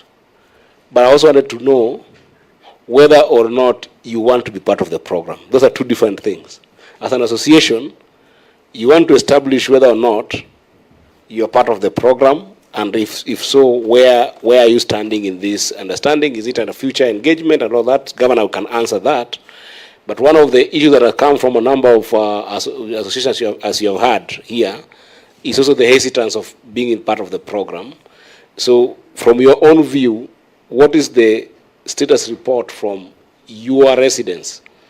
Do they feel like this is something that they welcome, but they would want to engage more? Or is there a problem even with the conception of the regeneration program? Okay, thank you, Chair. Now, to begin with, we are skeptical. We have our own fears, and we raised our own fears, because we asked ourselves, New Pumani Estate, unlike other estates, it has its own challenges. That is the proximity to that military installation, and those were technicalities that knocked out New Pumani Estate from the word go. So we said we cannot sanctify an illegality, because public participation are now used to sanctify illegalities in this Republic of Kenya. So we said we are not going to be part of it. We are not comfortable with this program. The way it is being implemented, you have all these estates have raised issues, and there are issues which have weighty concerns, and we asked ourselves, if a consultant certified that these buildings, they're fairly modern, number two, these buildings, according to the architect, they said that optimum land use has been done to the maximum. Number three, if it in terms of the structure, they are very sound, more than any other estate that Nairobi City County government owns in the in this Nairobi City County. Number four, and they are very, they said, the report said, fairly modern, which means they all require renovation. Recently, in the year 2017, they were repainted.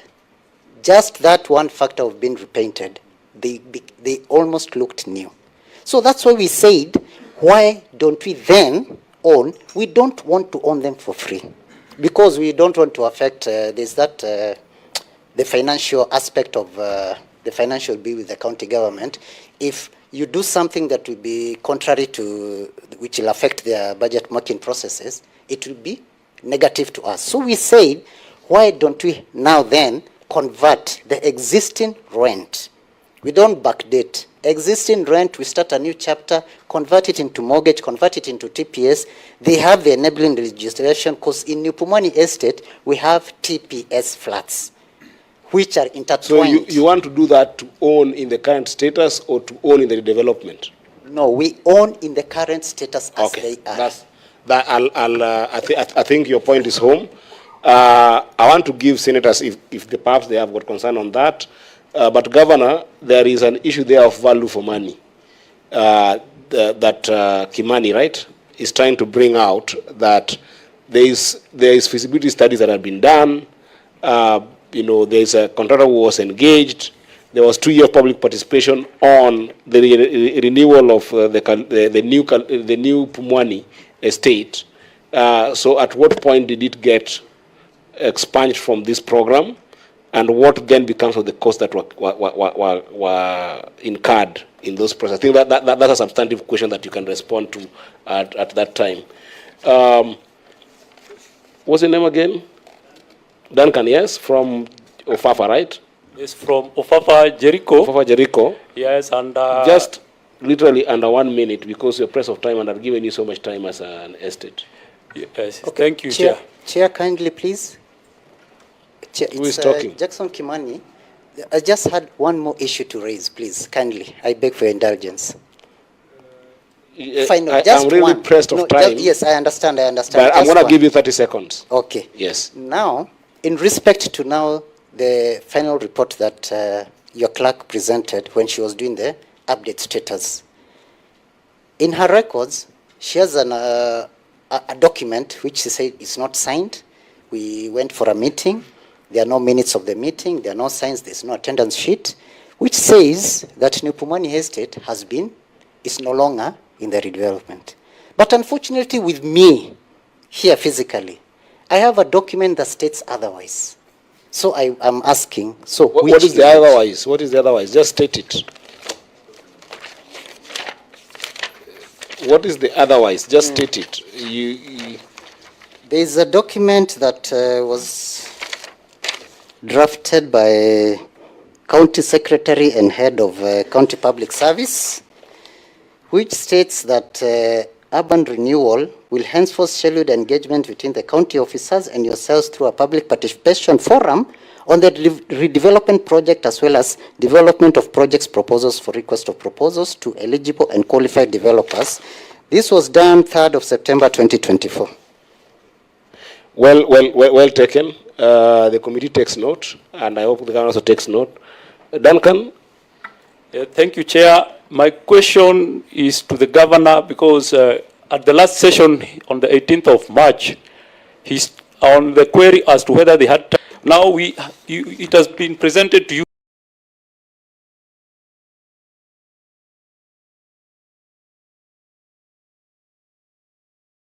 We have a dispute with the council, with the NCCG at the NLC. So the question comes up: how did they get a reservation that the NLC doesn't know about, yet it is the reserving body as per the Constitution? Okay. Then, just to correct Madam, the ones who will enable public participation, I want to correct her and inform her to check Section 114 of the County Government Act that expressly states public participation is mandatory for any development of nationally significant value. Any. So it is not for contractors to bring about public participation. It is for them who have the project in hand as the county government to bring the public participation to the people. Very well. And just one more. I gave you 1 minute, remember, because Please, I you know understand. all the issues that you're raising had actually been raised.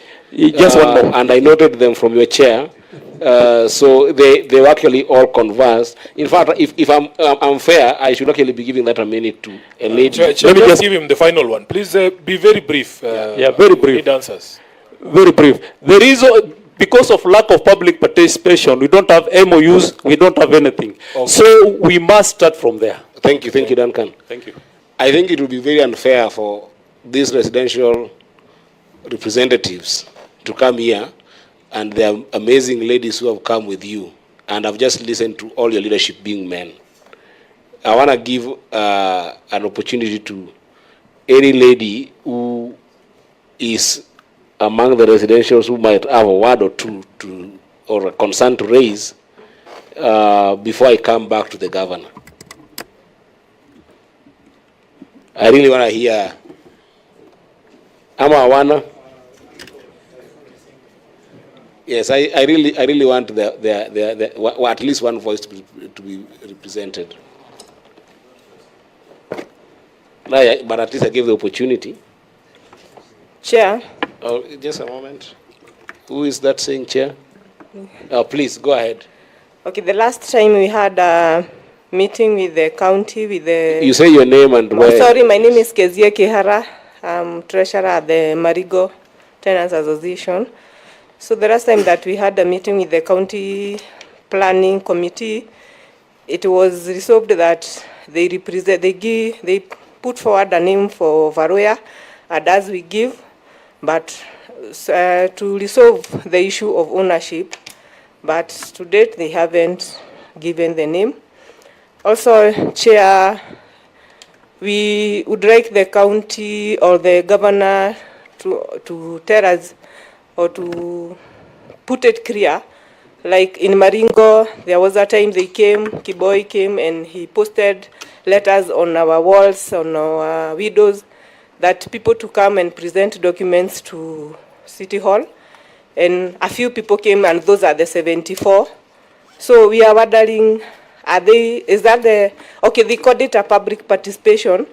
Is that the evaluation of the tenants? Or how are they going to give, okay, they are saying they are going to give us the house or the units. So is that the list that they are going to use? Or so they have the list of the 310 people that that we own the 310 houses in Maringo. Thank you so much, Kezia, and thank you for representing the voices that really... I'm going to give the governor opportunity to respond to these issues. Governor, try and make it as concise as you can. I know there's a lot of pressure. There's a lot of issues that have been raised. There are many issues. But I'm giving you the time, and then we'll see how we go from here. Chair, I've listened to issues for quite a number. They want answers, and it will be wrong for me not to answer what has been raised. Chair, let me start by thanking the residents' associations and the representatives of tenants for this discussion. It's a very important discussion because, Chair, the county government has a mandate to execute what is within its functions in the 4th schedule. And the county government will execute its mandate. So long as it is lawful, the county government will execute its mandate to the people of Nairobi. The first thing I must say, Chair, county property, because I've had somebody saying the issue of trustees, that we're only trustees. It is true. The county government holds all the property in trust for the people. Not the people of Jericho or the people of Woodley, but the people of Nairobi in their entirety. If the people of Nairobi, through their delegated responsibility, want Woodley to become a stadium, all of it, it'll become a stadium. Or if they want a change, if there's a different plan, the people of Nairobi If there are 2,000 more people who want to come and live where there are 20, and it is legal, we have the power to execute that. That we must get very clearly, Chairman. Number two, I've had many questions, and I don't know where Gashago has gone to. He's here. About not having seen me. When we invite you for meetings and you don't come, and it's the same with many of them. I don't know where else we need to be seen, because we've invited these chairs for meetings. I personally invited Jericho for a meeting on the 7th of April to meet me, not anybody else. If I read you the contents of that letter, just open it. The content of the letter is for a public participation forum and engagement with HE, the governor. That was the letter we wrote. But Chair, we have a problem where the leadership of these associations do not want us to associate with the people directly. And you need to know that we can associate with the people directly and also through you. There are tenants. A landlord can engage with the tenant at any time. Chair, that meeting was turned into chaos. The people in this room who came to stop it, there were placards, they brought goons. We just kept quiet. We have sent another letter because, Chair, what they're going to do is to prevent their residents from actually getting what the government is offering. What we're doing is an offer. You know, we're offering that this is what we're going to redevelop this place. You should, partner with us, take this amount of money, go, and then once you're out, when you come back, you'll receive your property. It is not mandatory for us to do that, Chair. It is not at all. If you look at the national projects, people are being given a small amount and with no guarantee at all. You're being given a guarantee and a title and a house, Chair. So I think that magnanimity, or maybe that's the wrong word, but the goodwill being extended by the county government must be responded to, Chair. Chair, the letter was dated 3rd April. To Jericho Estate tenants, each tenant got this letter. As you may be aware, the county intends to redevelop most of the old estates, etc. The governor recognizes your very important role in this process as key stakeholders and invites all tenants of Jericho Estate for public engagement for a Monday, 7th April, Charter Hall. That's an invite. How else, when they keep saying no public participation, how else do you want public participation?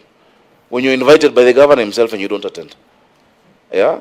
When Gashago invited Woodley residents, you didn't come. Yourself. I don't know how else. Sorry, let me not do that.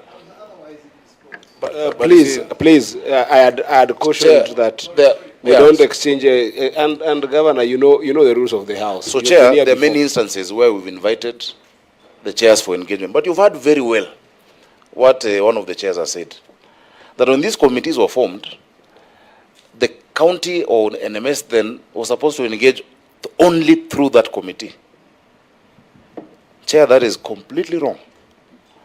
Even in terms of us as representatives, Article 1 says that the people are the sovereign power is with the people and they can exercise it directly. You cannot then be a group of people blocking us from our tenants and from the residents. Governor, can I just find out, why not have that meeting in Jericho? Because people who are not residents of Jericho will come. I thought the residents are there. If you want to meet directly with them, you go there. You cannot have a controlled meeting there. And I would ask you to try. You are a government. I have had a meeting there. I went there when they had kicked out the officers, and we actually had a meeting. Chair, we can meet them wherever. You see, they were kicked out. In fact, when the chair was speaking, he said, we did not allow anybody else from the county government to speak. Chair, City Hall is theirs also. We can meet them anywhere, Chair, that we deem fit to. No, I was just following your train of thought about direct engagement. And this is my advice. You are a government. You have kicked out people from markets. You have enforcement officers. You can have a meeting in Jericho.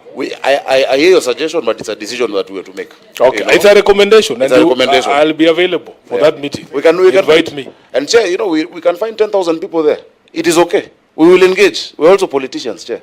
We're a government, but we're also very astute politicians in this city.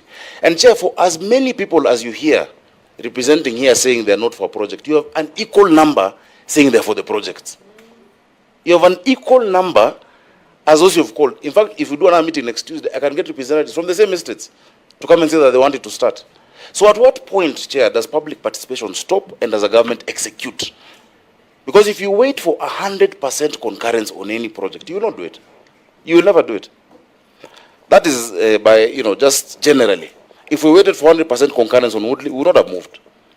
In fact, if there was a need for concurrence in 1949 for these estates to be developed, they would not have been developed. because there were people there who didn't want it. The people of Nairobi are 7 million people. If they feel a need for housing, 1,000 people in one estate or 200 people will not stop it. So long as it is being done lawfully, Chair, we will go on. Let me go to the specific questions. New Pumwani, I've had the petition on the issue. I just want people to understand, when you're a tenant and the courts have set a precedent, the court has ruled on it, you are a tenant, the landlord can do whatever they deem fit with that property, provided he's doing it within the law. When you talk about county assembly approval, it's a county assembly that has approved all these projects in the CIDP. The county integrated development plan has listed these projects. So the county assembly has approved. Once you approve a budget in Senate, for instance, does the CS come for each and every single project to seek a motion to approve? No. But you've approved the medium-term economic framework, you've approved the budget policy statement, projects are inside the BPS, and that is how it was approved. And they've said they've had engagements even with NMS, even before NMS.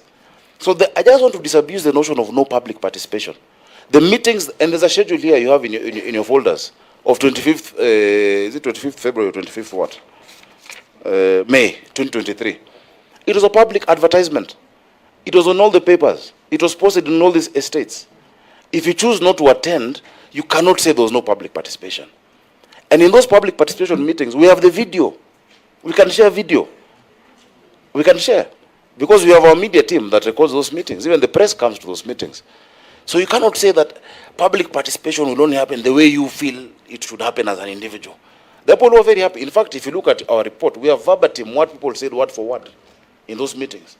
The questions that people, please allow. Just 1 minute, Governor. No, just a minute. May I just request that we let the governor present. Just a minute, Chair. Because, Governor, we had been guided that we need to follow the submissions with the documentation you have given us. In fact, I want to refer you to your report, that public participation report. And we had covered this last time, and you had promised to make some corrective measures. I don't want you to feel like I'm interrupting your flow of thought. If you look at the public participation report submitted by yourself in Lumumba, for instance, it is at page 31 of your report on public participation. It is clear what the residents told you, and they say, your own remarks there say the objective for this public participation was not met. And if I can run your memory a bit, in the last meeting we had, you made a commitment yourself that you will engage these residents of Lumumba, the residents of Jericho, yes, as many times as possible. Yeah. So is it really fair from that perspective of your own report to say that there has been effective public participation, at least in Lumumba? But Chair, I've just explained that I then further invited them for a meeting. Part of what could have caused it not to be effective would have been the venue. But I invited them to come to Charter Hall, and residents came, but they were being stopped by the leadership. They came, but they were being blocked. They were being threatened. Those who would sign the register were being threatened. Chair, let me just tell you, under no uncertain terms, will anyone come in between us and the residents of the city? No one. No one. No individual. No individual. Just because you've been elected as a chair, you're holding that position also in trust for these people. The people who've come directly to us saying, please, we want to sign this thing. This thing has taken too long. Our people, I don't want another deal behind, I don't know what it is. But no individual, you cannot create, I don't want to call it brokers, but you cannot create another layer between us and our tenants. The tenants pay rent directly. There's no tenancy agreement that recognizes an association. These associations were formed by the county to make things easier, not things more difficult. You know, so Chair, that one, under no uncertain terms will we do that. So let me go to specifics. New Pumwani, and that's what I was explaining, and the senator came in. Some of it is TPS, tenant purchase scheme. The county government is your landlord. The courts have pronounced themselves, Bonagashago, that the county government can make a determination based on its plan where it sees this thing going. You know, that in the next 20 years, possibly, we need to bring down even those houses and build a hospital. If that is a decision we make through our cabinet, through our whatever processes in the county government, it will be made. People should not be entitled to these houses. Even if I was living in that, if I'm living in a house today that is not mine, it has a landlord. I will listen to what he's saying, so long as I have my rights under the tenancy agreement, whether it is months in lieu of notice, whether it is, now at least since it's public, there's public participation, but I don't think my landlord will give me public participation or any issue. But let us understand that. I know people are emotive about these houses. You've stayed there for long. Your relatives have been there for long, but please understand what the law is. There is no obligation by the county or by the law. There is no obligation for you to remain staying there or for those houses to remain as they are. They cannot. And it will be a squandered opportunity for us where we are seeing a place where we can increase housing, we can redevelop the place, not to do it. So, Chair, that is our position as a county government. That has been the position during NMS. That has been the position even before when urban renewal was started by the city council, the first county government of Governor Kidero, the second county government of Governor Sonko, where the first ones now to implement. In addition to the two estates that already started, Jivanji and Park, and we will do it, Chair. Number two, I like the question that Senator Wambua, was it Chute, asked about the associations. Some estates have many formations. There's Woodley residence, there's Woodley welfare. Bwana Kashago has been there for a long time. You know, he's 28 years is not a short time, and he has a lot of this history. But always know that for as many as centers you'll get dissenters. If as leaders or those of us in executive position would wait for 100% concurrence to execute anything, we would never move, Chair. We would never. The issue of waiver, the rent waiver that was issued at that time in 2019 was actually deemed to be an illegal waiver. There's a city waivers, there's a waivers procedures law. The governor cannot issue a waiver. Even the ones you see where we have our photos on TV and rent whatnot, it says it's actually the CC Finance who is allowed to issue a waiver, and the waiver is for a period and for a reason. So and that one was really targeted at market stalls. You know, the stalls like Kenyatta Market, that the ones which are beyond the TPS stalls. That's what it was targeted at. But what I know, there was an issue with that waiver that was then issued by the governor and the gazettement. Something being gazetted doesn't make it legal. A gazette notice is just a publication. You can gazette something that is illegal. But a gazette notice is a form of informing the public. Yes, gazettement does not give things the force of law. I have been in this house for 10 years. I know what I'm talking about. A sessional paper does not confer ownership. A gazette notice cannot confer ownership.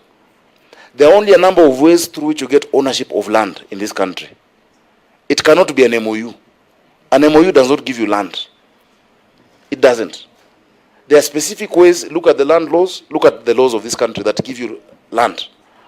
The title deed of Jericho, Lumumba and Maringo, we have the title deed of 290 acres. What I said we were processing is a reservation for the specific housing projects in the specific areas. So that your JV vehicle, your joint venture vehicle between us and the developer, then holds that particular reservation, or for lack of a better word, let's even say a specific title. NLC has moved into the reservation space because now we're the lessor and the lessee. We can't lease land to ourselves. You know, you cannot be the lessor and the lessee. So that is why, and it'd be good for you to speak to NLC. Also, please know, NLC does not own any land. It does not own land. NLC manages land on behalf of the county government and the national government. But they, within themselves, do not own land. They cannot give anyone an allotment of county land if the county has not approved so. That is in Article 62 of our Constitution. That is in Chapter 5. That is in our Land Act. Even the Physical Land Use Planning Act. Please know that. So even when you go, even when people, the leases expire, and I'll give you an example, national government leases that have expired in Nairobi, national government institutions, and they go for renewal, the NLC has to write to the county government to see if the county government accepts or rejects or has another plan for that land. So I think let us be very clear about that, and that is why the courts have pronounced themselves repeatedly. Now on Woodley, because I'm starting backwards, coming forward. There was a meeting on the 26th of February 2024, but you've told me you were under the weather, Pole sana. But I took members of Woodley through the project. I showed them the diagrams, the architectural. I explained to them what this program is about. We sat with them. 20 of them signed on out of the 43. And those who signed on were then given compensation because the rest took us to court. When they took us to court, you have taken us to court, meaning you have not accepted what we are offering you. So we could not engage. The case was dismissed with costs, by the way. In fact, that was unprecedented. I've never seen a case where the public have gone to court and it's dismissed with costs. They were supposed to pay the county. Well, we started engaging again, and because I gave instructions that it is not fair, even if they've gone to court. Going to court is your right as a Kenyan. The same way coming to the Senate is your right as a Kenyan. I said, yes, they've gone to court, but still, since the case has been dismissed and they've lost it, if those who are willing to come, please come, let them come, and we give them the exact same offer of the 900,000 shillings, which is unheard of in our history. I don't know if you have any example of a tenant giving you 900,000 to go pay rent elsewhere and come back and you get a house for free and your allotment letter. They went to the Court of Appeal.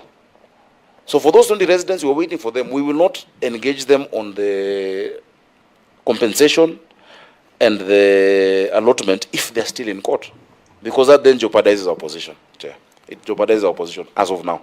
But we are willing, if they come out of that process, it's their right. It's their right. You know, it's their right. On lot 2 and lot 3, I think. Is that the 22 that were mentioned? The ones who didn't, yeah, the 22 that. The 22 that I mentioned. That I mentioned. Okay. If any of them wishes to get out of it individually, then we'll process their payment, and we'll give them the allotment letter. The chief officer has given me an example of the allotment letter.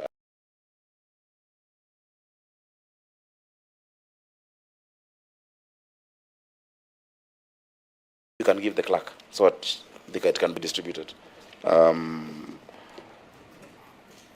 The second thing about Woodley, the issue of rents. I don't think we should belabor this. Rent reconciliation, Chair, is a daily process. I would invite you to just come one day visit. There is an entire desk just on rent reconciliations. Somebody from Umoja, they have an issue with when they paid or it didn't go to this account, it didn't happen well. Somebody from Kariobangi. We have so many houses, you know, as a county government. There's always an issue. So it's a normal thing. It is not done wholesale because there is no wholesale tenant.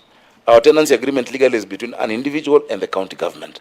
So that is done regularly. But I want to implore upon our people, because if you look, for instance, at Woodley, the kind of houses you're talking about, they're not like Jericho and Maringo and the rest. Woodley is a house on an acre, even half an acre, with plush compound. I know because I've lived there, Chair. A rent of 10,000 shillings.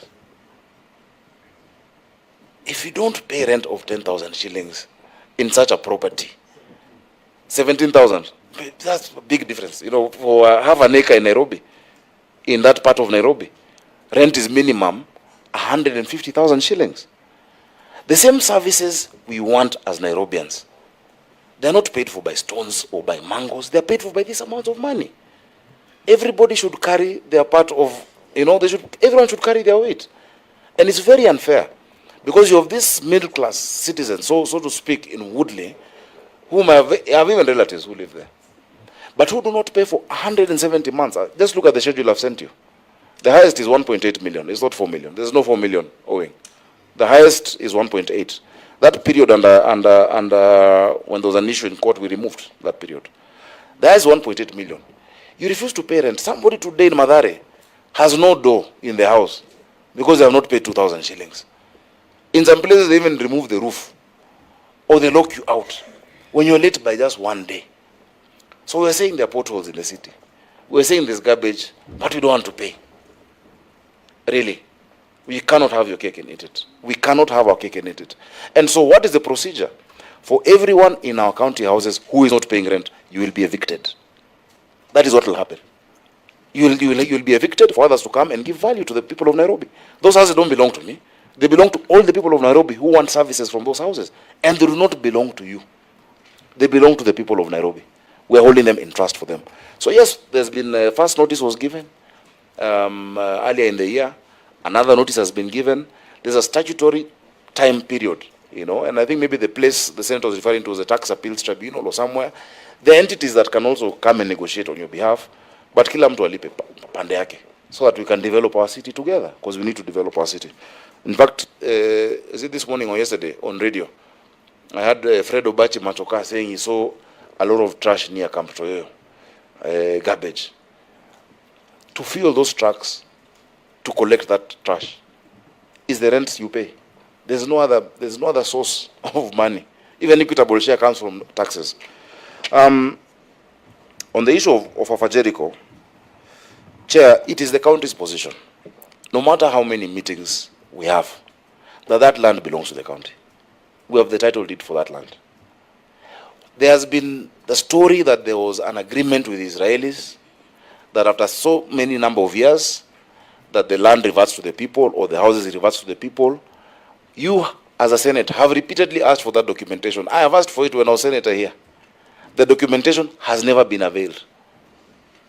There is no such agreement, because it would be a condition in the title. The title deed of Ofafa Jericho and Lumumba and Maringo is a 1954 title.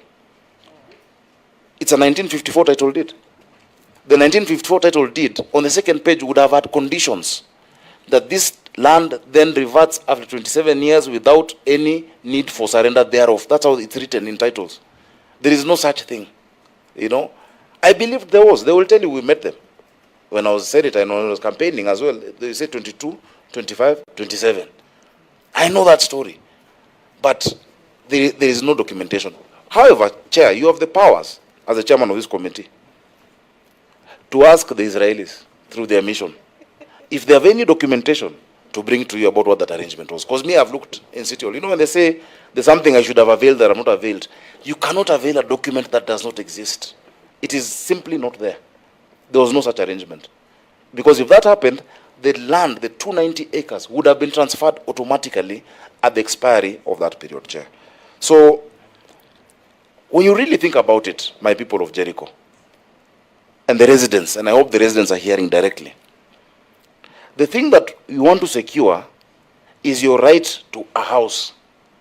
I have said not just Jericho, Woodley, Ziwani, Maringo, Kariobangi South, I will give you a house. What else do you want? I don't understand, Chair. If you've gotten that unit, in fact, let the negotiation be, is it a 2-bedroom like one I have? Is it a 3-bedroom? Is it, you know, what kind of unit is it? I admit, my people can do better in terms of, you know, I tell them communicate also with pictures and whatnot, but when the leadership are creating a hostile environment, I will not send my people to in harm's way. I will not do that. That is me. I can go as a politician alone, you know. But why would I send? Look at how Lydia looks like, and Cecilia. These are mothers.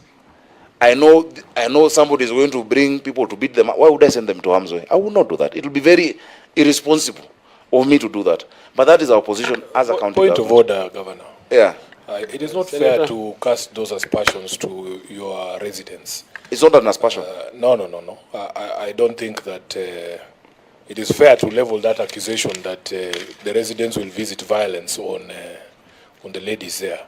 Just ask and, about the meeting. If they are violent, I don't think that is gender-based violence, even if it was you. Ask about the meeting on 7th of April, Senator. You'll get. No, I was there myself. No, 7th of April, you're not there. The 7th one of April, 2025. The one in 2023, the one that happened at the social. I'm saying Charter Hall. A few weeks ago. And I will send you, do you have some videos of that meeting? I'll just send to you, and you can see. And you'll see people who you can recognize here. Which is why I say, the chair, I hope Governor can get this. You and me can go and be beaten in Of course. Let's go. That's why I'm saying, let's have this meeting there in Lumumba. Chair, let me proceed. Lumumba, again, let me not go into the detail of the meetings that were had. I think 15th February 2021, NMS. And remember, by the way, all these governments that have engaged with you, it's the same government. Government exists in perpetuity, you know. So whether it was NMS or the city council before ETC, public participation doesn't start afresh in 2022 with a new administration. It is the same. But we will not do it in perpetuity. We have to move. We have to deliver. You know, and Chair, it cannot go on forever. That is the point I was making. The LR number is 2097141. That is the LR number of the 290 acres.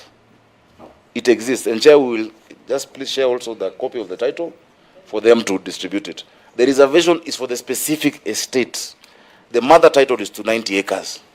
Mother. That mother title includes markets, it includes dispensaries, it includes health centers. We're not doing urban generation on health centers. But the title that you create then that reservation for Ofafa Maringo, for instance, the number of acres that are there, is what then you will use to create a joint, a JV vehicle with your developer. And that JV is based on that title.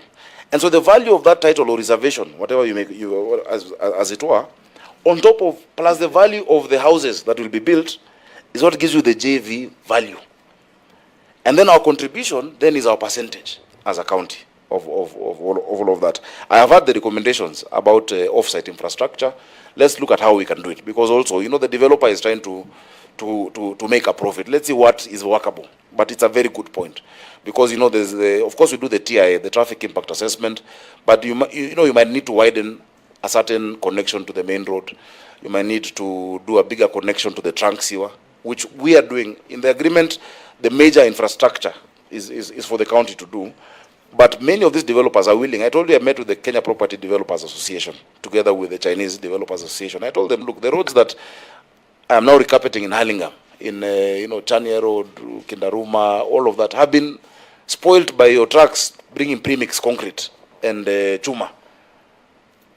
You will need to, first of all, I will not give you an occupational certificate until you restore, but even during the period of construction, you must maintain it, expand, and it was, you know, you can think that you're asking a question that is hard and people will refuse. They were very quick and happy to say, yes, we've been wanting to do this, but no one has engaged us in that way.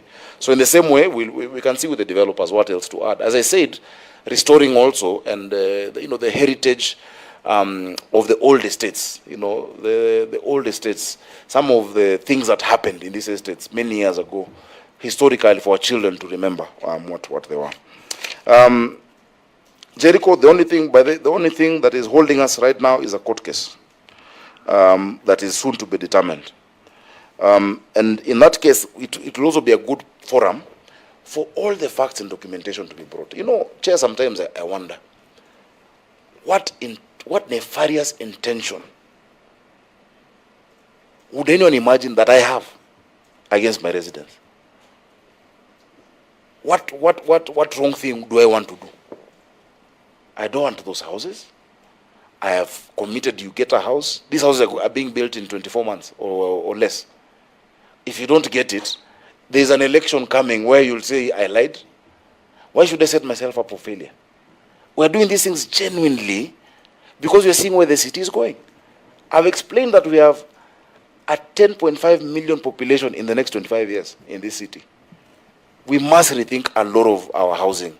And I would love to engage a lot of the resident associations in Nairobi, not just these ones that are in our in our urban renewal, but all of them to be part of what we're going to start the 2050 process. So that everyone can say, okay, in 25 years, I think the city should look like this. This is how BRT should be done. And Chair, you asked about that infrastructure. We're pushing the BRT, we're pushing the metro. You've seen some of the agreements signed in China are supposed to help us in the city with traffic management. There are 5 lines that we're pushing. But all these things must be done together. I know there's always been, in fact, when my immediate neighbor started talking about the mistrust, he said mistrust from NMS time, from before. And that tension between government and the people has always been there, until people start seeing the fruits. Then they will trust you. But until you give some faith for something to start, nothing will ever be done. So I understand. And possibly once bitten, twice shy. And also there's politics, remember. There are people who are politically motivated that these things are not done now. And they will bring all manner of fear-mongering to you. But as a governor, I will not shuck off my responsibility to do what I know is right and what has gone through the process. I think I will leave it at that, Chair. I don't know if there was something glaring that I could have left out. I think the approval, I've said CIDP was all approved at the county assembly. The sessional papers, the MOUs, even reports, do not confer land ownership. You have lawyers in this, you have legal counsel in your committee. Land ownership is not conferred upon in that manner. Yes, President Mwai Kibaki was MP for Bahati, and he could have, it's possible that that was what he wanted to do. It reached third reading. I think the senator for Nairobi has explained to you what happens with the law. But you see, now not only will you get a house, but more Kenyans will also be able to get a house. You're, I think, less than 1,000 residents in Bahati. We're possibly going to get 5,000, whatever number. I'll get the specific numbers. So you will get that privilege of owning a house. But think about the other Kenyans. There's somebody right now who is sharing a room with his wife and his children. The wife has to go shower outside in a line and the other men waiting, living in indignity, who is going also to get a chance to get a house. So that's what I'm saying. Yes, you might be 42 residents of that lot 1 of Woodley. You have a right. But so do the other 1,900. They are also Nairobians. So let us not be exclusive, that this is ours, even the other people have parents, and they're Kenyans as you. So, Chairman, let me leave it at that. We're ready to continue engaging, but engagement will not stop us from doing our work as a county government. Thank you, Governor. That was quite comprehensive. Senators, I'll give you perhaps a minute each if there is any responses that the governor gave that perhaps you want clarification on, or otherwise just a comment. Before perhaps I give just an observation and then... And Chair, even as I come in just for context, because I gave you just one example. The first phase we are doing is 3,392 units. Count all those families. This phase 2 that we're discussing, 22,238 families. 22,000. You know the indignity of the squalor we have in housing. That's phase 2. Phase 3, 37,200 families are going to get dignified. That's just the broader context. So yes, the ones who are there are very important to me, which is why we made the commitment, and they're getting that unit of theirs free of charge, but so are these others. So are the 62,830 other families who are in Nairobi today as we speak, Chair. Thank you, Governor. Yes. Yes, Chair. Senator Sige. Thank you so much, Chair. I want to appreciate the Governor for his responses. I think that what he's actually said is true. One point he made is that there was some public participation that happened even before his term, and others that came after or during his term now. And so for me, Chair, there is still something that's unreconciled, which is on one side, we have the residents who say or dispute some of these minutes because, and also cite that they're not even been signed, saying that they are not perhaps true or they don't happen in that way according to the minutes because they have not been signed either. But on the other side, the county government say that they went ahead. So the part that has not been reconciled for me, Chair, from the responses so far, from the discussions so far, is what happens from now, because there are minutes of purported or submitted public participations, but those who are supposed to be in those public participations say that they were not there and they did not happen. So how do we determine the validity of those documentation as the committee? Thank you. Again, I was concentrating on this side, and I've just realized that the vice chair of the committee and the deputy whip of the Senate has just entered the room and is a member of this committee. May I ask you, Senator, to perhaps put yourself on record? Thank you, Chair, and sorry for coming late. My name is Lelegwe, Senator for Samburu County, the Vice Chair of this committee. Thank you very much. First of all, I want to thank all of us for this. Just before you do.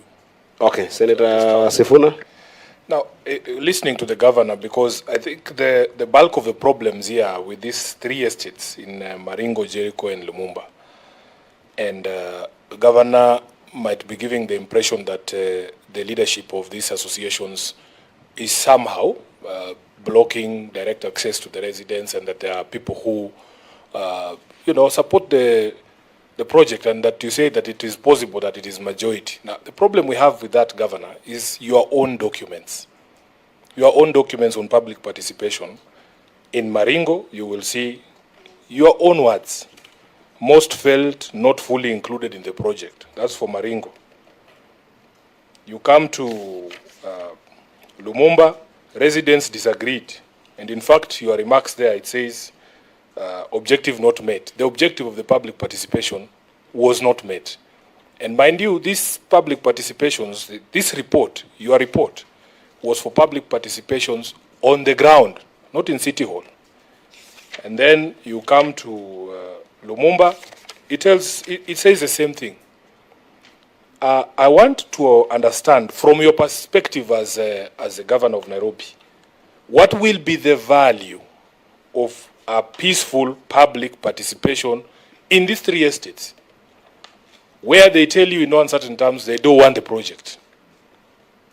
Will you still proceed with it, or will you listen to them? And from the residents' leadership, I want to understand, what would you want this public participation meeting to look like?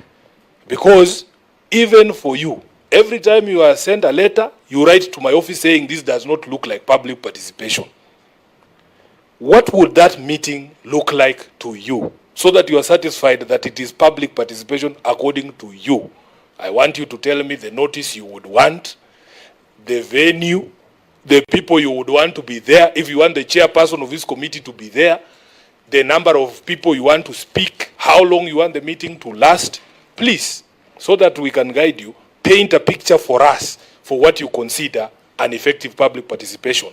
And tell us whether whatever you say must carry the day.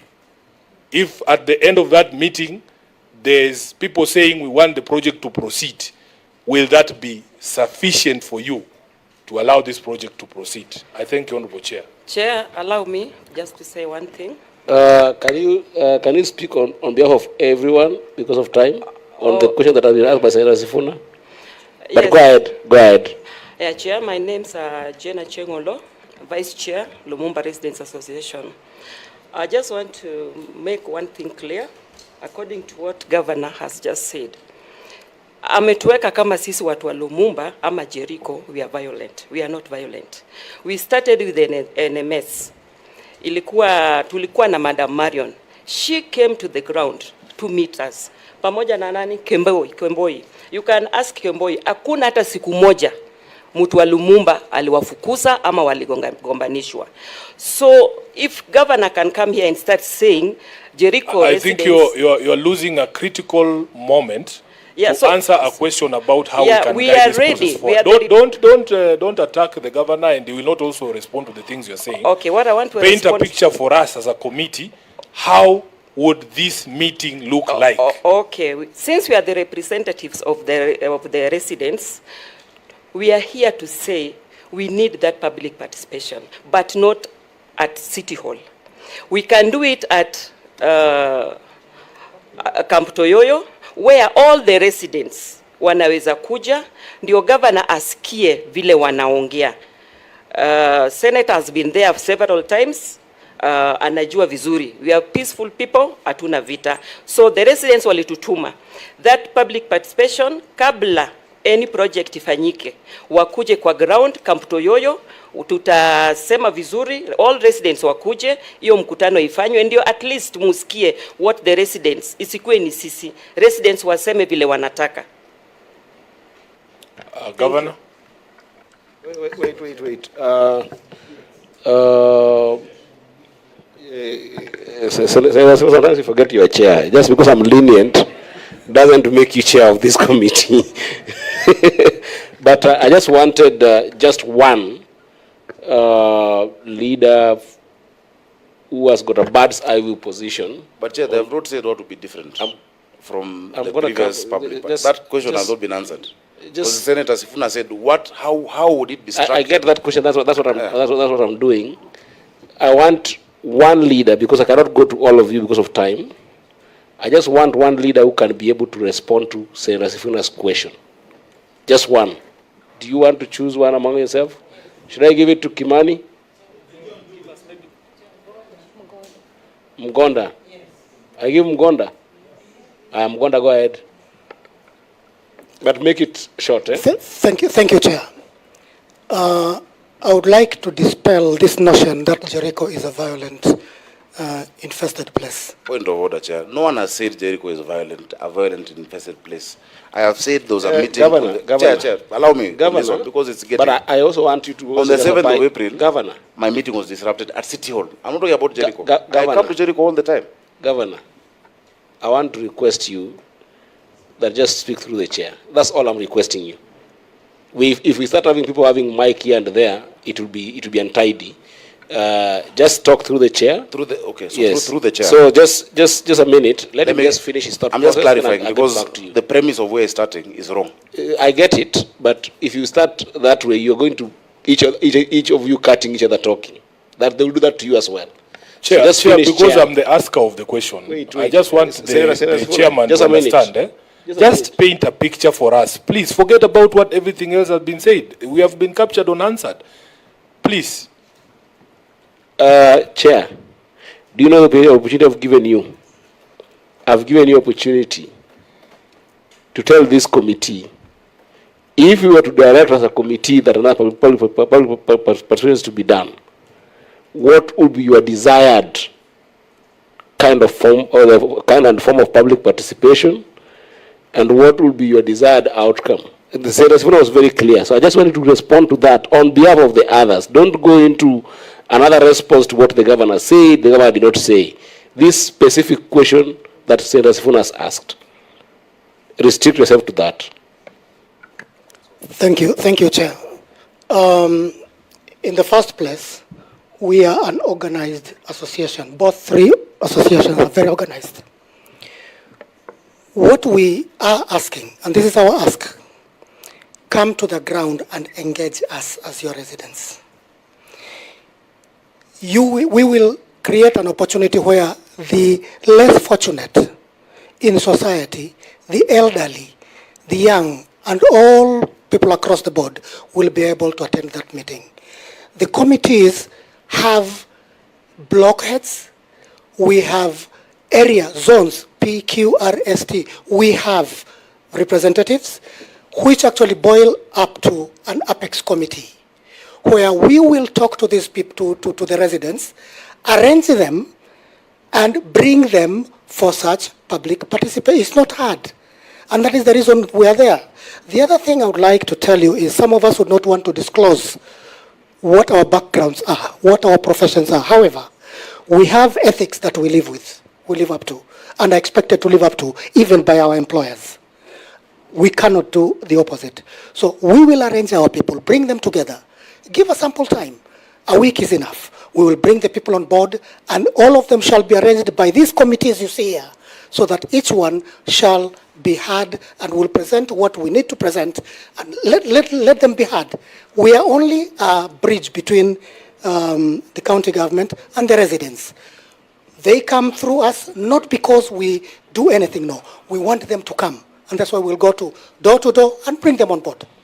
That is why they elected us. I want to give Governor opportunity to respond to the same question asked by Senator Sifuna. Chair, the people of Jericho are my residents. If I want to do public participation in Jericho, I will call each and every tenant. I know all the tenants, they pay rent to us. But we will not go through an organization that has blocked previous public participation. That one forget. We can't do that. And that's why I keep giving the example of the meeting 2 weeks ago, where residents were being threatened from even signing the register. People who have come willingly to a meeting are being told to mtaona takutana nyinyi huko chini. And I will share with you those videos. We will not do that. We cannot. The people who are representatives of those residents are the MCA, the MP, the senator, the women rep, and myself, constitutionally, according to the law. Actually, those are the representatives. But if you see, and the outcome is predetermined, you will incite people and tell them, okay, maybe don't incite, and tell them that the issue of this land being ours, we cannot budge from that. They would not change their mind. They hold very strongly. Chair, Governor, with respect, the issue of ownership of land is properly before the National Land Commission. And in fact, Chair, my proposal would be that until that question is resolved by the NLC, maybe that meeting would not be a tenable proposition. And because the meeting before the NLC is on the 30th, we as a committee can direct expedition of conclusion of that matter. Once it is clear, then that public participation meeting must occur.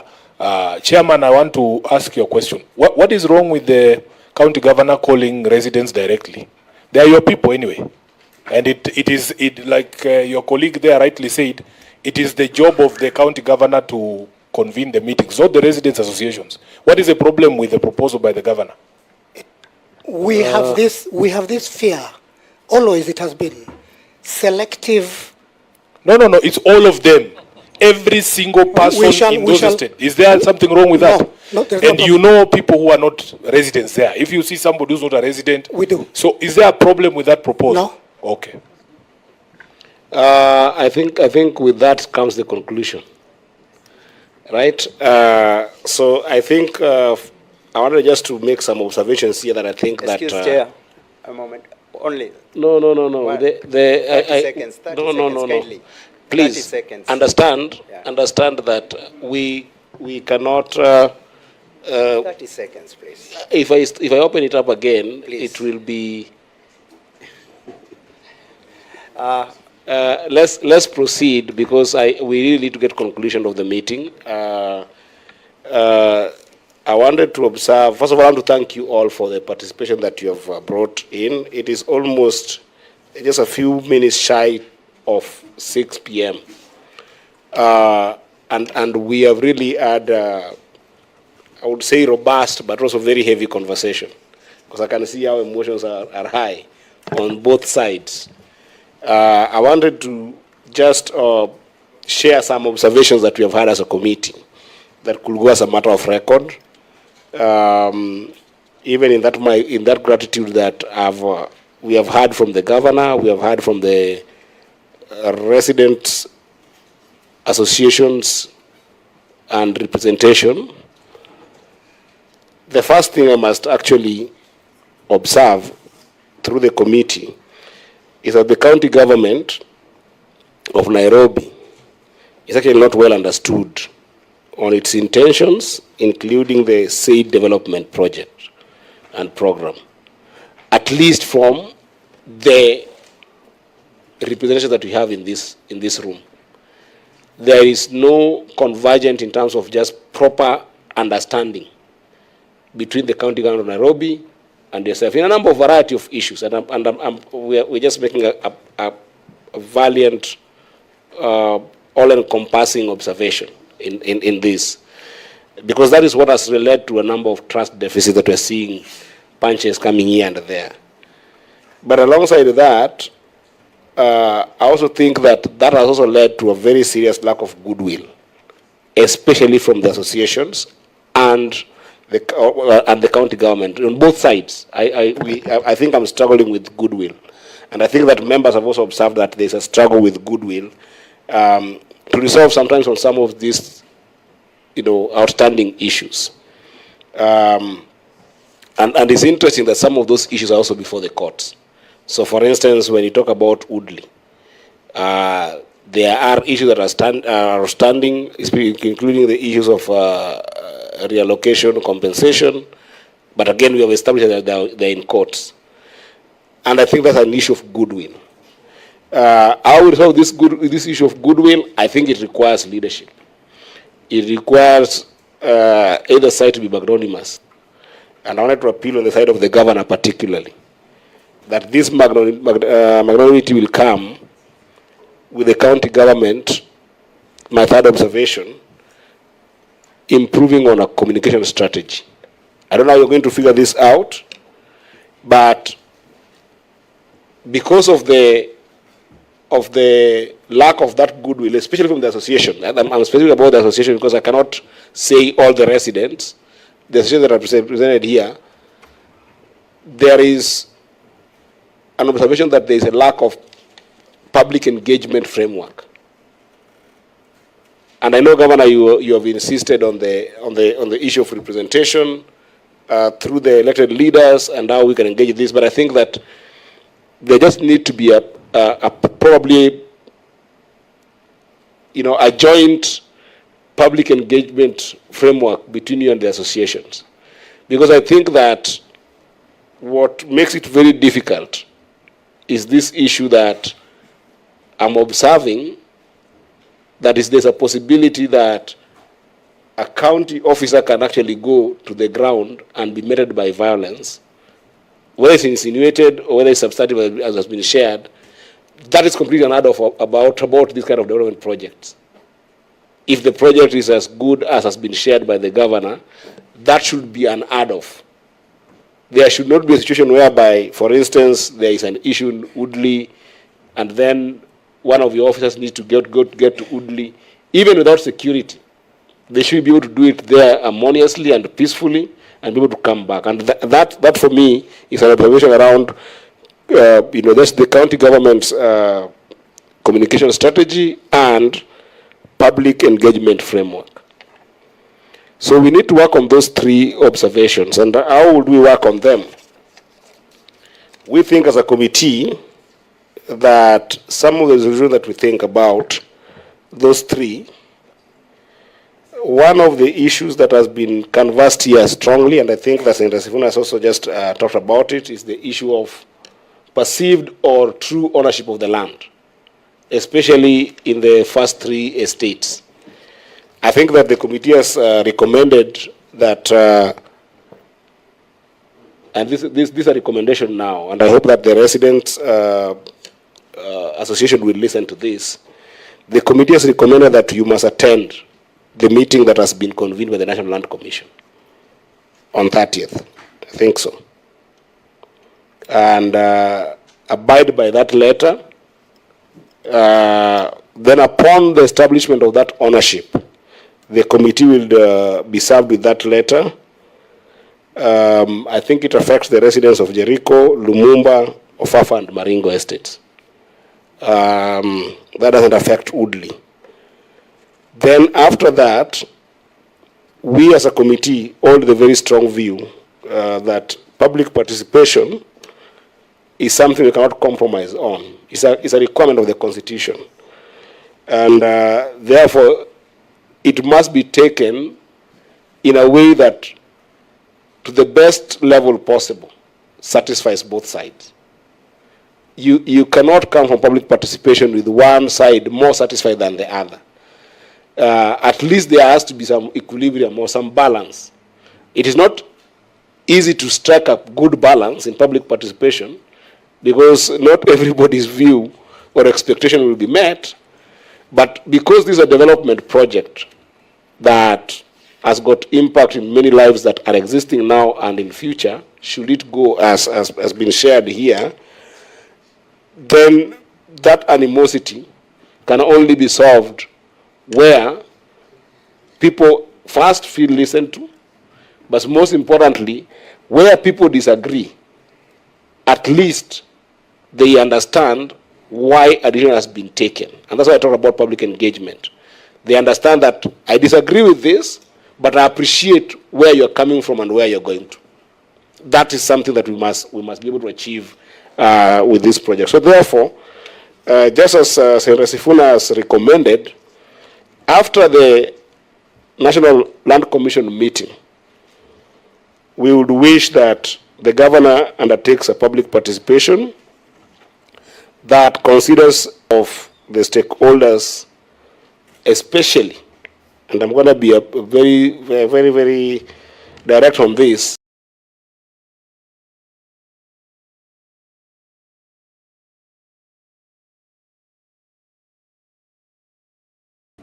of affected people who are currently residing in those houses. So not just residents, but affected people.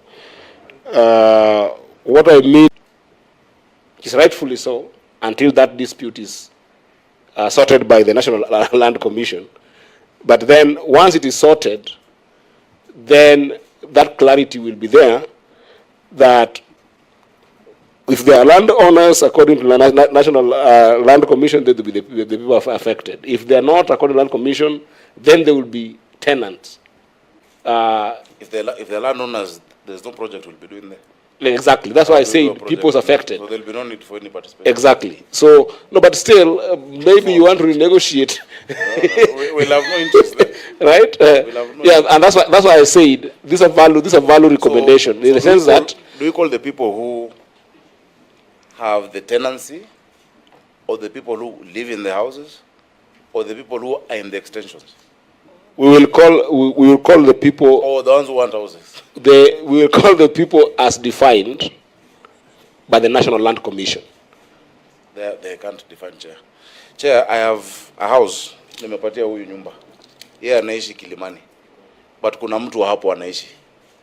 Niite yeye akuje mkutano ama ule anaishi kwa hiyo nyumba ama ule kwa extension. Chair, it is very clear just in terms of guidance. Yes. The county government, the people claiming that property are tenants. They are known. They are tenants who pay the county government. Yeah, so everybody will have an interest, including me who doesn't live there. Yeah. So in terms of as a leader in Nairobi, but the public participation that we are talking about is with the residents. Residents or tenants? The residents are the tenants. The ones who pay you money. Not the same. Yeah, you don't understand what I'm saying. Yeah, it's not the same. I know what you're saying. You have tenants, people who pay you money. Yeah, but don't live there. Those are the people who I'm talking about. So those who live there or those who pay us? You are tenants. Okay, that's clear. The people who you've given the houses. That is clear. Because that is the people you have a direct relationship with. If you demolish that house, the only relationship that is affected is between the tenant and the landlord. And that's why I said, Governor, that affected house owners, in the sense that we don't right have, now. We don't have owners, Chair. No, wait. No owners. You know, this is a house of record. Just wait.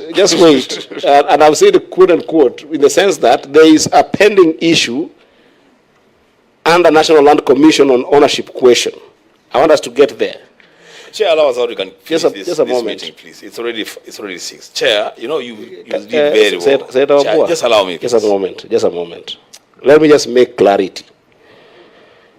We have observed here that there's an issue of ownership that is lying with the National Land Commission. That question, Senate cannot resolve. That definition, the Senate cannot resolve. And that's why I'm saying the public participation can only happen after the National Land Commission has pronounced itself on this issue. Okay?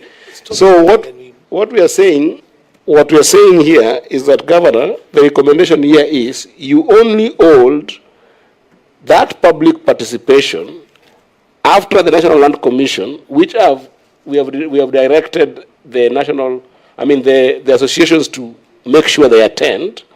You only hold that meeting after that National Land Commission pronouncement.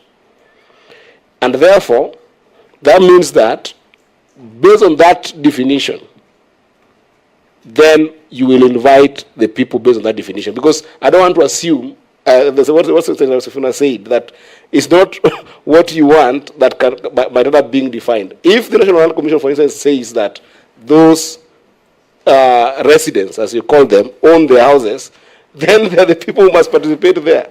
If they say otherwise, then they're the tenant. So I think that we're saying the same thing, but I'm leaving it to proper record. Maybe why don't you wait, Chair, with due respect to, why don't you wait for that outcome? Exactly. Because, Senate doesn't, you don't rule in vain. So once that outcome comes out, then you can just communicate a resolution to us. You don't have to figure it out now. But we know generally what we want to do. You see, Chair, I think just allow us to also guide a bit. And I think the Governor has just said it. Let us not pronounce ourselves in vain as a committee. There is a serious determination pending before the National Land Commission. If they say that the tenants own the land, that story ends there. The county government can appeal or whatever, but they will have no status on that land. If they say the land belongs to the county government of Nairobi, then as a committee, we can make a resolution on, then there are human beings who live here. How do you treat these human beings who live on your land and they have lived here for this number of years? Before that happens, I don't think we can even make an accommodation. Senator, what I'm trying to do here, we cannot convene the associations and the governor again to run a meeting to determine a public participation. That's why I'm leaving an open-ended guidance, right? We are giving a guidance. We are already determined that the meeting must continue at the National Land Commission. But we can't live here and they say that when the National Land Commission makes a determination, then we reconvene the governor and reconvene the associations to make a decision on the issue of public participation. Because the substantive issue that has come here is the issue of what I would call a satisfactory public participation. And Governor, I'm giving you and the Residential Association an open, in that engagement, an open framework for which then you must conduct the public participation. Should it come out that the decision is that the residents don't own the land, then you must have the meeting with the tenants with whom you have had an engagement. And even if you're to conclude that, because this is you're serving in public trust, assume that the National Land Commission say that this land belongs to the residents. I don't think that you just have a closure that, okay, I'm taking the books that has been decided, I'm closing the books. I think the public participation process can, if you wish to, Point of order, Chair. can still go on that conclusion. So I'm giving you an open book that the major point is that that meeting happens after the National Land Commission meeting. Then the last thing here would be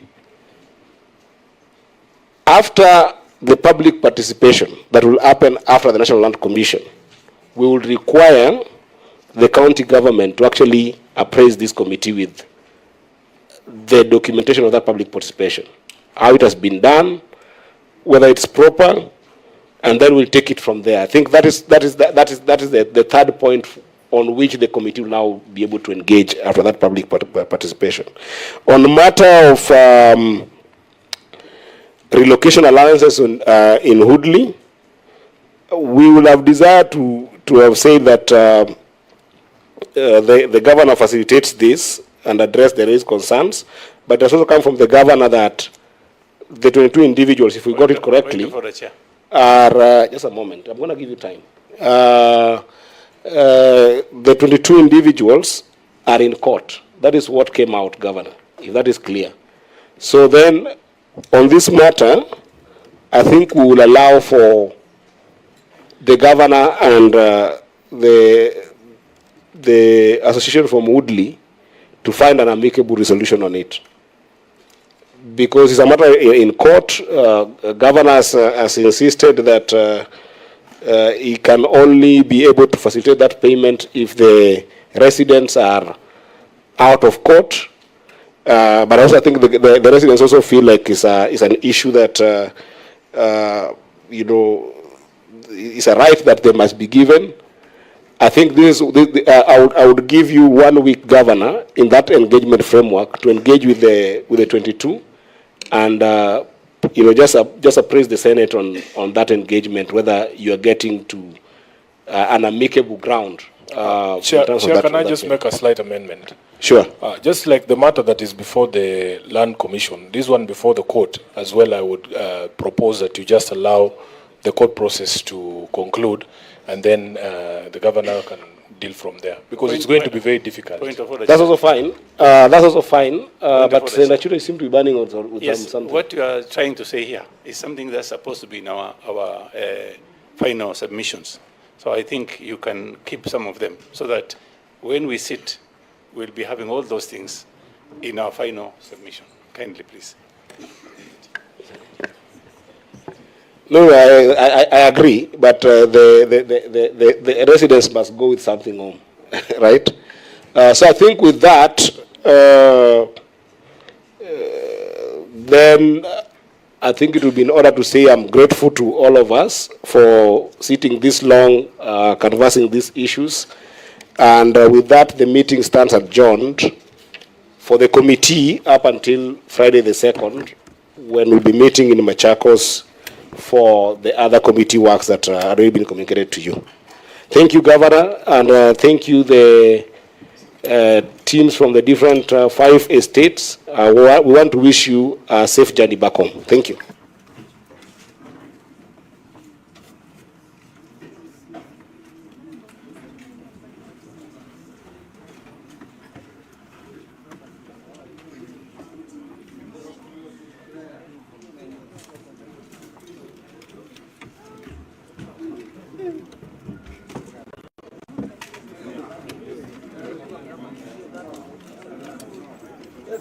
How are you? I'm very fine. Long time.